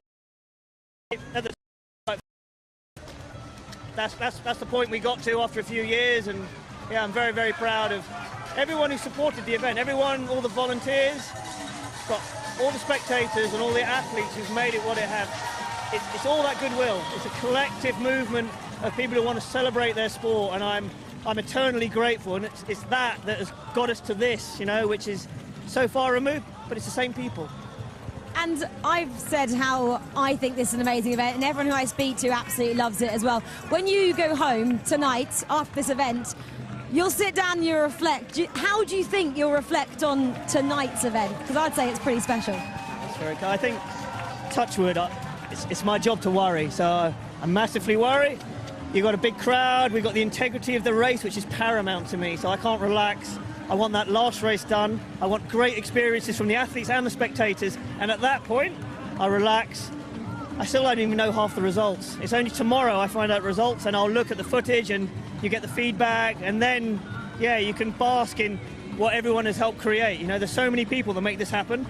Makes me very proud to have joined Highgate Harriers in 1984 and to be part of a grassroots community that is full of so much passion. If you're a runner or not, you need to cut yourself down to these nights in the future. The Glastonbury of running. This is what this event has been dubbed, and this man made it all possible. Ben, it's an absolute privilege to be here and just to see what you've created. And good luck for this evening. Don't stress out. Go and enjoy it, and we'll speak to you at the end of the evening. Thanks very much, Ben. Back to you guys. Thanks, Rachel. And Ben Pochi, what an inspirational story. You can almost hear the emotion in his voice. No, actually, you can hear the emotion in his voice, because he's so proud of this event and obviously where it's come from. This is the 10th anniversary. I can't even imagine where this is going to be in 10 years' time, because it's definitely going to be on. I just hope, yeah, it just keeps building and building, as this B race is in the men's. So they've gone through the halfway mark in 14:28, so we are bang on that sub-29-minute pace. Ellen, and I tell you what, it is now splintered, isn't it? Yeah, it has indeed. So we have the German Vettel up front. Just behind him, though, the athlete who's been sort of quietly plodding along there, Matthias Flack. He set a 3,000 metre PB earlier this year, 8:04. And he's a Norwegian, Matt, not wearing a speed suit. He is indeed. He's gone for the more commonly known or commonly seen split shorts, I guess, on the running circuit. So yeah, fair play to him. And it's yeah, since, I mean, Ben was talking about the event, it's been all break up here, and like you said, Vedal really pushing on, Flack giving chase now. Vedal's going to be on the lights. The Petra's dropped out, and I just wonder if they're going to be able to hang on and beat Casey's time of 28:57 last year. I mean, they're bang on at halfway. It just depends if Vedal can just keep on going. It's still a long way to go in this race to be on your own like this. Remember, Casey was in a similar scenario last year, but then he had company over those last few laps, and that propelled him to that sub-29-minute clocking, which these guys are going to have in the back of their minds. Yeah, we've spoken about it so many times, but I have to stress it again as we see that man in the middle of the screen, Lucas Nieuwenburger. He's Dutch. That means at the minute, the top three are all international runners, and this is race well, technically this is race number 6, so this is the race, basically the men's B race. And the depth of talent that we are now seeing coming from overseas to race in not just the A race, but the B race as well, might mean that we have an international podium in the men's B race here at Highgate. That's great, and that noise on the back straight, and as we are live on the On Running channel, it is great when an athlete decked out in their full kit is at the front and yeah, flying the flag, and yeah, you can see the sign on the sign. It says "Dream On," and that's exactly what Ben's done with this event. You know, he's dreamed big, but obviously the dream keeps going on, and the fact that we have On supporting it, and they are such a kind of, you know, lively running brand right now. Yes, there were green lights. I was right. You weren't losing your mind. I wasn't losing my mind. You saw them, right? Absolutely. The strobe lights James is referring to, and I think that's actually to light the way. Once you get into the evening, it just gets a little bit darker. Athletes do need to see where they're going. I think a few years ago we've seen instances where the floodlights have gone out in various meets, and there's been phones, torchlights on the track to keep them going. But Vidal is now really putting his mark on this field. He's moving away from the Dutchman in second place as well, and he's just got quite a simple task here of just holding those red lights, and we're going to get his 6K split in just a little moment the next time he comes around. Yeah, Vidal does look really good, and an athlete that's not been there night to night. Mulryan just steps off, lives to fight another day. And there's such a great atmosphere here. You can just hear the noise of the DJs. You can see the crowd. They're enjoying the whole atmosphere. I said every race is like a theatre production, and the theatre and the drama out on this Parliament Hill track. 25 laps per race, but it really does build, and you can see the motorbike getting those great shots that we have really close trackside. But that is the image that a lot of the spectators get here in Highgate, which you just don't get in other events. Absolutely. And what a confident run this is on debut on track for Konstantin Vedel. Yes, it is. He's got himself in a brilliant position. You mentioned it earlier, Matt. You know, just the way that we saw through the early stages of the race, there was a jostling for position, trying to get onto those red wave lights, and he sort of waited it out. He was tucked in there nicely, and it's really paid off for the German. Well, I think he moved at the right time as well. He kind of made his move and decided he was going to commit to these lights as soon as the pacer drops out. Before that, he was pretty disinterested, and he knew the pacer was going to do the job. And so fair play to him. He's got his tactics right tonight. But just a word on the crowd as well. They are here to have fun, but they're a very, very knowledgeable crowd. They're educated around this sport, and a lot of them, you can just see they're very interested. They've probably got their own stopwatches out, keeping the lap splits going themselves, because I think they know what they're witnessing here, and he is not leaving those red lights. Yeah, you can just see them just, you know, right, almost chasing him as he chases them. It's fascinating, you know, how much the runners kind of use them as a guide. And another 69-second lap. So he is right on pace at the moment. It is exactly 8 laps, which is just under 2 miles to go. Yeah, so those, a reminder, those red lights are set on 28.59. Vedel has, as we said, his debut, this is on the track, but he has a road personal best of 29.15. Well, look, he's starting to pull away from them now. He's moving away from the red lights. He's pushing on here. And this is a very measured effort. This should be his 7K coming up any minute now, and there we are, 2:53. So another great K. He's running, just hovering around those 69s. Brilliant job from him.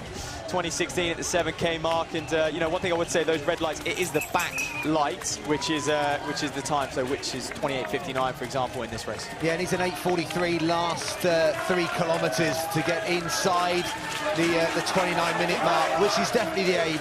You know, it's definitely something that we were, you know, delighted with last year in that B race, Dean Casey winning that, but now it's down to the German athlete, and you can see there the walkover bridge that the commentating team of Nick Anderson is joined also by Andy Hobdall and Lewis Moses, that they're keeping the crowd entertained, keeping the crowd updated.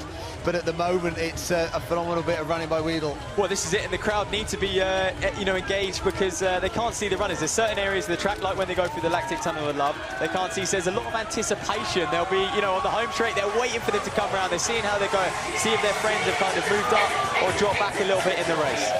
Well, we mentioned it's his debut, but he has so much experience at major championships, does Vedel. He competed in the under-23 championships, European under-23s. He was a steeple chaser and then made the move up to half marathon. He was at the World Half Marathon Championships in 2020, running 1:04 there, and has also made appearances in both the under-20 race and the senior race at the European cross countries. Yeah, he's looking very smooth indeed, but someone who's moved up and stamping his mark on this race is Edward Buck. He's in second place, the man, 29.25 personal best, and in California, San Francisco University man as well, so familiar with that NCAA system at the moment. And James, he was fourth in the D race last year, and he's stepping up here to the B race, and what a run if he can get on the podium. Yeah, Edward Buck has definitely got right in amongst it, and I tell you what, he's in a real kind of international flavour chase group. But Vedel has really put the foot to the pedal, and you can see him right on those red lights. And as you said, we're looking at those case splits. If they can maintain inside that 2:55, 2:54 mark, then we are going to get inside 29 minutes. But he's still got a bit of running to go. Yeah, he's flirting with the lights a little bit, and I think he tried to get ahead of them at 7K, and I think now he's decided, you know what, I'm just going to hold it back and save my efforts towards the end. This is the first time perhaps we're starting to see him just grimace a little bit and just try and hang on in there as he overtakes one of the first lap runners as they move wide kindly for him. But you can see the sun setting here at Parliament Hill, and we're going to come up to 5 laps to go, and that will be your 8K mark. So 2:53s is what he's been running so far. Has he slowed a little bit? I suspect this will come in at about 2:54. And wow, bang on, there you go, 69.86. It's like I've got a clock in front of me. I wonder whether, you know, if that was a conscious thought, you know, we saw him surge off a little bit ahead of the lights. Maybe if it was a conscious thought for him just to bring himself back onto the lights where he felt comfortable, that'd probably be quite an intelligent bit of racing. We maybe haven't seen that so much tonight for the solo runners who maybe gone off. You know, we've seen it more often than not. You know, we have seen some brilliant racing and some really well thought out racing tonight as well, but we have seen for a number of athletes the occasion get the better of them, and they've let the adrenaline go and they've surged off maybe a little bit quicker than they should have done. But actually, if it is his choice to drop back on and look down and say, right, you know, I'm comfortable with the lights, I know I'm going to be well within a PB here if I keep going along at this pace, that'd be really intelligent from him. Well, he's going to go deep inside him now with a mile to go. He's kind of territory. You train for that, James. I mean, what's a gruesome 10K session, James? What 10K session would he have done which would have put him in this situation? Oh, there's so many variations, whether that's mile repetitions, whether that's kilometre repetitions, or even, you know, kind of, you know, longer 3K, 2K reps where, you know, 10K is about sustained running, and that's exactly what he's doing. Another sub 70-second lap, but it's also now as he gets to the mile to go mark, it's being able to, you know, dig, but also then find something, as we've seen in some of the previous races where your last 800 is your fastest, and especially your last lap is your fastest. That will be something he would have worked on. And, you know, it looks the group behind, and that's the young athlete. I think that's the Birmingham University student who's gone really well, Tarango, who's a big talent, isn't he, Matt? Oh, he absolutely is. I mean, he's a GB representative on the cross country, and many kind of thought that came out of nowhere this last, November. He qualified for the GB team, but James shakes his head. He'd seen it coming, apparently. Yeah, he's the Bucks 10,000 metre champion from just 3 weeks ago, so he's had a quick turnaround here in what was, well, a tactical race. But if he can get in at 29-minute mark, that would be huge, because the Euro Under-23 standard is 29.20, so Toma's going to have one eye on that, and he's got a good battle going in for second place. Yeah, it's a great battle, and testament to what they do at University of Birmingham. You know, Luke Gunn and his crew, they've got such a strong group there, haven't they? And men and women, you know, it's phenomenal to see. And I tell you what, he's in a real battle, but at the moment it's a battle for second. This, you know, this is metronomic lapping here. That's another, you know, kind of 69.4, 69.3 lap that he's been hitting religiously. Those pacing lights are definitely helping.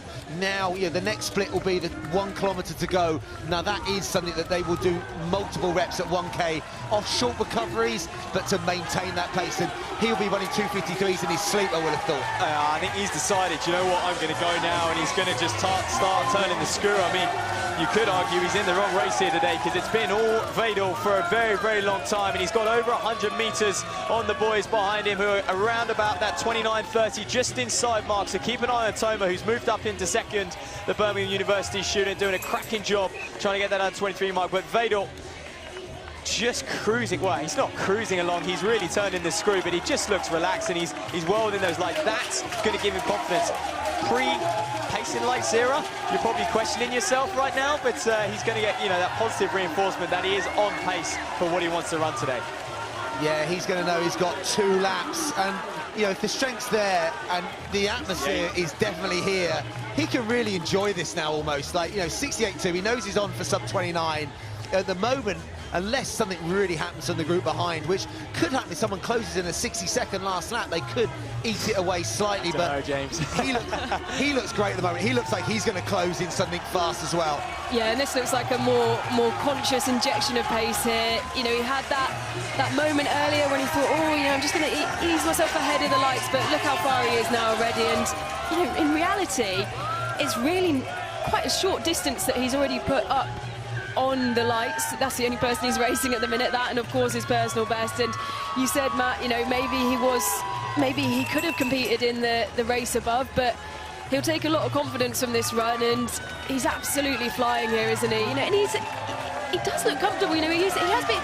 You look at his facial expression and you think maybe he doesn't look that comfortable. He's gritting his teeth, but he has been a race. Well, he's been turning the screw as well. And you know what? I think the crowd are responsible for this running now. Over the last 3 laps, he's been absolutely notching forward every lap. Look, another 68.0 now. You expect him to go one better on the last lap. Can he break his 67, 66? He definitely looks like he can, James. I'm taking it back. No one's going to catch him. He is gone. And he is just maintaining that, and he's picking the pace up. And look, yeah, the chaser behind, and it is having a terrific run. Durango's chasing, but they're not going to get anywhere close to him, are they? He's going to enjoy the back straight, that noise, the lactic tunnel of love, but he doesn't even look like he's got any lactic, man. Hey, Bendia's threshold so high at the lactate threshold testing through the roof, but here he goes in last 200. He can enjoy this Vidal. If you're just joining us, this is his debut. He's a 64-minute half marathon, got 2:13 marathon, and that's the strength, you know, prevailing here. That strength in the marathon in Seville earlier on in the year. He's then been able to cut down and prepare for the Highgate Night of 10,000s. He would have had it in the diary, but the German has come here. He's conquered British lands in Vedal.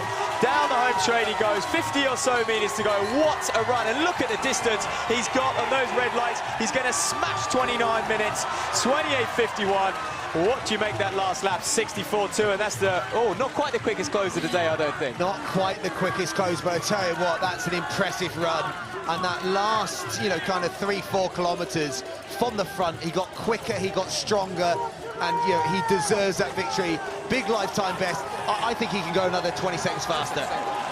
Absolutely. Get him in a right race. I guess you say the right race, but is that Chris Perry who's come through? What a finish at Toma. 29.19 for third as well. So the 2 Brits, look at Perry, man, out of nowhere. Where's he been for a few years? You know, steeplechaser, half marathon. What distance has he decided on? Well, he may have just found the 10,000 meters. Well, Vedal as well, steeplechaser, night for the steeplechasers. Well, that was a big run. Chris Perry, a bit of a journeyman, isn't he? And I tell you what, he would have got great support. He must have closed, I think, big over that last couple of laps. Close of the day. Call it now, close of the day. Yeah. I'll be looking at the splits. We'll look at the, you know, the open track splits. But they will be, you know, if they went through and it was obviously logged on the chip timing device. Special splits to Chris Perry. First Brit home in the B race, but not first home. Vidal took the victory there, 28.51. Great run.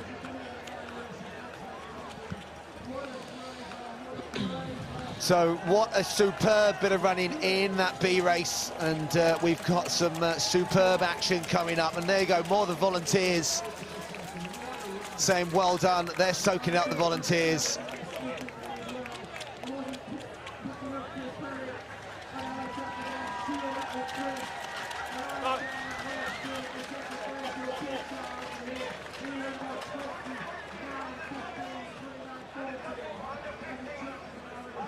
So it's a welcome to our BBC viewers, and you are welcome to the Highgate Harriers Night of the 10,000 metre PBs, now celebrating its 10th year anniversary. And wow, from 2013 and the event's first winner, Eddie McGinley, to now the event has gone from strength to strength in that time, hosting Olympic and World Trials and the European Cup. Last year's winning time, Yemen Cripper, a draw-dropping 27.16. This year, Ben Pochi's team, some huge support with the likes of On Running have attracted its strongest ever international fields. The 27-minute barrier is under threat. So is Steph Twirl's 2019 women's record of 31.08. And also we have some amazing juniors going over 800 metres. Quality graded 10k races, so sit back and enjoy the action. I'm delighted you've joined me, James Thee, and alongside me we've got the brilliant Ellen Ellard and we've got the superb Matt Seddon. Welcome both. This is going to be a superb evening of what's happened already. Let's catch up with some of the action on the VT. Well, there we are. This was race 6, if you're just joining us, like James says, and it was the German Wiedel there in the on singlet, tucking right in behind the pacemaker in the sunglasses. You can't miss him, who just dominated this. This was the most dominant performance of the day. Would you agree, James? It was a very strong performance, and you know, it was a super strong last couple of kilometres and the fastest time of the day so far, Ellen, but there's some very special and fast runners to come. I'm so excited. We've already seen so much tonight, and I'm so excited for what's to come. Last year we had the MC Car Mile and the Millicent Fawcett Mile as well. This year we have got 4 brilliant 800-metre races to come before the men's and the women's UK champs and, of course, World Championship trials. Our younger athletes as well, the under-17s and under-20s, who will be taking part in those 800-metre races. There's stuff on the line for them as well. We have got a big summer of athletics to come in from a junior perspective, under-23s and under-20s, and we will keep you up to date with the athletes who will be chasing those qualifying times. So we're going to throw down to Rachel Stringer, who is track.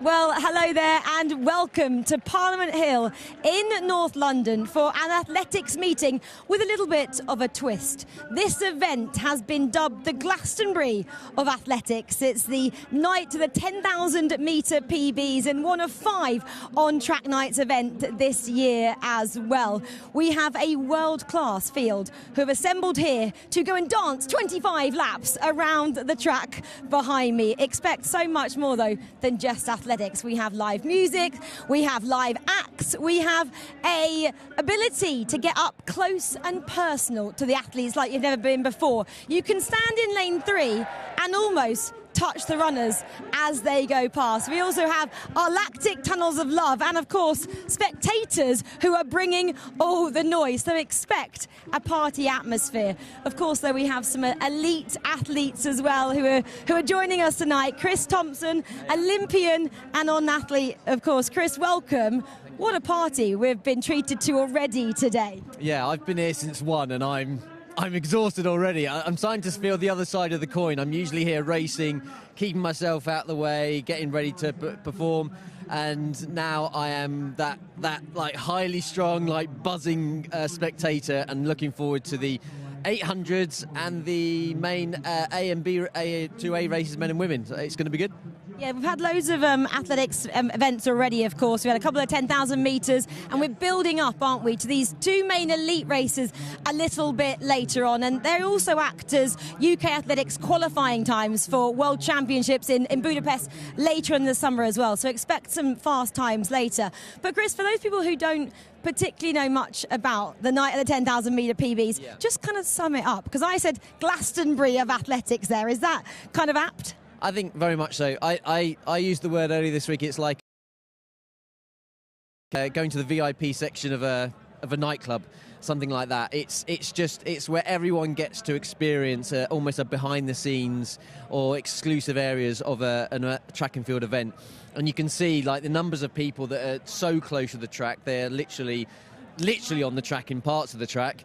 It's intense for the runners, it's intense for the spectators, and you've still got people in the infield milling around, climbing walls, going through like air tunnels. There's circus acts going on. I mean, there's so much going on, it's hard to keep up. People drinking, people having... It's fantastic, and I think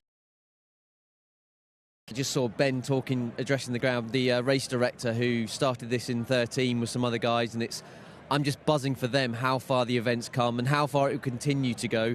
And it's all underlaying the fact there are athletes trying to make a World Championships. How awesome is that? Yeah, I mean, that's obviously the end of the race is a bit later on. We'll see how fast they can go and if they can get those World Championship qualifying times as well. They're the women is a tough ask, but let's see if they can do just that a little bit later. But you've raced here before, Chris, a number of times, and these races are about kind of developing athletes as well and getting them ready for the big stage. What was it like to race here back in the day? It was intense. I ran in 2012 Olympics when on Super Saturday. I was there. Had hair stand on end, and I honestly felt like that. I'm never going to feel an emotion quite like that ever again. And I don't want to say this is bigger. I just want to say it's as intense and gets you to the core in a way that's unique. And I do put it in that emotional category of what 2012 meant to me that day. And I've raced here many. The young athletes coming out now are going to hopefully come away with an experience that will feed them for the rest of their career. Remember this day as an set of emotions that help them deal with major championships, and we might be about to see, who knows, the next Olympic champions in 4-8 years' time. Who knows? But certainly for me, Highgate has a special moment in my emotional locker of athletic experiences. Yeah, for sure. It's very special just being trackside as well. Obviously, the name says it all, the night of the 10,000 metre PBs. But I think we see PBs all around as well. How much do you think a crowd like we're seeing here tonight personal best times? Massively. I think we've had some races here where even people still come up to me now and talk about a famous finish with myself and Andy Vernon and Alex Yee vying for 2 spaces. And we were split by, and it was intense. But part of that intensity was the crowd building up with you. They could feel the story unfold. They knew what it meant to us all, and I was feeding off them. I had mates that were giving me abuse. I'm sure they had mates giving them abuse, and I finished third, and I got a lot of abuse again. But again, it's all in the bantery kind of pantomime-y way, and I think that's what makes it brilliant. Is the whole way around. It was a party, pantomime, just energetic atmosphere, and that you can't get anywhere else quite like it. And they play their part, and they affect the result of the race, and that's what I love about it. That is exactly what the crowd do here today. Of course, you can see them getting involved now. These are some juniors that are going to go up next. They're doing 800-metre races. We have 4 of those before our 2 big races coming a little bit later on. Expect the likes of Paul Chalimo in that, Andy Butchard, Scottish record holder, Wayne Kalati, and the champion from last year as well, Jessica Judd. She's in the race a little bit later on. So they're coming away a little bit later. But for now, we're going to have 2 laps of the track in this 800-metre race. So I'm going to hand back to Matt Seddon, Ellen Ellard and James Thede to take you through these. Thank you, Rachel. And yes, we're going from 25 laps down to 2 laps. Last year we featured very strong mile races with some of our seniors, but I think this is really special. We've got some quality junior athletes, under 17, under 20 athletes that get to experience the Parliament Hill atmosphere. They get to go through the event, Matt, and yeah, this is an event that they are not going to forget in a long time. Absolutely not. And we're talking about people staying in the sport for life and going on, progressing through into the senior ranks. And once you get a taste of this, once these gentlemen get a taste for this, I'm sure they're going to stick around and want more and more and more. So we'll run you through the lineup. We'll look out for the man on the inside, Jack Kinraid, the under-17 Shrewsbury Harrier. He's the fastest in the field with a 1:51 personal best and a 49 400-metre speed. As they take their marks and away they go. We're interested, James. They chose to start in lanes. We're interested to see how this evolves on the back straight. Of course, in an 800 you have to brake, and we've got the lane 3 beer and cheer on the back straight. So this could be interesting. Keep an eye out for how they brake just off of the stagger, heading into the home straight. Like that, as simple as that. So the pacer, Ollie Lill, is going to be setting a strong pace. Matt, again, they're chasing the wave lights, actually, Ellen, aren't they? So where are we at with the wave lights for this race? Yeah, so the red wave light, you can see the leading wave light, that's set at 150 pace, and then the green light, the trailing light, is 154.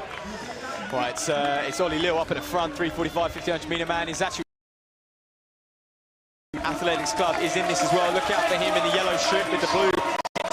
Like in Lille, as you'd expect, right in front. It's a clear run for these gentlemen. Probably what they want. Nice and strung out early on, but it's Kinraid, the youngster, 3/400, 54.98. He's on for a personal best if he can hang on to these lights. Yeah, that's a really strong first lap. And Ollie Lille will be coming back to pace again, so he'd probably step away maybe at the 500-metre mark, but they now have 300 metres of the track left to run, and they are in single file, which means they are operating very quick. A few moves now behind. I think that could be Watersworth going through. He was just off at the bell, and he's pacing it very well, and I think Shepherd's also in close proximity. Well, that's the crucial split in an 800. That third 200, and Kinraid's still at the front. He's going to have to go some now if he wants to hold him off. The red lights have just itched away from him, but just coming round on the outside. Look at him go. Aylin is also there in the Pacers colours, St Edmunds Pacers, but it's Watersworth driving those arms, almost looking for the line. Aylin's not going to quite get there. Keep an eye on the clock. Oh, look at that, 1:52.2. That's a big lifetime best, I think. Where's he at? 2.5 seconds. Wow. Chopped off his personal best, and they are at that age, James, where, you know, and I think the crowd would have given him that. He's going to have that memory for life as well. What a run from him. A great victory out there as well, but hey, he's got 49.4 400-metre speed, which as an under-17 boy is terrific. You know, so he's got a bright future in the sport, and that speed really paid over the last 200 metres. Oh, that was a superb finish, timed it to perfection, just sat back a little bit off the opening lap. And yeah, a strong home straight. Couple of Brighton athletes in there as well, Shepherd, Bonchiletti, but we'll wait for the official results to come up, and it has. Watersworth's come up, and it's come up as 1:52.32. Aylin second, 1:52.72. Well, there you go, then off the line, no drama, of course. A lot less athletes in this one compared to the 10,000s you've been watching already. If you're just joining us, you're about to watch. Kinraid, all the early running through the first lap, looking relaxed. He had good 400-metre speed, this young man. He's a sub-50-second 400 runner, so was comfortable up front, but perhaps there to be shot at, and Waterworth timed his kick to perfection down the home straight. A little look behind as well, and a massive personal best, 2.5-second personal best. Aylin giving chase in second as well, and those two, I'm sure they know each other very well, heading into an English schools, which is going to be the climax of their season.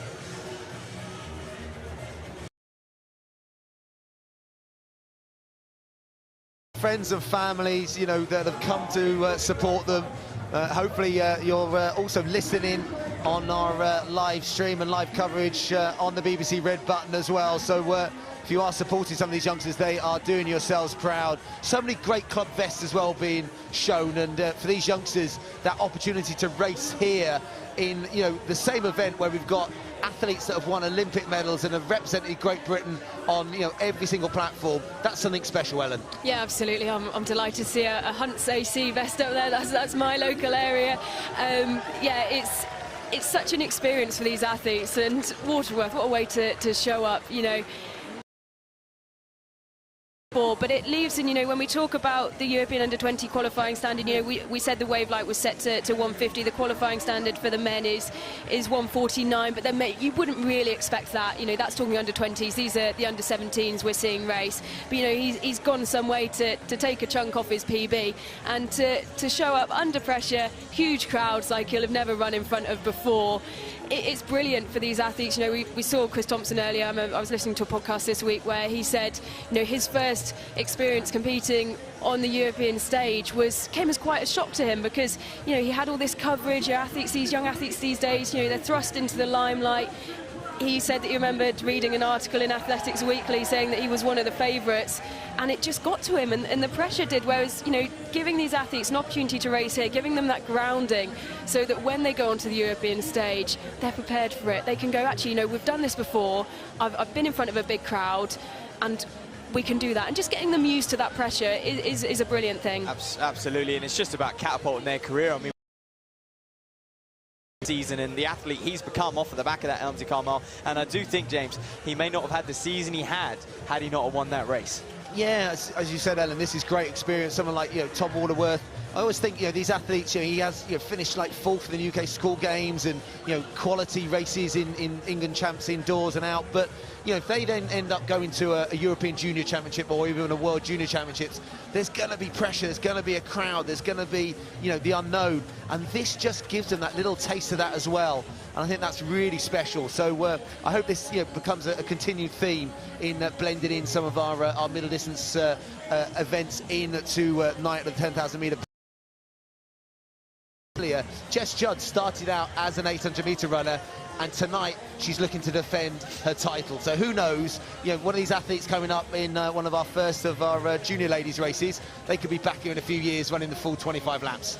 Yeah, absolutely. And, you know, we mentioned Jessica Judd. We've got to give a shout for Jennifer Walsh, who won her race, the Women's B, earlier today. She won the 800-metre race as a senior at English schools. And so, you know, it does give you such a good grounding. And they'll want to, just because, you know, you maybe as a youngster ran in 800 metres, 1500 metres, doesn't mean you have to stick in that for the rest of your life. You can work your way up. I should add, Warner Judd, having got married in September and honeymooned out in Hawaii.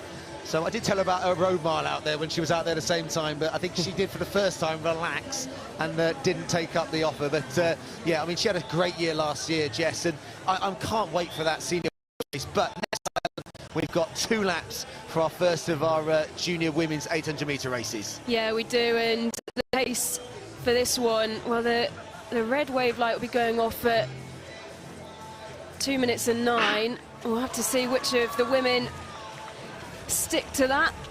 And yes, away they go. I think we've got a few additions to this one as well. Yeah. On our start list, we've got sort of 4 or 5 of them, but I can definitely see a few additions. Look out for the people with their numbers, their names written on their number, of course. But Charlotte Buckley, a very competent pacemaker, a 400 personal best of, well, I believe 56 seconds or so. So she's going to comfortably slot her way to the front, and it looks like a very, very quick opening 200. And I think something these girls will be used to. We often see it in the youngsters. They get out hard, they're very eager, and look, hey, we said before, they're probably not used to this crowd either. Yeah, it's Holly Ovens who is straight to the front in the colours of 5. She was 3rd at Scottish Schools indoors over 300 metres. She's also the Scottish 400-metre and 800-metre junior indoor champion, and she's slotted away right into the front there. Yeah, some of these athletes also coming off the back of the mini marathon this year. Isabel Harrison, one of those. You can see her just making a move then in the Hercules Wimbledon colours. That's the gold with the red line. Georgia March is another one, English schools cross-country champ. So dropping down distances and, you know, changing surfaces. This is going to be a fascinating. Absolutely, and it's the Blackheath and Bromley athlete. It's Barlow up out in front as well. Owens was through 465. The Scottish lady, she's there in 2nd place as well. But Barlow, and look at that for stature as well, towering above those alongside her as Barlow. A great rangy stride, and look, can she just hug those lights now as she gets cheered on through the lactic tunnel of love, and perhaps a little more relevant in the 800. Yeah, well, here comes Georgia March though on the outside, slightly shorter in stature, but she is flying around that bottom bend.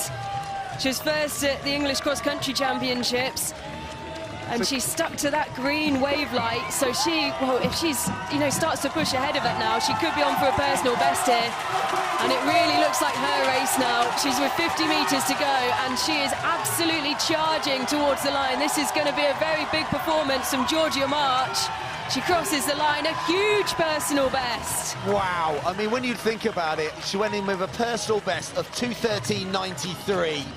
You know, and she's absolutely obliterated that great cross-country season. You know, the England Cross-Country Championship, you know, win 5th at the Inter-Counties in Loughborough, 3rd in the mini-marathon, so translating out into the road, and she's done that, but just under distance. And as you said, Matt, they went through the lactic tunnel of love. And I tell you what, March stole a march because she looked like she didn't have any lactic in that home straight. Well, yeah, great performance. She certainly did. Perhaps you'd expect that given her cross games, the national champion, but she's chopped a massive chunk off her personal best. An exciting season ahead of her, and I'm sure these ladies will now go on to face each other throughout the rest of the year at the English schools, at the English national championships as well later on. Yeah, there's a lot of racing to come, but I'm sure they thoroughly enjoyed the experience. Charlotte Buckley in the Highgate colours, setting them on their way. And they went with the pace, 65.3 through the 400-metre mark. The racing down the back straight. Barlow took it to them in the black Heath vest. But I tell you what, it was March who hit the 600-metre mark in 1:38.9 and powered her way to victory, almost taking a second or so out of the field in that last 150 metres. You can see the chase behind, but it was March, big personal best behind, and she ended up running a slightly faster second lap. So having dropped back from that lead group through the halfway, so superb running in the latter stages. Yeah, a reminder that those under 17 athletes, and really she's not too far outside of the qualifying standard for under 20s there. As you get the whole race experience. She's being interviewed. How often do these young athletes get the opportunity to be interviewed pitch side, go through the mix zone?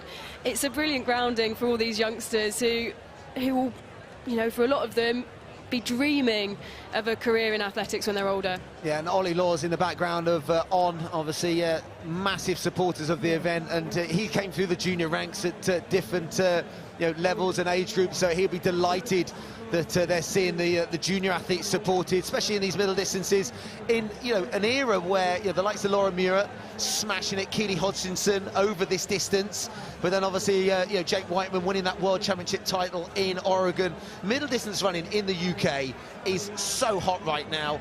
Jake Hayward taking a medal at the European Championships as well, so it is something so special. We've got such an exciting current and obviously coming through batch of distance runners, so this could be, as you said, the experience for the next few coming through that conveyor belt, we hope. Well, we're in an absolute purple patch, I've got to agree with that. And these gentlemen will now take the track as the men's turn. There's Jake Minchell there, the commentary Harrier, just on the right of picture. Look out for him. This man's an English school champion in the 400 hurdles, James. And he can transition that to an 800. And it's funny, at this age, they probably haven't fully specialised in an event yet. And he probably is, considering what event to take on. This event today, this race today, if he does well, could be the kind of, right, I wave goodbye to the hurdles and I'm now announced myself as a 800-metre runner. Yeah, I think I remember seeing him at Sports City in the British Milers Club event a few years ago. And I think he knocked about 5 seconds off his personal best that day, running about 150. Sounds like him. And he's a phenomenal talent. And I think, the works of the likes of the British Milers Club are the reason why we're so strong in the middle distances right now. But I think the fact that it's blended within night of the 10,000-metre PBs. You said last year we had some quality mile races, and the MZ Car Mile being one of those that set the scene for Matt Stoney's season in the seniors. I think this is going to really set the scene for these juniors. And coming up on track, we've got a very competitive junior men's race, Ellen. And pacing-wise, what are we looking at with the lights? So pacing-wise, the red light is set to 1:48, which is 1 second within the qualifying standard for the European Under-20 Championships of 1:49. So it will be interesting to see whether these boys decide to stick with that. It will be interesting to see where the pacer goes on this as well. The green wave light 2 seconds behind that, 1:50. Well, I think as they wait the starters' orders, and they're about to get going, so we'll let them get going. And where they go safely, then around the bend, they'll break over on the back straight, of course, into the lactic tunnel of love. But a question whether they go with the pacemaker or not, Ellen. I think they certainly will. These are under 20 men, and they are hungry. Yeah, Ollie Leal's got the duties again. That's going to be probably a little bit of lactic in his legs, so it's almost like a training session. 2 400s back to back with a little bit of recovery. He's probably going to be feeling it a little bit, because to just do 1 400 is tough. Come back again, but I tell you what, he's an experienced athlete himself, and he's doing a great job. And I think you've got the pacing lights in there. You've mentioned that already, Ellen, what kind of pace they're going to operate at. But this is 800-metre running. How often do you actually run an even-paced 800 running? So don't be surprised the fact they are way ahead of these lights at the moment, but they sure will be able to check in with them, and those lights will be catching them up over that last lap, I have no doubt. So Minchell, who you mentioned, is one of the leaders. If you take out the pacemaker, 52.06 for our pacer, so around about 52.5 seconds for it's McGill there is the leader there, the Livingston, the Scottish athlete. Again, such strong Scottish distance running, and he could be another one that could add his name to that list. So Richardson in the Bromsgrove vest, commentary vest made famous by Dave Moorcroft, right in the centre. That's Minchell, but it's McGill who's leading them out at the 600-metre mark, 1:21. Well, he's doing all he can to hold these boys off, and Minchell on the inside perhaps just needs to bide his time. It always opens up on the home straight, but it's at Hutchinson, the University of Birmingham man, coming around the outside. He looks like he's got a little bit more there than McGill, and as I say that, he just edges his way forward into the home straight now. He's going to hunt those red lights down. We're going to get 3, 4, 5 abreast. I can't call it. We've got a number of red vests right on the inside who's coming through, but Hutchinson's going to hang on in there, or is he? Oh, 1:50.44. I mean, look at that split. I said they would slow down in the second lap, 58, but my goodness. And is that Alexander Riley just waited to see if he won that? I'm pretty sure Hutchinson hung on in there for the title. Yeah, it was Alex Riley. A super strong run there. So came through with a late run. Well, it's that dip on the line, wasn't it? Or was it Hutchinson? Oh. well, we'll find out. The Seco team are just located just behind us. Well, it's come up in front of us as Riley. So Riley getting the nod, I think. So it was that close, but we will wait. I think that is the official time.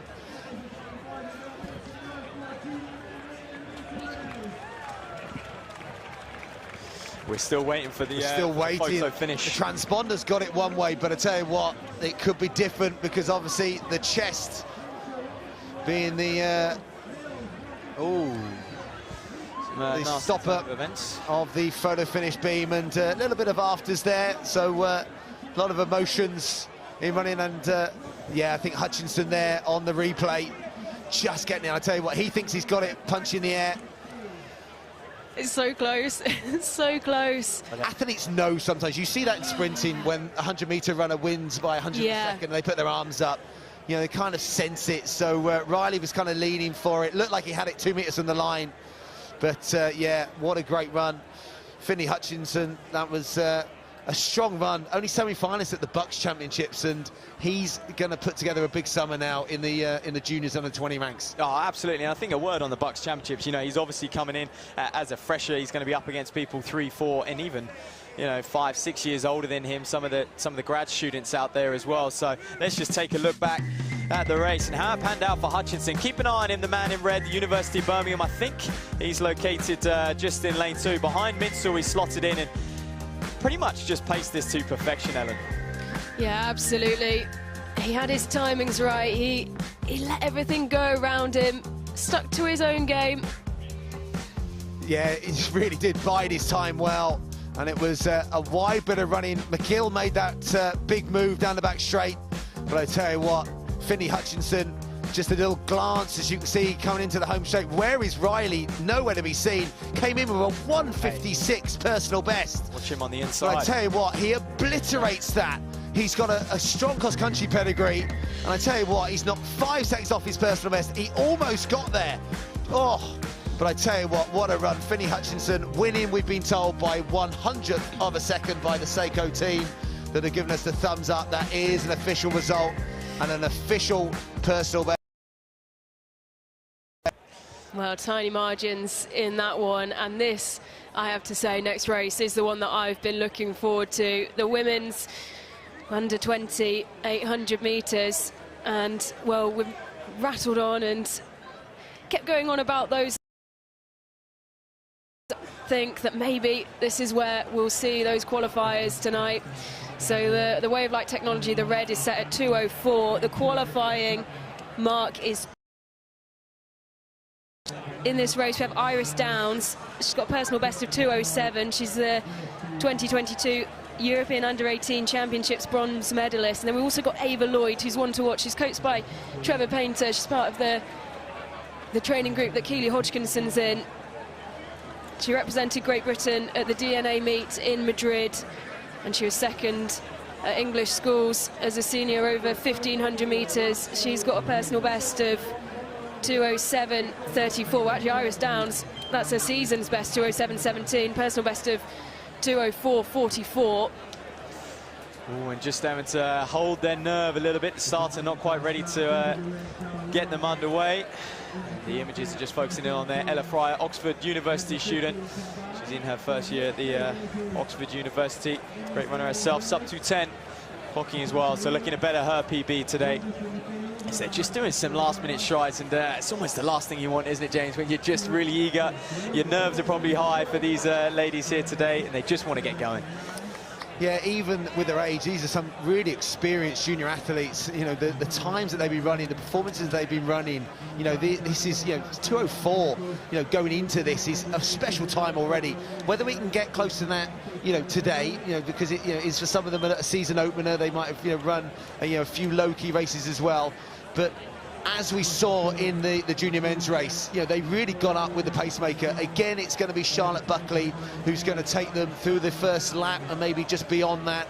But the noise that we saw and the emotions that we saw, and we saw it maybe boil over a little bit after, but that's how much it means to these juniors. So junior women next up, 2 laps of the track, 800 metres. Yeah, eyes on Iris Downs. She goes on the inside lane in the Shrewsbury colours. Personal best of 2:04.44, and that qualifying time for the Europeans under 20s 2:06, and it is Iris Downs who is, you know, she's quickly up there. The stagger, she's already counted it, and the pacer will slot in front of her. Yeah, this is keeping quite wide though, Matt. This is where you learn, you know, how you wintered and how you prepare into the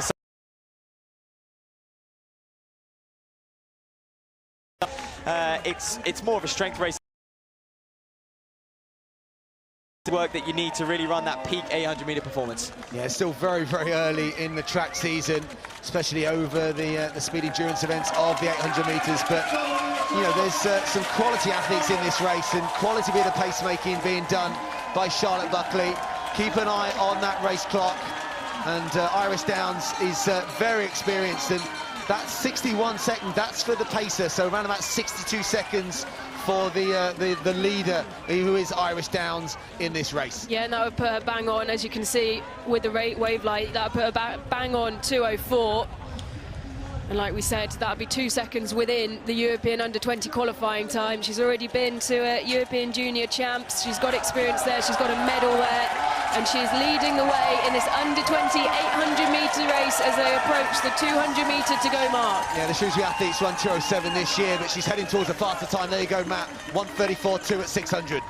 Well, it's all Downs at the moment. She's stolen a bit of a gap on Stratton in behind the Blackburn Harrier, but look out for Ava Lloyd. I mean, Ellen, you mentioned her before. She trains alongside Keely Hodgkinson. She has the same coach as Keely Hodgkinson. Can she run like Keely Hodgkinson? Ava Lloyd in second place, but it's all Downs at the moment as she comes down the home straight. 2:04 personal best. She's in great form this year. She's dominated this race from start to finish. Look at this, a beautiful win from Iris Downs, the Shrewsbury Harrier, and she's just outside of personal best, and that's good running this time of year. Look, big smile on the face. She knows what she's achieved today. Yeah, well, we'll wait for that to be confirmed, but that means she would have snuck in to the European under-20 qualifying time. We'll wait for that. The result that came up on the screen, 2:05.97. So she would be inside that. Of course, we'll wait for that to be official. That would have been the goal today. She would have come here and just, can she tick that box? Exactly, and she, you know, she didn't really, you know, obviously Ava was finishing fast behind her, but she didn't really have anyone pushing her all the way along. You know, she had to run that within her own race plan, and she did a brilliant job. And, you know, she's chopped, what, just over a second off her season's best as well. You know, she's got that progression. And yeah, you know, she is on her way, you'd imagine, to another European Junior Championships. Yeah, and it's about being consistent as well, and I always think it's a skill and it's a good habit to win races. You know, and obviously, you know, being a European under-18 bronze medalist, you know, stepping up age group, it'd be lovely to see her go and win some big races. And obviously, as a, you know, bottom year under-20, you know, she's learning the ropes and, you know, beating older girls at the moment. But I was so impressed because she was never able to get quite on the pacemaker, so she's technically almost front-run that from the group behind. But yeah, the strength in the end. Lloyd was coming back a little bit. You know, the training that Trevor Painter does, you know it's going to be strength-based. You know there's going to be a huge blend of speed in there as well. But I think there's some really quick times of the athletes behind as well. Yeah, and I think, you know, for Downs, it's about how she transitions, James. You talk about her going on to the under-20 ranks and beyond that as well. How does she transition into the senior? We know it's a difficult transition, but this definitely a step in the right direction of being here, competing on this stage, Ellen.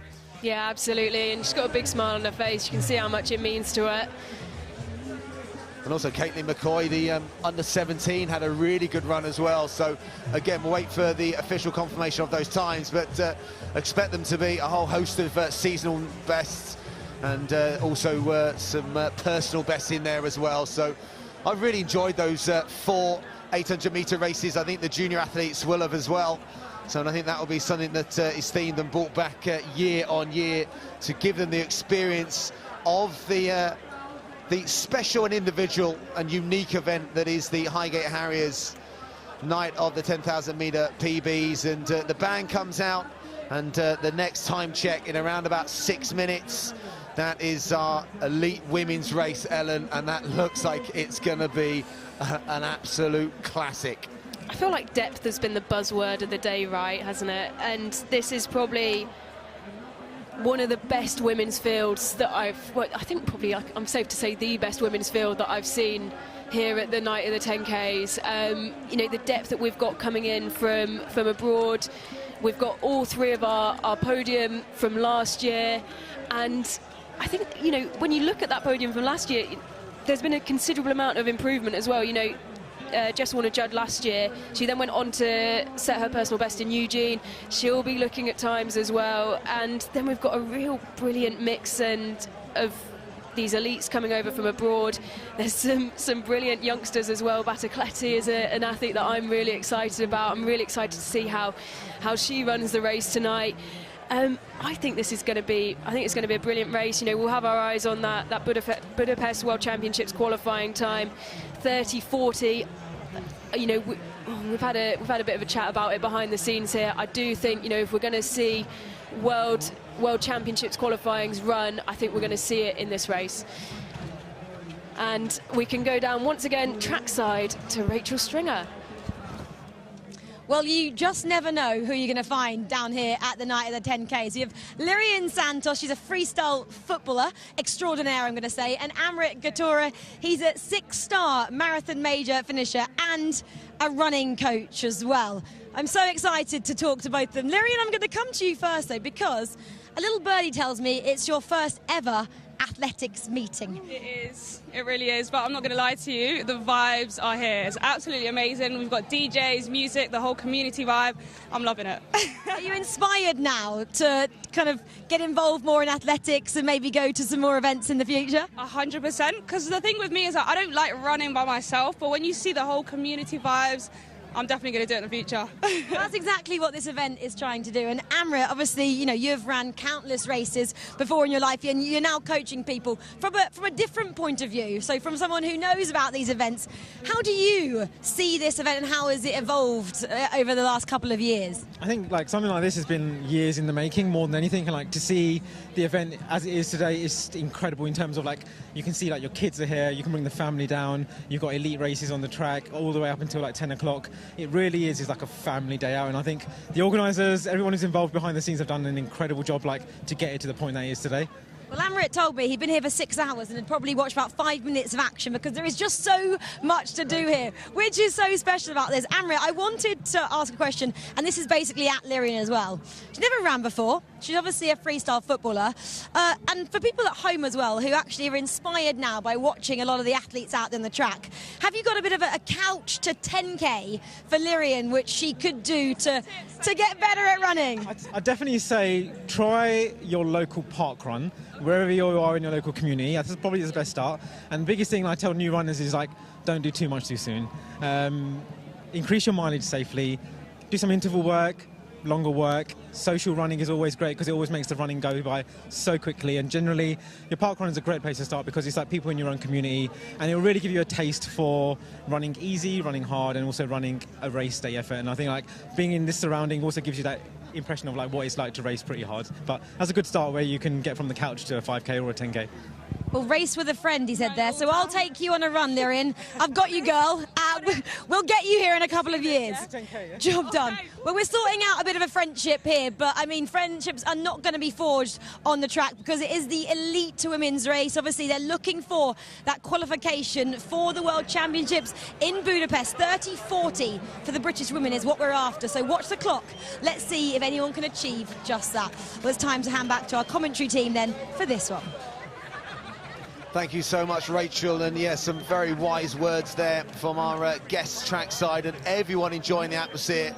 But now some real business-like performers coming out onto track. Peter Scott on the back straight of making sure that everyone is informed in the lactic tunnel of love. Ellen? I thought we were missing our purple and blue wave lights. I found them. I knew they were somewhere. Lining up, getting ready. Some of the big names there.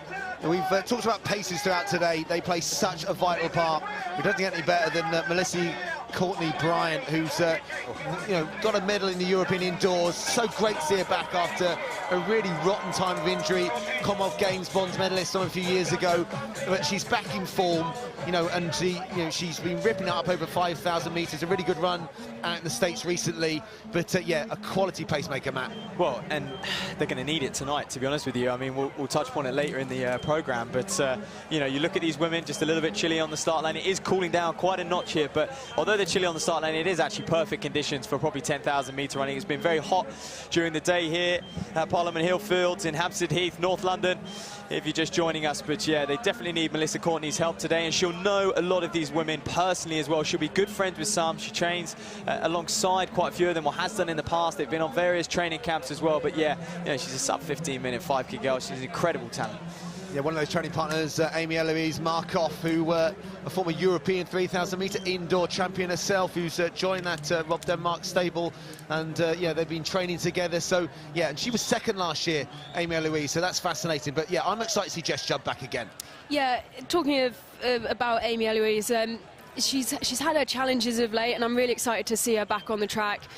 Recently had to have an epidural to try and sort out an issue in her back, but her training's been going very well. As you can see, her sort of elbow away out into the front. That shows the confidence that she's got building back up over the past couple of months, over the past couple of weeks, and she's got the experience of racing here. She's stuck there, you can see, next to Jess Warner-Judd, and these two want to replicate what they did last year. Well, yeah, and you talk about injuries, Ellen, and this is an event which requires the utmost consistency year in, year out, doesn't it, James? Stacking weeks on months on years, and someone who's had that, we speak about her a lot, is Jessica Judd. I mean, World Championships in 2013 over the 800. She's now here over the 10,000 metres, but I actually can't remember this lady missing a single season. Yeah, Warner-Judd really was such a quality performer last year. To go and run a personal best in Oregon in a World Championship final. In the heat. And she was only just on the heels of Ailish McColgan, who obviously went on and had that superb 5,000 metre run in the Commonwealth Games, and that was still one of the most memorable moments of what was such a busy summer. There was so much going on. But, to see, Jess come back here again, she loves the atmosphere. You only have to speak to Jess about 2 seconds to know she absolutely loves running, and she's someone that will just soak up this atmosphere. But what we must talk about now is the international flavour and the international quality of the athletes we've got in this race. The record is obviously Steph Twell's 31.08. I said that it's on borrowed time. Who do you think's got a chance of breaking it? Well, I mean, look, the lady there in second place, Wayne Kilati in the Under Armour singlet. She's got the, I guess, fluorescent green, if you want to call it, on the upper half of the singlet. But her personal best is 31.10, James. But for me, the standout performance was 22nd at the World Cross Country Championships. You don't go to the World Cross and get just outside the top 20 or so if you're a very, very good distance runner. We know the strength and depth at the World Cross Country Championships. Yeah, the other athlete that I've got to point out is just a couple of places behind her, Howie Facer. She was a runner-up at the World Junior Cross Country a few years back. She's got a 2:23 marathon and a personal best of 31.03, and she's tucked in quite nicely there, I think, in third. And she's my one to watch for this one. Well, and also, with athletes like her, they're a little bit of an unknown. Okay, they've performed occasionally over the 10,000, but they've never been to an event like this. They've never been somewhere where the race has been set up for a fast time. And interestingly, James, the Brits have already decided they don't want to go with that pace. I mean, the wave lights are going to be on 30-40, and they've decided they don't want to go with that, or perhaps negatively split it, because we do know that is the way to go when you're looking for that peak performance. Well, it's not all the Brits, is it? Because look who's tucked in there right at the back. Amy Eloise Markov, second here last year, also set her personal best here last year, and she said in the past couple of weeks that regardless of how she felt, whether she felt like she was in PB pace or whether she didn't, she was still going to race here tonight because she loves it so much, and she's got herself into a brilliant position, and there's a gap that's opened up there, and Amy Eloise Markov is right up there. 3:04.5 through the opening kilometre, so it is, it's sub 31-minute pace, but obviously we're looking at that 30-40 World Championship qualifying time, so it's right on that, maybe just a fraction outside by, a couple of tenths of a second. But yeah, Melissa Courtney Bryant's doing a great job up front, because this is not an easy thing to do, to pace quality laps at an elite level from the front. Well, yeah, she's definitely going to be feeling the pressure with these ladies just settling in behind her. But, you know, a word on Markov as well. I think she's a European indoor 3,000 meter medalist champion. So she's very, very accomplished over the shorter distances. So I think she's always going to be eager. This is going to be quite comfortable for her, providing she is in good shape. Whereas the others, the Sam Harrisons, coming off the back of a marathon, they're going to probably need to work into this race tonight. And interesting, Ellen, you saw the chase group behind Baccaletti, the Italian athlete, the under-23 European cross-country champion in Turin.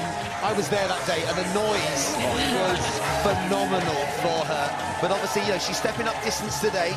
She's, you know, a sub-15-minute, you know, runner on the track over 5,000 metres. So what do we expect over the full 25 laps from her? Do you know what? I think the exciting thing is we're not really sure. She's still got a lot to give over the distance. She is a real developing track talent. She has such a strong cross-country backing. She's been 4 times the European cross-country gold medalist between under-20 and under-23 categories.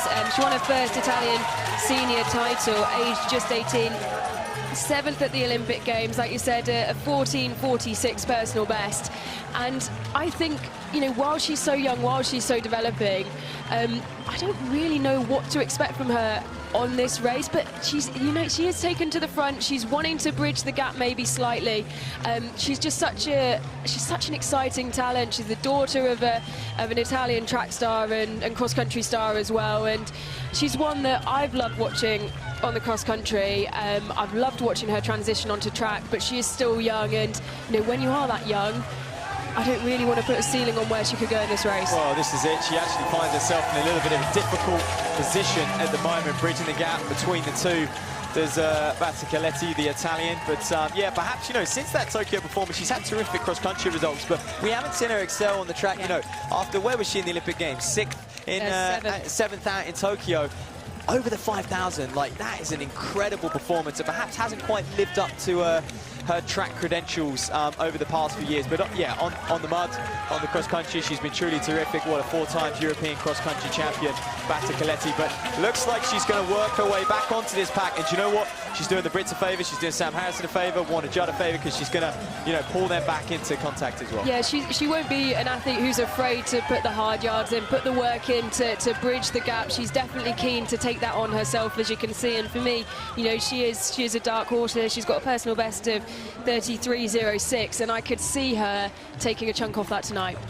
Other athletes up there high, Faressa, the Ethiopian athlete, right in that group. Got Edna Karagat, the USA athlete. So there's a strong contingent there. Baccaletti, that you mentioned earlier, the New Mexico graduate, the NCAA's champion, who's really developing. She's run a lot of road races in the US. And I still think she's learning how to race on the track. So, you know, she's run, I think, low 15 minutes on the track, isn't she? But I think this is going to be her distance, 10K on the track. I mean, yeah, definitely one to watch. Sorry, Matt. Like you say, former NCAA champion. She's born in Eritrea. She went to Oregon for the World Junior Championships. She missed her flight home, sought asylum, and then became a US citizen.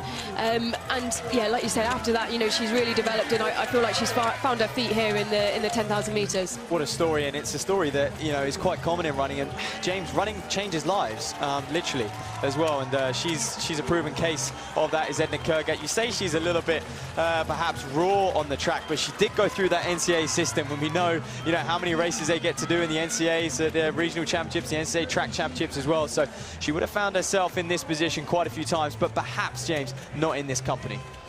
Yeah, it's a super strong pace being set up front by Melissa Courtney-Bryan. And the next split we'll get is in elapsed time in relation to the 3K split. So around about 3:03 we've been operating at per kilometre. So again, anything inside 3:04 is that pace that we need for that World Championship qualifying mark. Remember, the World Champs are later on in the summer in the beautiful city of Budapest. And some of these athletes already with the qualifying marks, and some of them already with an eye on that championships. But for many, this is, you know, there's not too many opportunities. This is the opportunity tonight to do it. Yeah, and what an atmosphere to do it in. You can see absolutely all the crowd pushed up against the barriers now, all around the track. And look at the way Baccaletti has bridged that gap, and she's done it solo. She is going to hook on to the end of this group. No one's gone with her. We thought maybe Sam Harrison might. It looks like Sam Harrison is the one who's now starting to push on. Maybe, like we said, just taking a little bit of time to ease into this one. Yeah, Sam Harrison, coached by Vince Wilson, a fantastic London Marathon. 2 hours, 25 minutes and 59 seconds. Big personal best by Sam. She ran so well, and she was, so aggressive here last year, and she ended up finishing third. That was a big lifetime best 12 months ago. But she's, keeping on developing, and but it is tough. We talked about earlier about that recovery from marathon into trying to run a world-class 10K a few weeks later. What's your take on that, Matt? I mean, James, you say recovery from marathon. This lady has already done 2 10Ks this year, 2 half marathons, and the London Marathon. And we think, was she, in the 5K at podium just a couple of weeks ago as well, perhaps just warming up for this event as well. So she's raced a ton, but yeah, you talk about recovery. She's clearly someone who recovers very well. And I think, we heard Sifan Hassan mention it in the London Marathon build-up to say that she hasn't really done a specific marathon block. And I think maybe Sam Harrison's gone down that route, and that's why she's able to perform across an array of distances over a matter of months, that she's never really trained specifically for anything. She's just made sure she's in very, very good shape in order to attack all these distances. And here she is. She's going to give it a good crack tonight. And can she break 30-40, which also, may I add, is the Olympic standard for these women. The Olympic and World Championship standard is going to be the same, and that Olympic window is open. Well, we can see there Amy Eloise Markov has dropped off the back slightly. It will be interesting to see at which point Nadia Batacleti catches up with her, and whether these two can run the rest of this together. Yeah, Markov finds herself in a pretty tough position at the moment, but here we are then. Adane and Fisa have gone round Melissa Courtney-Bryant. They're actually, a few strides ahead of that red light, that wave-like technology. We've had the 2 of the gentlemen who are responsible for setting up this wave-like technology. They're in tomorrow, of course. It was founded a few years ago. Jos Herms and Bram Som sort of brainstormed the idea and came up with these wave lights to help attack those world records. And we really saw it come into fruition, I guess, in that COVID era, when we saw the likes of Joshua Cheptegei break those world records, and Gide over in Valencia as well, over the 10,000 meters, which are just astonishing times. And I think definitely benefiting these athletes here tonight. When Kilati moving up, but yeah, Adane now looks supreme. She looks confident and ready to rock and roll. 71 through there, so the next split we'll get is that 4K the next time they come around, with 16 laps to go. But Melissa Courtney doing a good job here, James, and she is sticking to her task, and she does appreciate that there are others still in the race, and she's going to carry out her pacing duties regardless if she's actually in front. Yeah, you've got to be smart as a pacer, because, if someone does surge in front of you, you've got a job to cater for, the masses almost, and especially if you're running at pace, because we've seen in some of the earlier races where people get, a little bit taken over by the emotions of the evening and start running a little bit too fast, too soon. But the fact they're already lapping people, that is the speed that they're going around this Parliament Hill track. And as Adane comes down towards the 4-kilometre mark, so that will signal the completion of 10 laps. So still a long way to run with 15 laps to play. And this lady Adane at the front, she's a bit of a raw talent. We don't have too much information on her, but what we do know is she's turned up tonight and she is in shape and she is ready to go. So we'll see what this. Know that Melissa Courtney-Bryant's going to be operating at 73, 74s, and there you are, 71.1 for that lap from Adane. Just supreme, and she's put a gap on the field of 20, 30 or so meters, and she's paying no attention to the wave-like technology out there. I'm interested to see what is going on a little bit further back. You can keep track of the results and even live results as well on Open Track. Live tonight done a terrific job going all out for this meeting. They've got the form guide in there as well, which has made our life a little bit easier. But it looks like Wayne Kilati slipping in behind Melissa Courtney, and that's the race for second. And perhaps the race which they may rejoin Adane later on, as we haven't even hit 5K yet. How many times have we seen it tonight already, the race change in that last kilometre? Yeah, we have a lot. We've seen this a number of times, an early leader. Adane, a World Under-20 champion back in 2021. She ran that in that 5K in a time of 16:05, and she is our race leader at the minute, as we can go back down to Rachel Stringer, who is trackside. Yeah, thanks so much, guys. I know the race is going on, but I saw Philly Bowden has been out and about around here, and I just had to grab a word with her. Fresh off a 2:29.16, she just reminded me, marathon PB in Copenhagen just last week. Firstly, such a massive achievement there. Well done. I mean, are you okay? How are you feeling after that one? Yeah, I'm still buzzing. I'm waiting to come back down from cloud 9. Legs are just about feeling normal now, which is great because it means that I can run around, support everyone here. Went for a little jog with some people earlier on today, and I could still feel my quads a little bit, but it's well worth it. And I was checking out your Instagram ahead of this, and obviously you're not racing here tonight, but you said, whenever this event is going to be on, I'm going to make sure I'm down here, either racing or spectating, which just says to me how much you value an event like this. What does it mean to you, the night of the 10Ks? It's everything that is amazing about running. This is the best event that you can run in, and you know, you have to be pretty fast to be able to do it, so not many people get that opportunity, but coming down and cheering is, you know, if that's the best you can get, like, it's an amazing experience. The atmosphere is electric, and all of the times that I've run here are up there in my sort of top 10 of like how much I've enjoyed a race, regardless of how the run's gone and the performance, because the crowd just carry you, and it's just this energy of total strangers willing you round these 25 laps. It's unreal.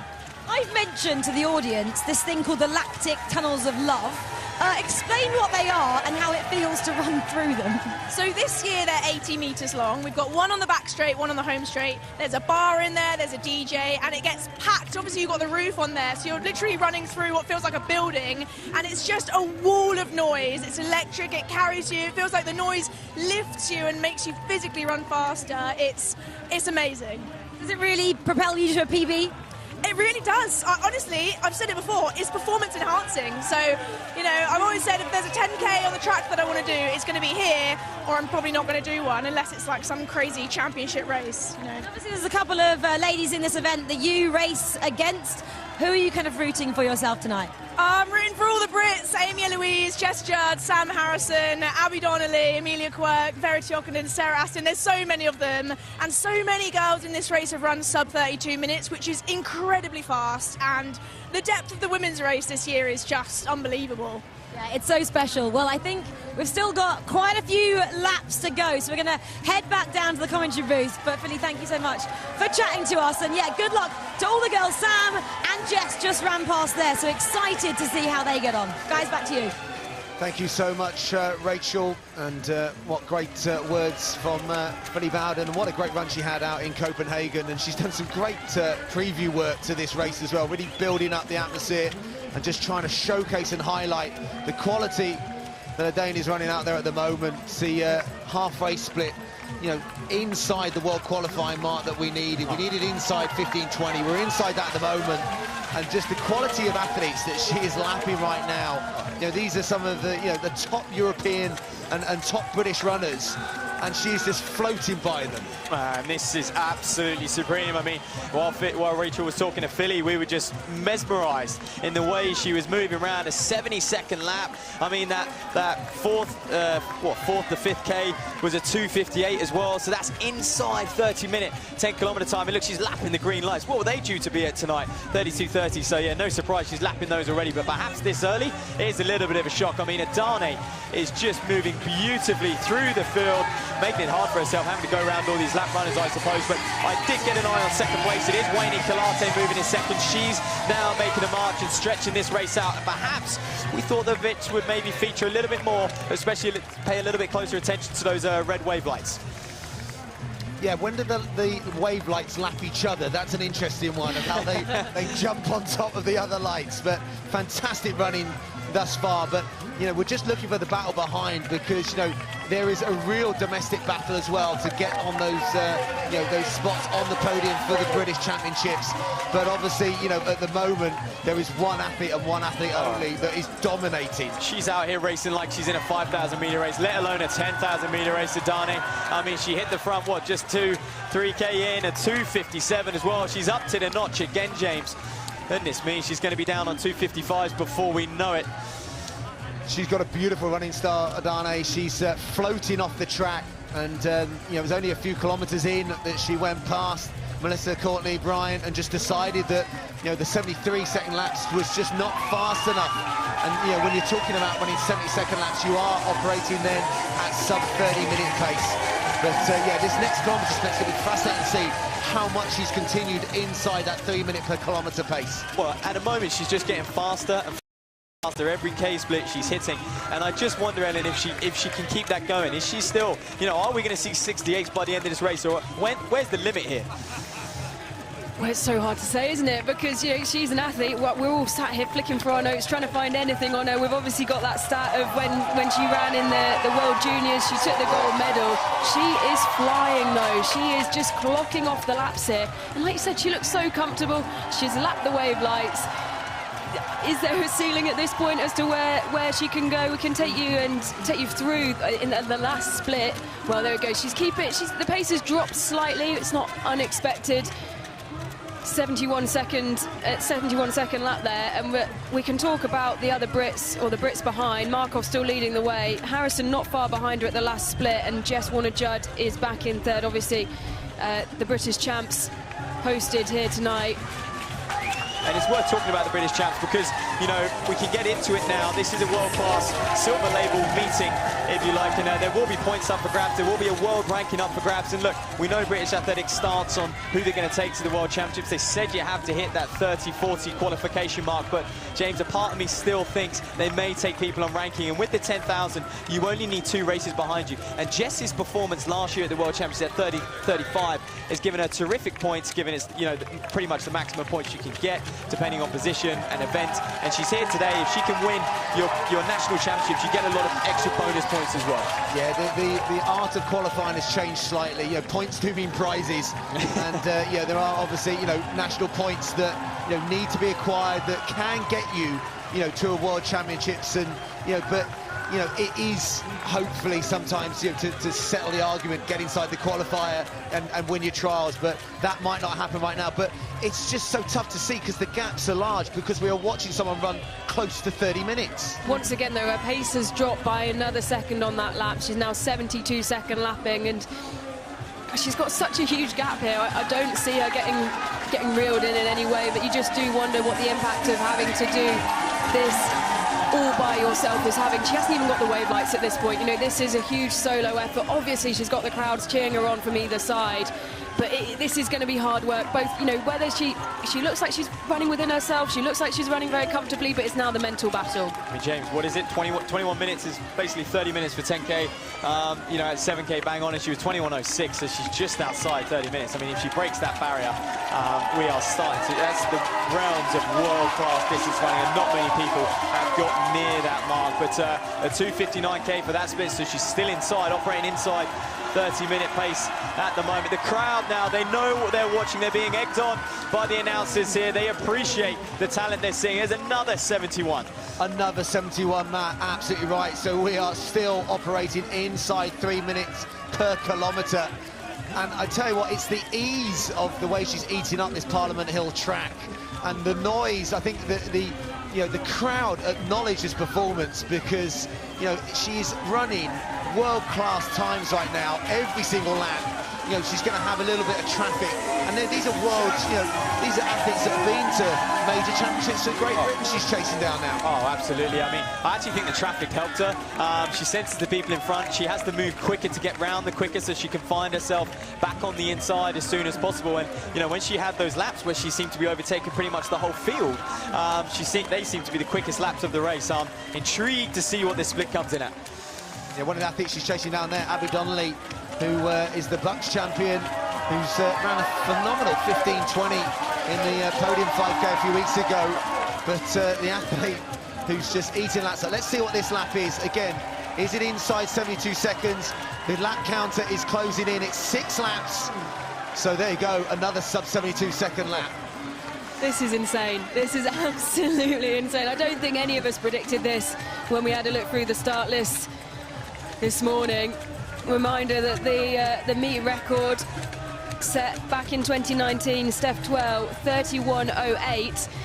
Well, she's going to obliterate that, and she's going to pick up, what, an extra £5,000? This is a massive payday we're looking at. First place in the men's and women's championship, the prize money is £6,000, and you get almost double that if you take the meet record, an extra £5,000, so 11 grand you're looking at to win here in a meet record, and that as well is a huge draw. Well, saying that, I think if you mentioned that to some of the women in the race, I'm sure they could think of easier ways to earn £11,000. You have to beat Adane, that's for one. So looking very, very smooth at the moment.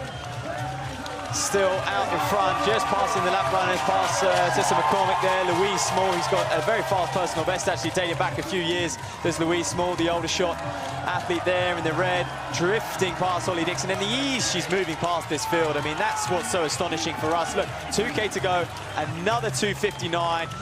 We are looking at a sub 30-minute clock. Oh wow, we're just over 5 seconds right now, aren't we? You know, but she is getting faster and faster. That lap was just, you know, a fraction outside the time she needs, but you know, we're talking about 71 seconds now for 5 laps, 2 kilometers, and we've got a sub 30-minute clock in. This is quality running. You look at that meet record set by Steph Dwell, that's stood since 2019.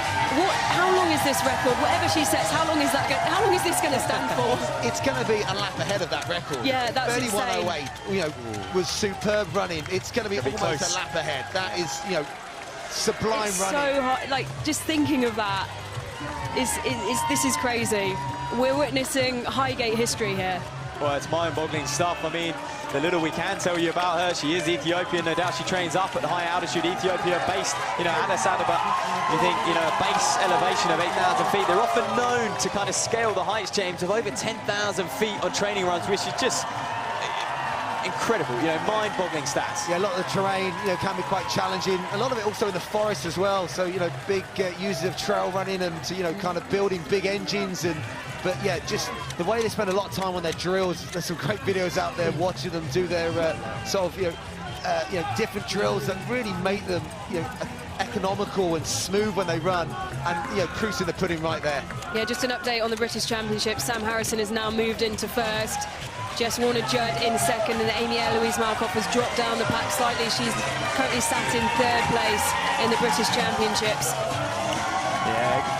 Good to keep an eye on that, Ellen, but yeah, like you were saying, James, about the, you know, the Ethiopian setup, if you like. They train in large numbers, but yeah, love to do drills, wind their way through the forest up at high elevation, do terrific long runs as well. So it looks like it's an American 2-3 at the moment. Coletti, Kurgat are at 8K, 24:45, so 40 seconds behind, which means they are close. You know, if they can run inside six minutes, you know, for the last kilometre, they could get close. And then the British contingent, Harrison, was right on 25 minutes with Jess Warner-Judd just behind her. So they're operating right around that 31-minute mark. And those two, of course, know each other very well. Both studied at New Mexico University, also at altitude. And Adane just making light work, passing Sarah Astin, the Belgrave Harrier, Isle of Man representative, but also our British national cross-country championship. Oh, I should say English national cross-country champion, actually. James is alongside. Yeah, the Belgrave Harrier there is running very well. And there's Clara Evans, the Welsh athlete, who ran such a big marathon recently. Fantastic running by Clara Evans, and here going over 25 laps. And I tell you what, there's another kilometre of it, 2:58. Okay. So we're going to need a 2:55. It's going to be tough. It's going to need something in the region of around about 68 last lap, I think. Hey, she's going to need a crowd, and what she got, she's probably at the best event for it here, the night of 10,000-metre PB. She's certainly on her way to a PB. She's on her way to a track record as well. This lady stamping her foot down as one of the very best to take to this distance, and boy, has she got a bright future. Will we see, well, we're going to see her in Budapest. What can she do there as well? Well, it is incredible to watch this. Like you said, Matt, the crowd will get behind her. It's going to be hard work. Another 71-second clocking. But the crowd will get behind her. You know that they are going to drag her through these closing stages. Going past the athlete from Burundi, we need a sub 2:19 or a sub 2:20 last clock in, would see us inside 30 minutes. And the defending champion, Jess Warner-Judd there, coming through the screen, just behind Sam Harrison. This is a big, big British race. But I tell you what, the chaser behind is the leader. And what a run she's having, Matt. Well, she's going to hunt them down, but that's an interesting British battle. Harrison and Judd, they had a good battle last year for a period. Obviously, Harrison then, you know, faded back to third last year, but she's got the strength in the marathon in her legs. She's a gutsy performance, and she's a step above what she was last year. She's really improved, but Adani now, she's going to go past Markov as she comes into what is going to be the final lap, ladies and gentlemen. You're going to see the fireworks take off. She's one big firework herself, is Adani. She has lit up Parliament Hill as the fireworks go off to her left-hand side. Surely. She's going to hear the bell, and she's going to need a 68 minutes. I think it's on. We haven't even seen many men run inside that time today yet. This evening, of course, we've got the elite men after this, but Adani, what an impressive performance. She hit the front after about 2.5 Ks, straight round the pacemaker. She's been out there the whole time, and she's pushed on, she's eaten up, she's lapped virtually everyone. James, she's going to have a ding-dong with the British competition of Sam Harrison and Jess Warner-Judd in there as well. Can she lap almost the whole field? Adani, the Ethiopian, here she comes, drifting round into the final 200 metres, Ellen. Well, this is an incredible run. This is absolutely mind-blowing. You are witnessing Highgate history here as Adani comes into the closing 150 metres to go. Well, what a run this has been from a lady who's relatively unknown. We have so few stats on her. We were fumbling around to find anything. She's a former World Junior champion. She's kept fairly quiet since that, but what a way to reintroduce yourself to the world. Adani takes the victory just inside. She's only gone and done it. 29:58.70. Take a bow, take a well undressed. That was a solo run for pretty much the whole race. She stuck to her guts. She's run it all herself. And well, watch out for this lady. You heard the crowd take a deep breath as she came down towards the line. They knew what it meant. They could see the clock ticking away. 67 seconds for that last lap and 2:55 for that last kilometre. 29:58.70. What a run. Wow, what a run. Look, there she is, exhausted on the floor in front of us. We've got to keep an eye on the race as well, though. Look at the splits. We're going to wait and see who crosses the line behind her, because 30:40 was that World Championship standard. Did anyone sneak inside that? Live results on open track as well. Let's hope the camera pans back to the finishing line so we can see the battle for the Brits. Who is going to get up for the British title? Kalate is at second place coming across the line. Wayne Ekulati just outside 31. Believe she snuck her personal best, so a good performance from her. But goodness me, yeah, Dani's been waiting some time for them to cross the line. Kalate was there as well. I think first in the European zone. That's a very impressive debut. But we're still just looking out to see who took the British title. Oh, it's going to be ever so close. Warner-Judd was battling for it. Lots going on. Still the bell sounds for athletes coming round with a lap to run, and they're still running super fast times. Well, it looks like on the results I've got, I don't want to go too early, but it looks like Jess Warner-Judd has taken the British title. Batacleti, as you said, the first European through. Batacleti has absolutely smashed her personal best. We said she might have. She's taken a huge chunk off it if the results that we've got in front of us. Yes, Sam Harrison, what a run. Superb, 31:11 also for her. That is great powers of recovery from marathon to then tearing up 25 laps. Warner-Judd held on there. Another British title for her. Well done to Jess. And then the battle going down. Looks like Amy Eloise Markov held on and came back. She rallied it, looks like, at the latter stages. 31:17. So that completes the British medalists. Yeah, as I was saying just before the race, I did expect Nadia Batacleti would take a chunk of time off. She's taken 2 minutes. 2 minutes she's taken off her personal best, 31:06, a new personal best for Nadia Batacleti. And we talk about, obviously, our leading woman introducing herself onto the world stage. Well, Nadia Batacleti has done it onto the track. She had that good performance in Tokyo, but really she's just gone and taken a massive chunk off that. She's been brilliant on the cross country, and what a transition she's made onto the track, and that'll be a performance that the Italian will look back on very fondly. I think that was a long overdue personal best, to be fair to her, given she had that 14:46 5K pedigree. And she was only 1 second off the Italian record, 31:05 from Conte back in, I think it was 2020, so it could have been earlier than that, but wow, very close to that record. And we've got to talk about Warner Judd, though. How good is she at racing? When it matters, she turns up, she performs, and she puts on a great show, and to win another British title as well. I mean, she competed out in America a few weeks back over 5,000. I thought it went okay, James. She ran 15:15, something like that, maybe just a little bit quicker, and she's had a little bit of a, I guess, not a great half marathon before that New York half marathon as well. I know the weather was bad, but 74 minutes out there. So I think she came into this needing a big performance, but she's so good at racing. She manages to keep herself, put herself on the start line time and time again and perform. And there you are, you're seeing shots of Batta Coletti out there, the Italian. What a run from her, and still relatively young. She's got a very, very bright future over the 5,000, over the 10,000, and she's going to be looking to attack that 31-minute mark any day soon. Yeah, the Brits didn't disappoint there.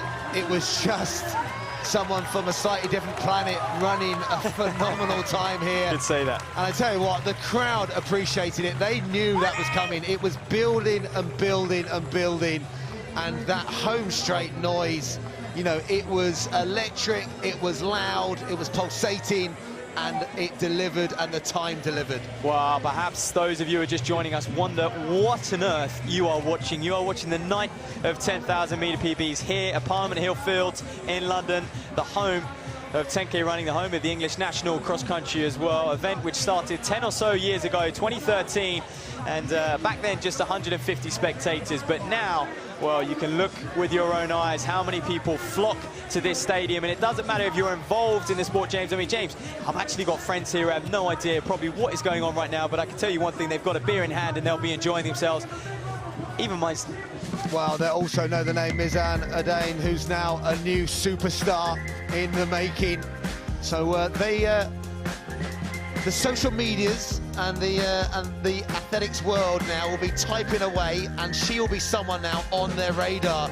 And I can't wait to see what she does next. I mean, they'll be typing away, they'll be struggling to find anything. You know, we were tapping away through that race. You know, she appeared out of nowhere on our start list.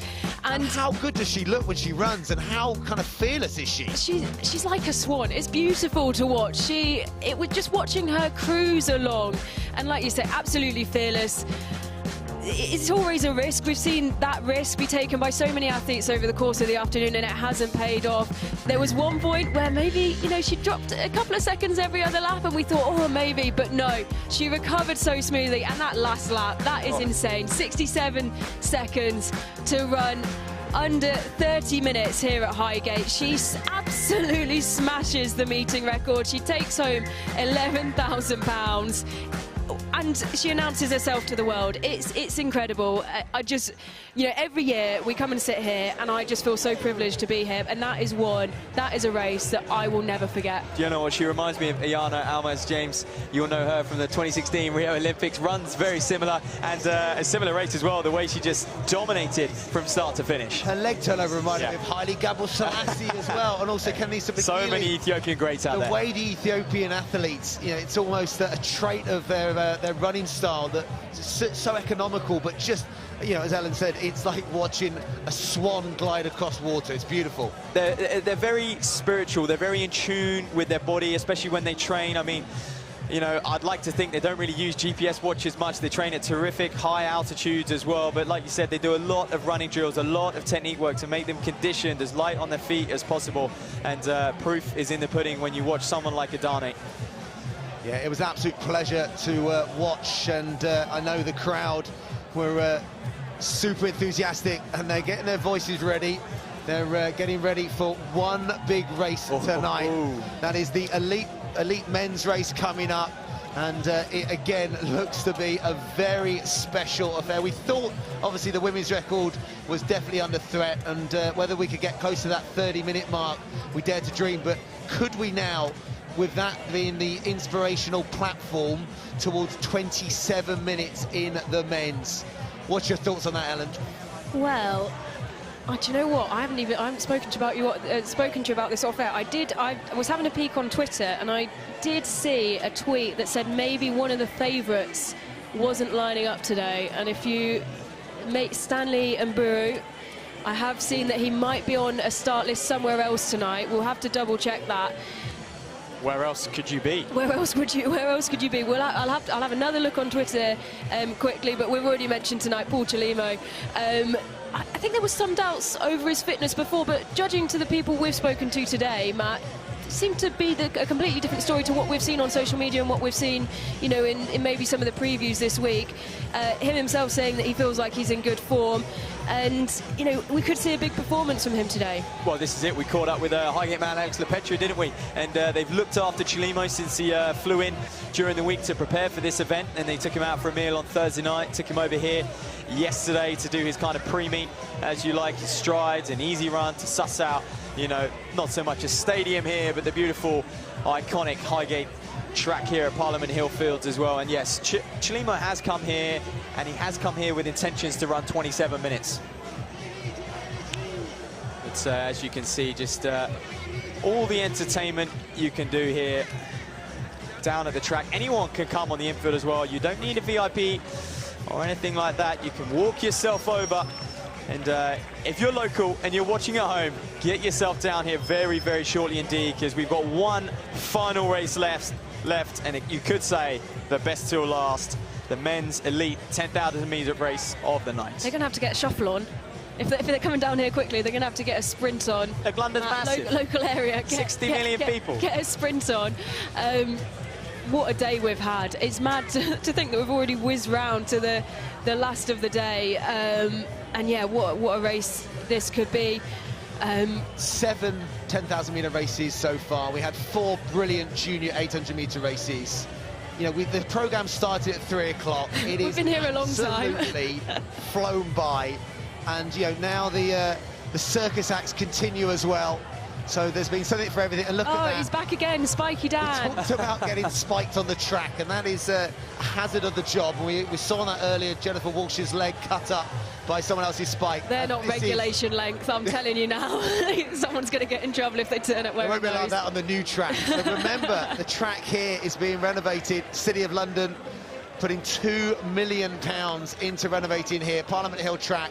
And it is so deserved, Ellen. We've seen over the last 10 years, this event was brought about with Van Pochi, where in 2013 that he just thought there was not the opportunities there for British athletes over this favoured distance of his, and he's made 10,000 metre running and this event a carnival atmosphere. They talk about it being the Glastonbury of track running. There is music, there is atmosphere, there are tents, there is just absolutely everything. And every race has its own billing, doesn't it? Yeah, so I believe this to be the Voodoo Brass Band, who I think I've seen on TikTok chasing people around various parks in London. So if you've been approached at some point by this band, don't be alarmed. It's just something they do on social media. They chase runners around, playing various inspiring tracks. And here they are tonight to inspire our elite men. Well, that's it, and just behind them, just outside of our tent as well, is the elites just warming up, milling about, those pre-race nerves, doing their last minute strides as well. They'll just be running through. You can just see them behind the brass band. We're just going through mentally how they want to execute this race today, James. And, you know, we have got the pacing lights on deck. We'll talk about that a little bit later on. They're going to aim for 27:10, which is that World Championship qualifying mark, of course. And there are reports a lot of them are in shape to do that as well, so it could be exciting. And the second lights you want to watch for is the 28 minutes. Yeah, a couple of good paces in there. Joe Woodfield, you know, he's someone that, look out for this lad. Huge talent, lots of injuries, came back running a really good 28 minutes and change in Valencia over 10 kilometres. But look out also for Johnny Davis. He is in shape. I love saying that. 13:16, personal best in California. One of the nicest guys. I tell you what, someone that you thought might have thrown the towel in a number of times, and he's stuck with it. And again, great work by Luke Gunn, the team there in Birmingham, that have kept Johnny Davis going. but he's going to be one of the paces out there, so can't wait to see him running. Yeah, and I think how many stories are there out there like that, where runners go through not just bad patches, but bad years, you know, and Johnny's someone who has been a little bit up and down. His career's been a roller coaster, but now he is at the heights, and yeah, like you say, 13, 16, he's announced himself on the world-class stage. He was a world-class junior, and now he's transitioning into a world-class senior. There he is in the Hoka singlet, wearing that Pacers bib. You'll see him once this race gets underway, but look at these elites filing themselves at Dean Casey, the Ennis Track Club. We're going to mention him for winning that B race last year. Paul Chalimo donning the Kit Run brand sponsor. An interesting story there. Usually we see Nike, Adidas on running, of course. We have to mention sponsoring this event. It's usually the routine way to go, James. They'll sponsor athletes. Athletes will wear their brand, you know, around Europe and around the world. But Chalimo signed with Decathlon. Kit Run is basically Decathlon's brand. And is there a space for that as the sport grows, that we start to see retailers sign athletes as opposed to just single brands? Oh, there's definitely going to be growth, and they just need to develop the shoes, don't they? Because that's what athletes are going to need to run in predominantly, unless it is obviously a kit-based, you know, retail outlet, which often they do. But yeah, fascinating. I think more the better for athletes. If there's obviously more money in the sport, more investment, then obviously more athletes are sponsored and they can go full-time and standards are driven up. So what about the British Championships in this? We saw a phenomenal women's championship in the Brits. Men's, Andrew Bouchard, the Scottish record holder.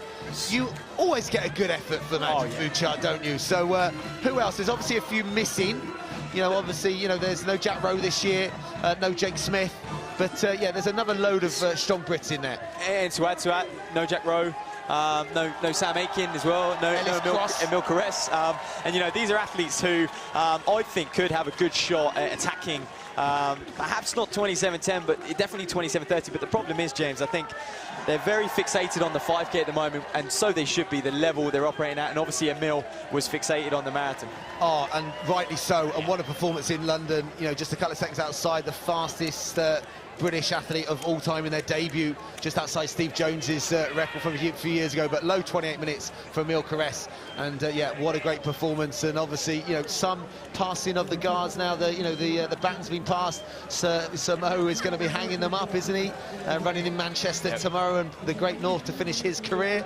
And then obviously the likes of Chris Thompson trackside today, watching but not racing. So yeah, it could be the Mohammed, you know, brothers could be stepping it up tonight. That'd be great to see. But I am fascinated to see what Andrew Bouchard can run. He's been training, you know, a lot of high altitude. Obviously, still a big friend of Samo, and been putting some great miles in with him up in altitude. So yeah, what can he run? But yeah, there's a couple of youngsters that will be interested to see what they can step up to. Yeah, and I think he learned a lot from Farah, the way Farah transitioned to the longer distances. I mean, obviously Farah was transitioning to the marathon, but you know, even just to surround yourself with multiple Olympic champion, multiple world champion over the distance, you're going to learn a lot. You're going to understand the way he trains. And I thought last year, you know, Bouchard put out a 36 performance. Thought that was very solid. And you know, can he go one better this year and start to crack that 27:30 barrier? Yeah, and coached by Gary Locke, and you know, Gary knows his 10,000 meter running. Obviously, you know, Paula Radcliffe smashing, you know, multiple records over that distance. So let's see what Andrew Bouchard can run tonight. 25 laps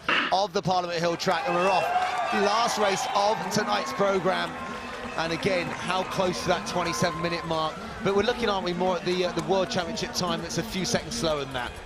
Well, you know, I've got a big smile on my face because I love the way Andy Bouchard has just pushed his way to the front. That just so much experience, the way that, you know, he didn't have the best line, but he cut in, and that was just typical Andy Bouchard.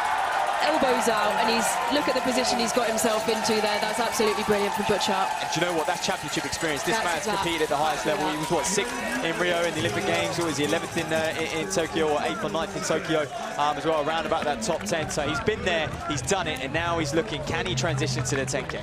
But he's also been talking about the possible transition to the marathon as well. So he was at London, and there were laughs and jokes, but you know, having stepped to the half marathon, he's done a bit of pacing. That's why he was in London. You know, I can see the marathon being possible next step, but I would still love him to run a little bit faster than he has run for 10K. And I think, you know, that 5K, those World and Olympic 5K finals show that, yeah, that there's a little bit more in there over the 10K distance than his 27:36 PB. Yeah, and I feel like he went slightly under the radar when he set that Scottish record. record. It wasn't, you know, because it was set over in America, I don't feel like I saw as many people shout about it as maybe, you know, we've seen, you know, when Eilish has taken down the records over the past couple of years. But, you know, he looks in a really good place. Look at the position he's got himself up to. He looks really strong. You know, also give a mention to, you know, speak about him pacing at the marathon. Yeah, me and you, Matt, we saw Ellis Cross pacing at Copenhagen last week, and he's an athlete who looks really strong as well. And you know, he had a lot of confidence, you know, taking on that pacing role in Copenhagen, and he's one to keep an eye on today for the British champs. The other thing we probably should have mentioned with the women's race, what would that have been like with Eilish McCullough? Oh, I thought about it, and I thought, you know, she obviously has the World Championship qualifying performance. Obviously, we expect her to run London. That might have changed things, but you know, Eilish in there, would she have gone with that? I think she would have. Would she have closed it out? I mean, her last 400 when she ran that, you know, 30 flat in California was 63 seconds. So yeah, that would have been great to have seen Eilish in that race. Oh man, she's learning to compete with the best, and I think she is world-class level now, Eilish. And I think the next step for her is, can she go to a major champs and get a medal? And I'm sure that's in the back of her mind, looking ahead to Budapest. Look, one story evolving here. Paul Chilima, he's gone off quite conservatively. He's in that second pack. I know athletes come here and they like to announce, you know, they're in great shape, but sometimes they almost have to say that. They're not going to say they're in bad shape, are they? So be interested to see if he slowly drifts up. James, sometimes you will see this with world-class athletes, is they will just kind of sit back a little bit to stay engaged. You know, when they move up, it's just them staying engaged to keep their mind active. There he is in the pink singlet, just on the outside there. So he's in good company. He's got a stack of Israeli athletes done in the on singlet as well. Yeah, we've gone through the first kilometre, and yeah, it's about just trying to settle down the pace, and you know, it's just trying to find that line and find someone that you're happy sitting behind as well. Certain runners to run behind sometimes, but yeah, I think it's about settling down these opening laps, and it's okay the first couple of laps if you don't run too aggressively. It's a long way, you know, the 10-kilometre race, so yeah, that's absolutely fine. Much better do that than run, you know, way too aggressively the first couple of laps, and then you've got nothing left in the latter stages. And I think he is just very slowly moving up. Someone I need to mention is Tozawa.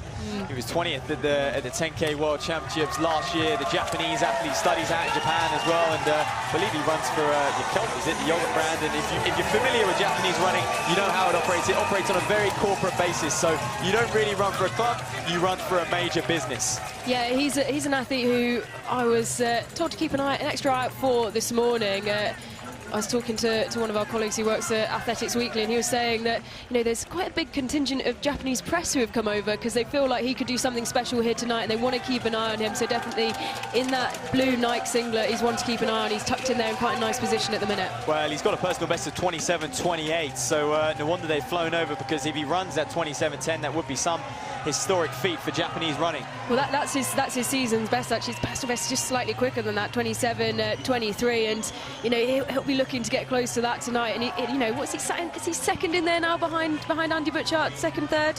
Yeah, he's a quality runner. You know, he's a former Asian Games under-20 silver medalist, so he's come through the age groups. 13.22, also over 5 kilometres this year. Yeah, I mean, the Japanese running scene is just phenomenal. When if you look at what they run at college, you know, their collegiate level, and their corporate relays, the Ekiden relays, but then they have half marathon races where it's hundreds of people inside 63 minutes, 62 minutes. Absolutely phenomenal. So talking about being phenomenal, let's slow down to Rachel Stringer, who's trackside. Yeah, thanks, guys. Well, I've got the woman of the moment, back-to-back British champion here at this event, Jessica Warner-Judd. Congratulations out there. We're just chatting off camera. You said that was a tough race tonight. Yeah, it was really hard. Obviously, you're going every race to win, but I only needed top 2 Brits, so that was what I was sort of focused on. But yeah, no, it was hard. Mentally, it was really hard because a lot of moves made and stuff. But yeah, I'm really happy. What was the race plan going into that? Obviously, is it kind of to sit on the paces? They went off pretty fast. Yeah, the top group went off fast. I think it was just to be around wherever the second Brit was, because I knew that was what I needed. So that happened to be Sam, so I thought I'd just sit behind Sam, and then we ended up catching up, and then there were lots of bodies around, so it was just trying to match what was happening and then just try and get that British champion, because yeah, the standards moved on, and I'm just so happy to be a part of it. Obviously, World Championship, looking ahead to Budapest later on the year. How are you feeling with still a few months to go? Yeah, I'm feeling really good. This was the one I was more worried about. I think in a couple of months I'll be even better. Like, I know that I'll get sharper as the season goes on. This is really early. So this is the one I was worried about. So yeah, I'm just so happy to get that ticked off, and now I can just focus on Budapest.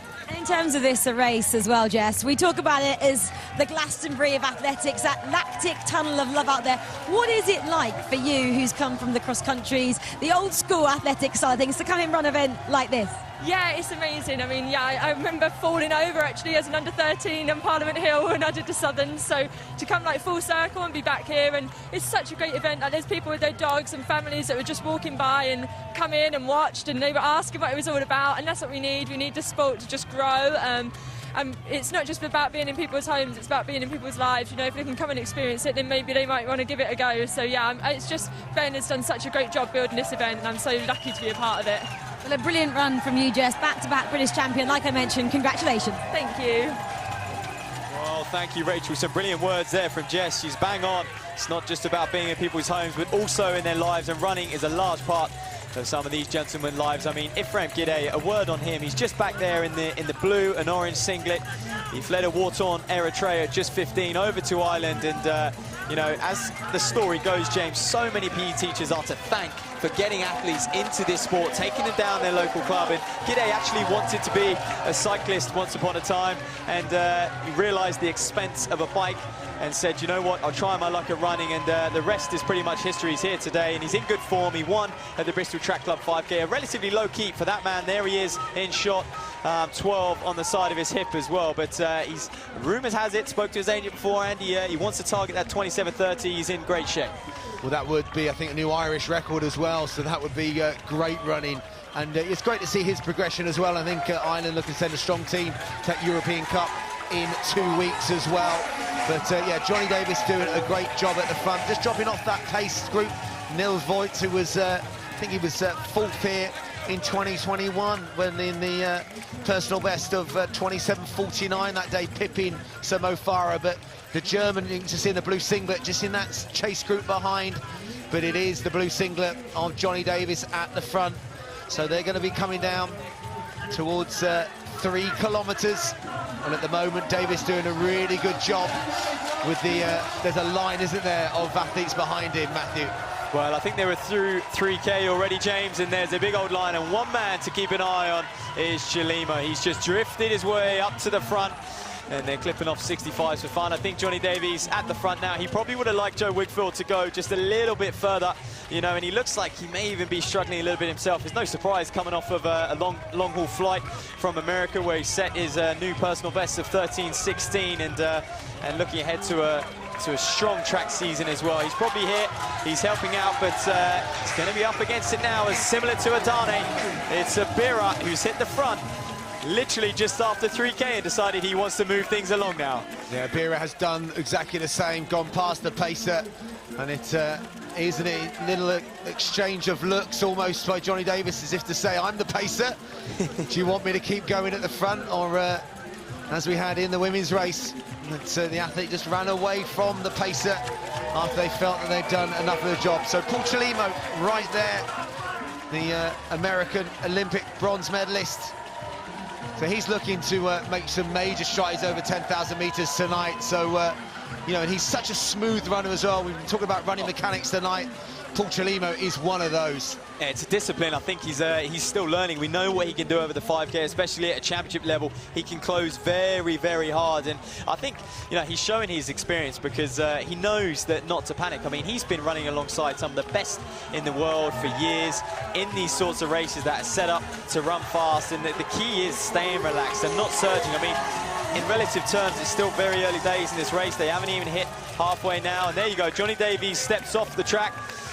He's done his dues out there today, and it's all over to the athletes now. And Abira out in front is going to move things along. He's got the red lights to key off, and I'm sure he's well aware of those lights operating around about that 27:10 mark. But we could well have 3 athletes just starting to break away, James. So it's Mogus Abira in the lead, 10th in the World Cross Country Championships this year. I mean, that shows you, talked about early in the women's race, top 20 is quality, top 10 is, yeah, phenomenal running.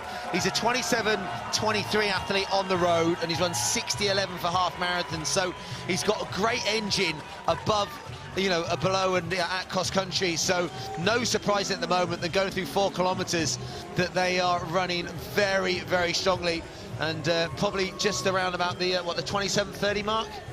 Absolutely, and you know, well, 27:10 mark, James, in fact. But yeah, you know, to add to his credentials, he won the African Games last year over 10,000 meters, and yeah, you're no slouch if you do that, that's for sure. So the next split we'll get will be that 4K split as they just come round. I've just seen probably one of the first sights since the gun of Gashao Ayale, who's working his way back up the field there. I think just become disconnected with that group. Bronze at the marathon and the European Championships. He got a personal best here last year, and he'll be wanting to better that. He's one of the ones that I've got an eye on.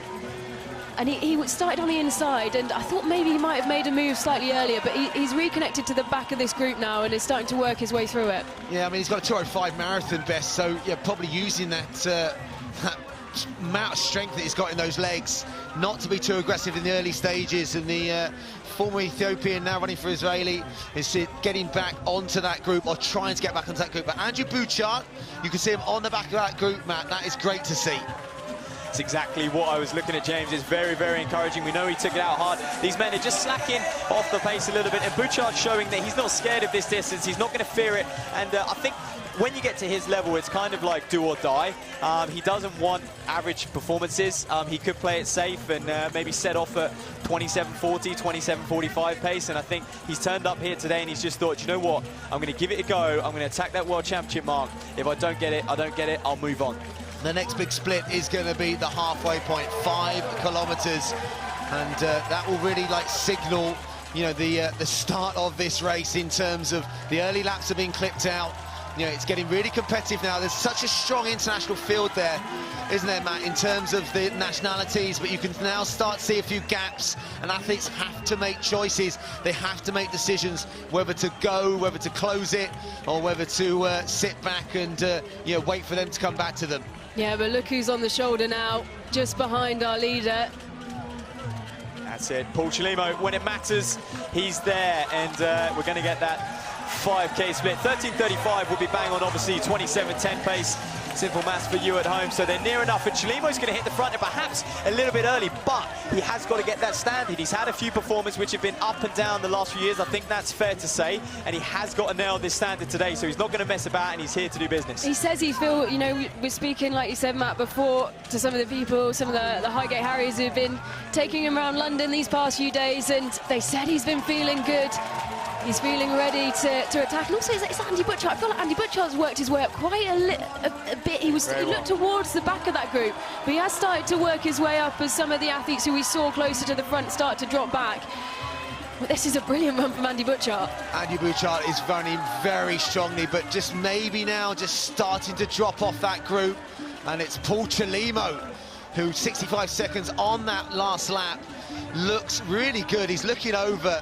He's got a great personality, again, just so strong, and this is something that, yeah, moving up distance from, you know, it's a sub-13-minute 5K athlete, you know, obviously, yeah, having been to, you know, on the podium at the Olympic Games, this now is about him putting a time down over the 25 laps, and he's starting to ask some early questions. Yeah, and I think, you know, not just about him putting a time down, but also showing the likes of Grant Fisher, who's at home, Joe Klecker. We know America have very, very good talent over the 10,000, and he's going to have to go up against those boys in the trials, and I think he's just going to put the question to them and just say, here you are, boys, this is what I can do, you know, what can you do? Yeah, he's eased into this one, he's shown his strength. And like we said, you know, there were some doubts over his fitness before this. We didn't know if he'd come into it the favourite, but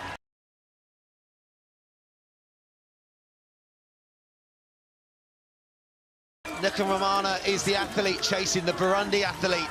So think back to Vastine Nyongabo, maybe before your time, Matthew, an Olympic gold medalist in Atlanta over 5,000 metres, and a Burundi legend. And there's an athlete right there now chasing fast times over 10 kilometres. But let's go down to Rachel, who's trackside.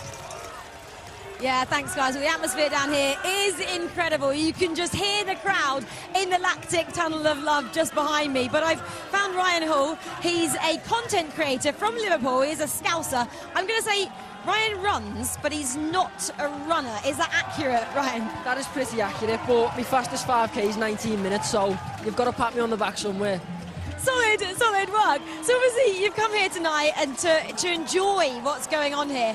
What have you made of it so far? It's probably not what you expected. It's been amazing. It's full of laughter. Everyone's laughing, smiling, happy. I'm grateful for my friends on running, inviting me down. I couldn't be happier myself. Everyone, no matter the competition within the race, everyone's just happy, and that's what I'm about, happiness. Has it inspired you to do a little bit more running? Of course it has. I'm going to go home and I'm going to run my fastest 5k. I'm going to beat it. I'm going to beat yours as well, 18 minutes. Have you seen who is in this race as well? Have you taken note of the field here? Obviously got Paul Chelimo. He's leading at the moment. He's a double medalist from the Olympic Games as well. It's such a stacked field. The fact that you can get such up close and personal to these athletes. Did you expect that from this weekend? I didn't expect that, no, but I'm very grateful for that opportunity. Being up next to them, it's very nice to feel that competitiveness and to know where athletes like that stand. And I am one day going to race them. Ryan, I want to hear a bit more about you though. You're a content creator. What kind of content do you create? I create all types of content. My content mainly surfaces around me being me, so that involves me just going around and making people smile. I love it. When I can make someone smile for 15 seconds of the day, it's the most favourite thing about my job. Is this going on YouTube? This will be going on YouTube. Well, you can find Ryan then on YouTube talking about the night of the 10Ks, and hopefully it makes you smile. Ryan, thank you so much for chatting to us, and have a wonderful rest of your night. No, thank you. Thanks very much. Thank you, Ryan. Thank you, Rachel. And this is dramatic stuff now happening. Paul Chelimo was a lap ago waiting and waving and asking athletes to maybe do something, and then he decided to go, Matt. Yeah, I think it was just sussing them out, just seeing if they were going to be there for the long run, and I don't think they are. Chelimo now, he knows he's on the red lights, he's just going to operate at them. I think he is going to relax over these next few laps, over the next couple Ks, because this man can close. I mean, we've seen him run 52, 53-second laps at the end of a 5,000 race, at the end of a 10,000 race for fun. And, you know, you're not a two-time Olympic medalist if you can't do that, and obviously a world medalist as well. Yeah, and he's coming up to see 8 laps to run, so that's 2 miles, give or take, of the Parliament Hill track. Another 65-second lap, so he's maintaining the pace. And the next bit we're going to get, Ellen, on the back straight is 7 kilometres. Yeah, just having a look back down the order for the British contingent. Andy Butchart still leading the way, obviously, now with this injection of pace for him.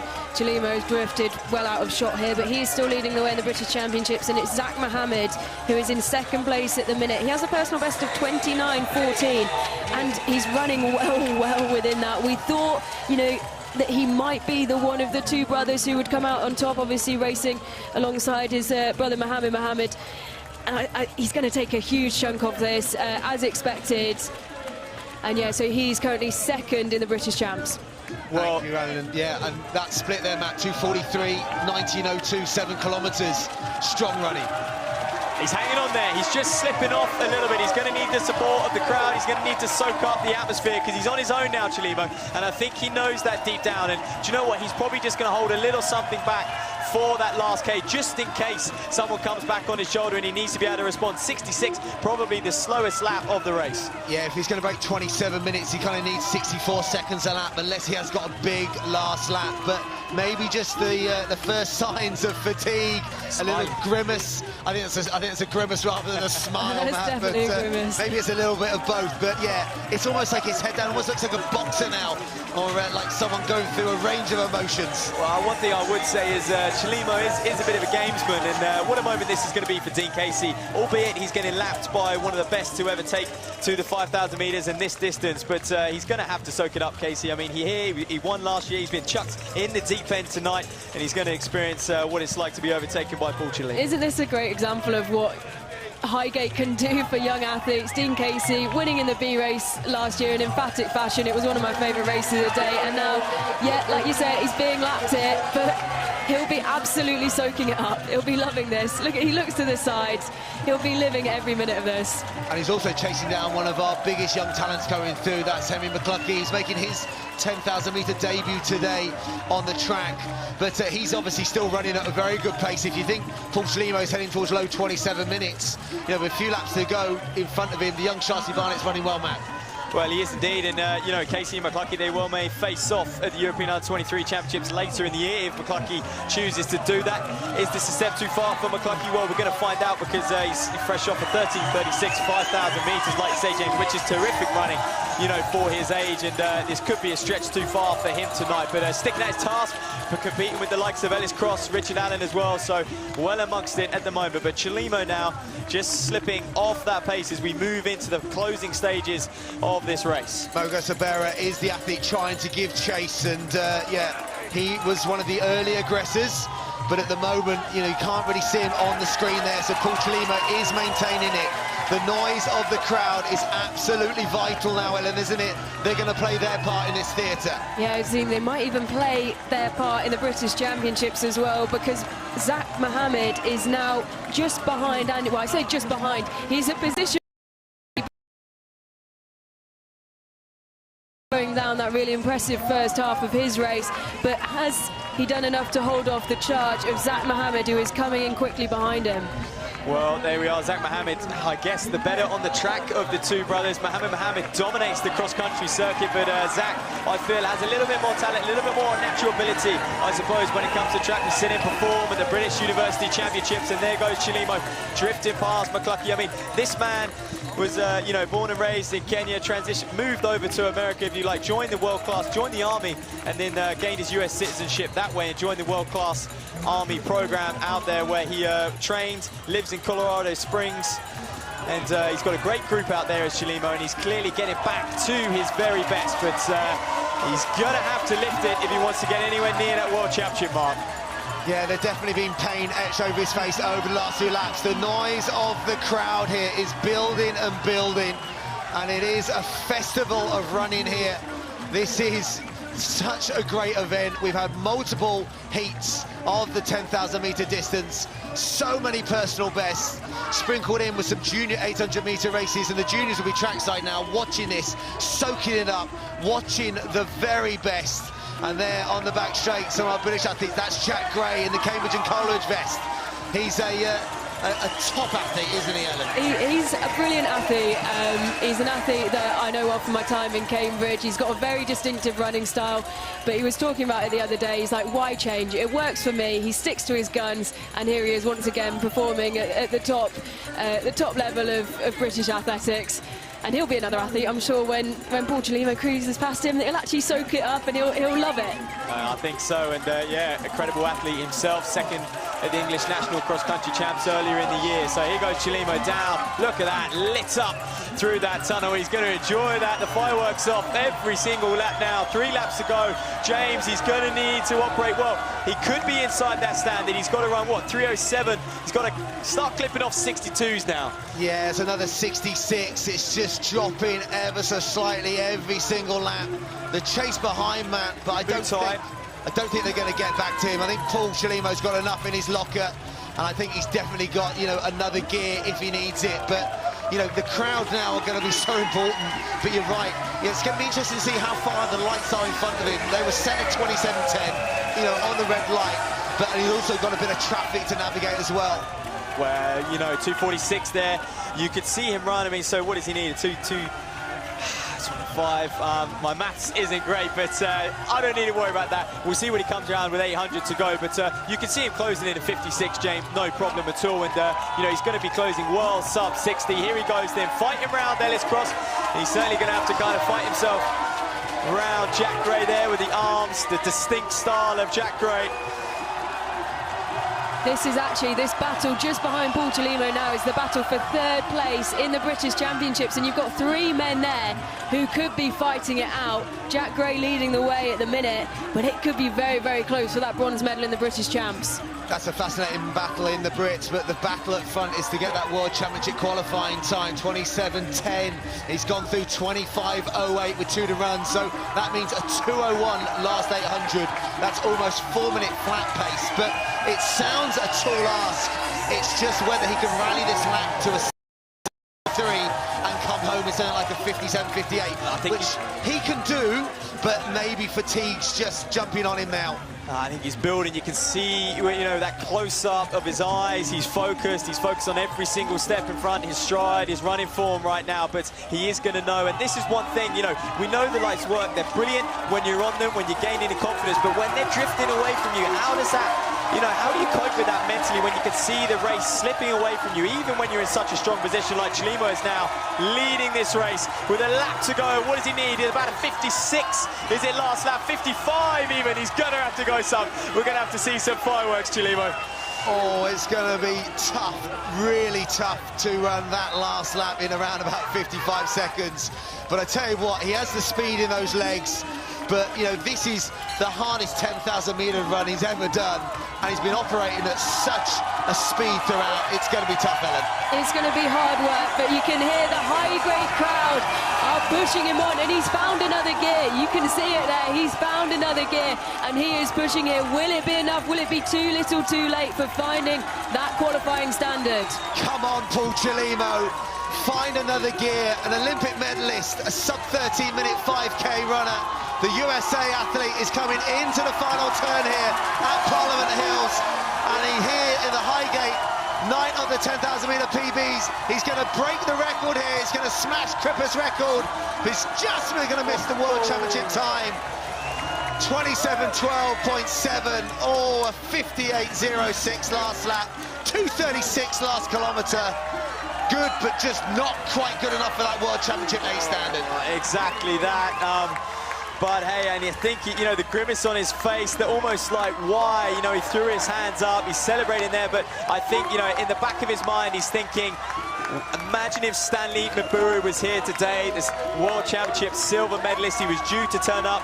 Of course, he was a late dropout, and just if he had a bit of competition over those last few laps, Ellen, you've got no doubt in your mind he would have gone under that 27:10. Yeah, absolutely. Stanley Mburu's personal best, 27:13. But, you know, you look at that performance that he did out at Worlds, that surprise silver medal, and you just think if the two of them could have worked together to drag themselves round, we could have seen a different race tonight. And you can see everyone coming through and collapsing onto the floor.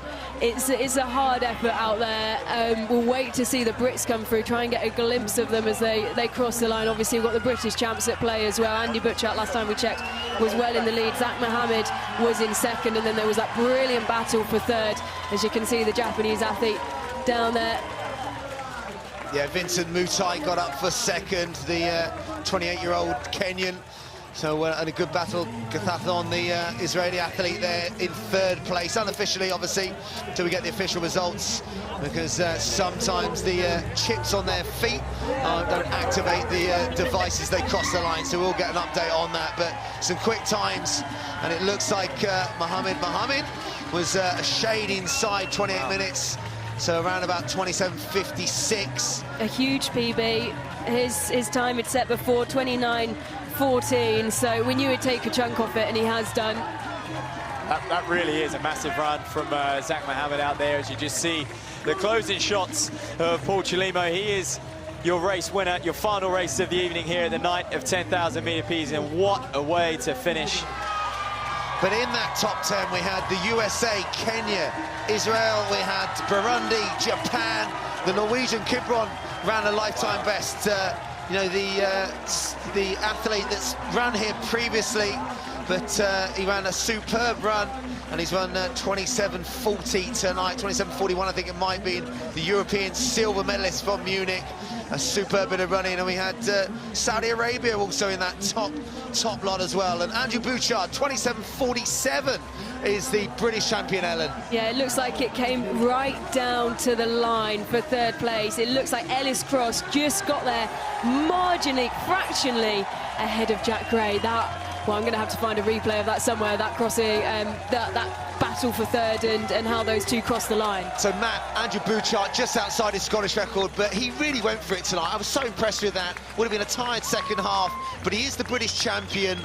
and yeah, I think he can take a little bit of you know, confidence from that. Well, I hope he does, because I hope he looks at it and thinks, well, if I pace myself a little bit better, how quick could I have gone? Could I have broken 27:30? But like I said during the race, I think that man, he had one mission tonight, and it was, can he run that world standard? And if he couldn't, he was just going to move on with the rest of the season, and we may see him over 5,000 attack that you know, 13:07 mark, which is the world championship mark over 5,000. So here you are then. This is how the race panned out. If you just missed it, well, how unfortunate for yourself. But Abira was a leader early on as he, after 3,000 metres, decided to go round Johnny Davies, your pacemaker, and decided he was going to push on. And Chalimo Ellen, which was very interesting, just slowly drifted his way to the front all race long. He was non-existent over the first 2 or 3K. And I want to see his splits, because I think he must have been lapping 66s, 67s potentially on those first few laps, and he did have to put in a shift to get up front. Once he got up front, though, boy, did he look supreme, and he just kind of turned the screws.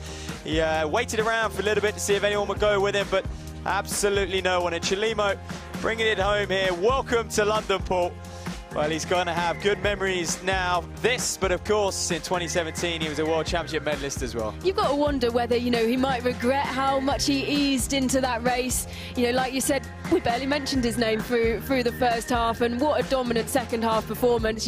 When you are that fine margins outside of the qualifying standard, do you think, you know, maybe I should have given it a little bit more, maybe should have pushed myself to the front a little bit earlier, but still, you know, to take the win, and if we were just looking at that, you'd say a brilliant timed race. He'll be getting weighed in a couple of minutes' time on the seesaw. We actually got told earlier, Matt, that he doesn't drink beer, so if you want a free beer tonight, I'd suggest that the man to find would be Paul Chalimo, and we can head down to trackside and Rachel Stringer once again. Paul Chalimo, congratulations, the champion here tonight. You did it in style. Looked like you loved it out there with all the crowd cheering you on. Yeah, London crowd is amazing. You know, it was. I mean, I'm speechless. It was amazing. All people out here cheering. It was crazy. It was loud, and 10K is a long way. It's a long ways, but they made it really short. So yeah, I could listen to music. What a good day to enjoy Saturday, you know, Saturday weekend. So I was partying out on the track today. Your perfect Saturday night out, but actually doing what you love doing, of course. And tell me about your first experience then here. This is your first time here at the night of the 10Ks. Did it live up to the expectations you possibly put on it? You know, one thing I always say, like, London has been good to me, because I came here, I won the World Championship bronze. The following year I came, I won the Diamond League, the 5K Diamond League. Since then I haven't come back, but today, the night of the PB's 10K, they invited me. I couldn't turn it down, so I gotta come back to London because I'm a big soccer fan too, so yeah. Who's your team? Oh, Manchester United. Yeah. Okay, well, there we go. 27:12 tonight. You broke the meeting record, just shy of that World Championship qualifier. Have you got a chance to go out there sometime soon and try and break that? Yeah, it's still early in the season, and for me, this is a good predictor for of how my season is going to go. So I got to go back to the drawing board, get back to training, got to put in the work, and, you know, it is what it is. You know, like, you show up when you're ready, do what you can do, and if it happens, Budapest is my big goal. So, you know, keep run. They believe in me, and they've always wanted the best out of me. So I can't disappoint them. So I have to go back and get the standard. Absolutely. You've got 2 Olympic medals as well. How does this night compare to those? Olympic medal is just something special, and I can't take it away. But this is another special thing. Winning it in London with all these fans cheering me out here, I would say definitely it's more fun than Tokyo, because Tokyo there was no fans out there. But this is really fun. So yeah. Paul Chalimo, it was very special to watch you out there tonight. Congratulations, and we look forward to seeing you get that World Championship qualifying time very soon. Thank you very much. Yeah, thanks to the London people. Thanks for supporting me, and I'm happy. I'll be coming back. So we can't wait to invite you back. We'll see you next year. Thank you. Appreciate it. Thank you. Oh, good day for Paul Chalimo on the track. A good day for his team as well, Manchester United. And like he said, he'll be back again, and we can't wait to welcome him back if he's going to bring performances like that every time he steps foot here in London. Well, obviously the qualifying process for the US so tough. They've got so many good runners, and yeah, he obviously alluded that he's probably going to have to find maybe another fast 10,000 metres somewhere. But I would love to see him in Budapest. You know, those wheels we saw tonight, 58 seconds, looking tired, lapping people after a tough run. Imagine him being a little bit fresher, coming into a last lap burnout. You know, I don't think there's many people that can out-kick him over 10,000 metres. So yeah, I'd love to see him in Budapest. Well, and also, you know, the time is at stake today, but this man's a racer. He needs competition to squeeze the best out of him, and he didn't have that tonight. And that's credit to him, credit to the shape he was in coming here. But I think you really see the best of Paul Chelimo when there's medals on the line. And also, I think, you know, the Highgate Harriers and all those volunteers and supporters tonight for the event, I mean, they deserve, you know, a huge, huge thank you. The spectators that turned up tonight have done a great job with their support this year. But I think City of London, that they're going to invest £2 million into this facility. It literally starts this week, I think. You know, Ben was saying that, you know, it literally is, things are a go to get ready then for next year. He always says that, you know, the build for next year starts straight away.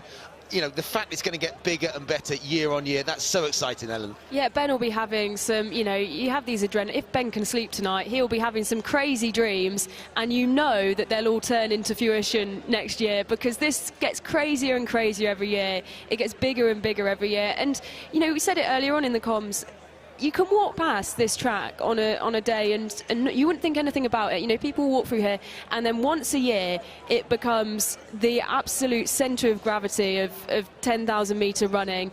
And to have a more sort of permanent feature here, and to make this athletics track more of a feature here in the local area, would be absolutely brilliant. I hope that £2 million includes a Ben Focci statue. Absolutely, yes. Gold. Do you know what? Keep the track the same, and we just want a Ben Focci statue. But that's what we want. 29.58 in the women. That's a new record by, you know, that is over a minute and 10 seconds record. And then 27.12. You know, we were jaw dropped by Cripper's record last year, wasn't it? You know, phenomenal running. That's gone again. You know, the next barrier is obviously 27 minutes in the men's race. I mean, that's a big aim for next year. We were talking about, you know, the draw and the factors, you know, the field creates itself being such a strong event. I mean, I would love to see a few more, and obviously Stanley, where were you tonight? But hopefully he's back here next year. We're letting him back in. We don't hold grudges here at Highgate, but yeah, a few more going towards that time, and that would be, you know, again, it's not just a legacy, it's the living legacy of the event. You can just see, you know, we have all these races before, and I just think every year the standard gets better and better for pretty much every single race. You know, from race 1 all the way through to what we've just seen, race 12. Year on year, it gets better and better, and it will just keep growing. And do you know what? Maybe by next year, by the time all three of us are sat back in these seats, I might have gathered my thoughts on those races, particularly that women's race, because it's left me absolutely speechless. And I'm sure, you know, you look at the fans who are still lingering around. You know, we're waiting for the medal presentation for the British Championships, but people just want to have a great time. I'm sure the parties will continue elsewhere around London tonight. They're loving it. We're all loving it. It's just been another spectacular night. Year on year, it gets better and better, and there's nothing better. There really isn't. It's like a Christmas day for me. I love it. I get so excited. I won't sleep tonight. We've seen a brilliant day of racing. How great was it to have those junior races as well? You know, we talk about the qualifying standards in the men's and the women's, you know, obviously the championships and the world trials, but also, you know, we saw those records beaten in the junior races as well. Would love to see that. We would absolutely love to see that grow year on year. And once again, like I said this time last year, I'm so excited for the future. So again, that's a big thank you from ourselves in the commentary box. James Thie, Matt Seddon, Ellen Ellard. It's been an absolute pleasure. And down to Rachel, final time trackside. Thanks so much, guys. What a wonderful night we have been treated to. It's been happening all day. Chris Thompson is still next to me just to wrap up today's events. I mean, we've been speaking about the Glastonbury field, but it has just been like that. Everyone's now kind of being ushered out of what we're calling the Glastonbury Park here, but it's been amazing, and obviously ended by two incredible championship races there. Adame winning in the women's race, and then Paul Chelimo, the absolute legend, winning there. Give me your thoughts of both of those two races. Yeah, and just to the point as well, I'm looking at the track and you've got empty bottles of water on the track. Glastonbury. And it's Glastonbury. I'm sure there's a few empty pint glasses in the crowd. What a way to finish it, I have to say. I mean, the crowd were gripped to see a woman run sub 30 minutes, that's world class. Like, that is a phenomenal time, and everyone was backing it up. Big mention to Jess Judd, the stellar athlete that she is, bringing it home for the Brits with Sam, who's come off the marathon recently 4 weeks ago, speaking to her coach Vince earlier. Obviously 4 weeks post-marathon's tough, but put up a fantastic performance, and Amy just behind that. I thought it was just brilliant the way athletes are constantly trying to find that last little bit out of themselves in the last mile or so. And the men's, with Paul, I mean, he's a graceful runner. Wow. Like, I think people were thinking, hang on, he's losing touch with the red light, he's on his own, it's a bit blustery, and he just found that little bit more, and the on-track night magic came in, and but he was 2 seconds away.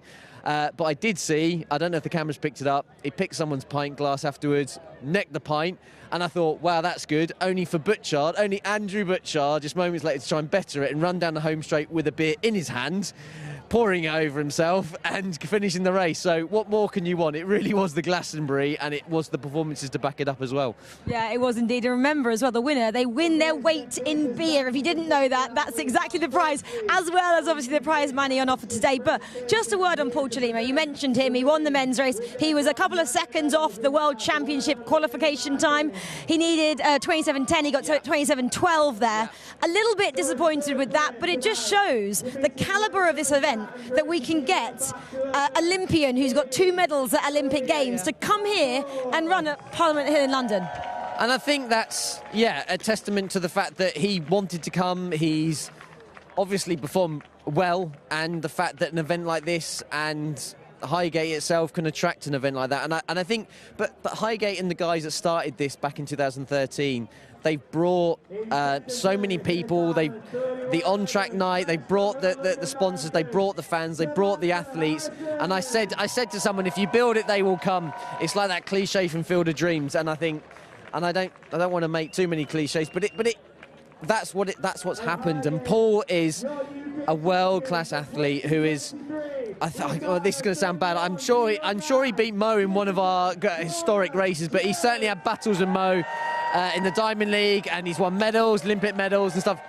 Is someone getting their weight in? Oh, it's the medal ceremony. I was going to say, I'd like to get my weight in beer at the moment because I'm fairly heavy. I'd probably get the most I get. But that's a testament to how good it is. And he got so close. I just spoke to him and he was buzzing. As you said, he's a Man United fan, which is nowhere near us, so I think he's got his geography wrong there. But yeah, but listen, hopefully next year we'll come back and better it again. Yeah, it's been a really special day here. If you guys didn't come, make sure you get back down here to Parliament Hill next year when we get to do it all again. And of course, we're building up now to Budapest, the World Championships later on this year, which are sure to be an incredible couple of weeks of athletics action. Well, Chris, thank you so much for joining me and spending your time with us today. And thank you to everybody who watched at home. We'll leave you now with the vibes of what is still happening here, the medal ceremony behind me. But it has been an incredible day. So thank you so much for your time, and we'll see you all very soon. Good night.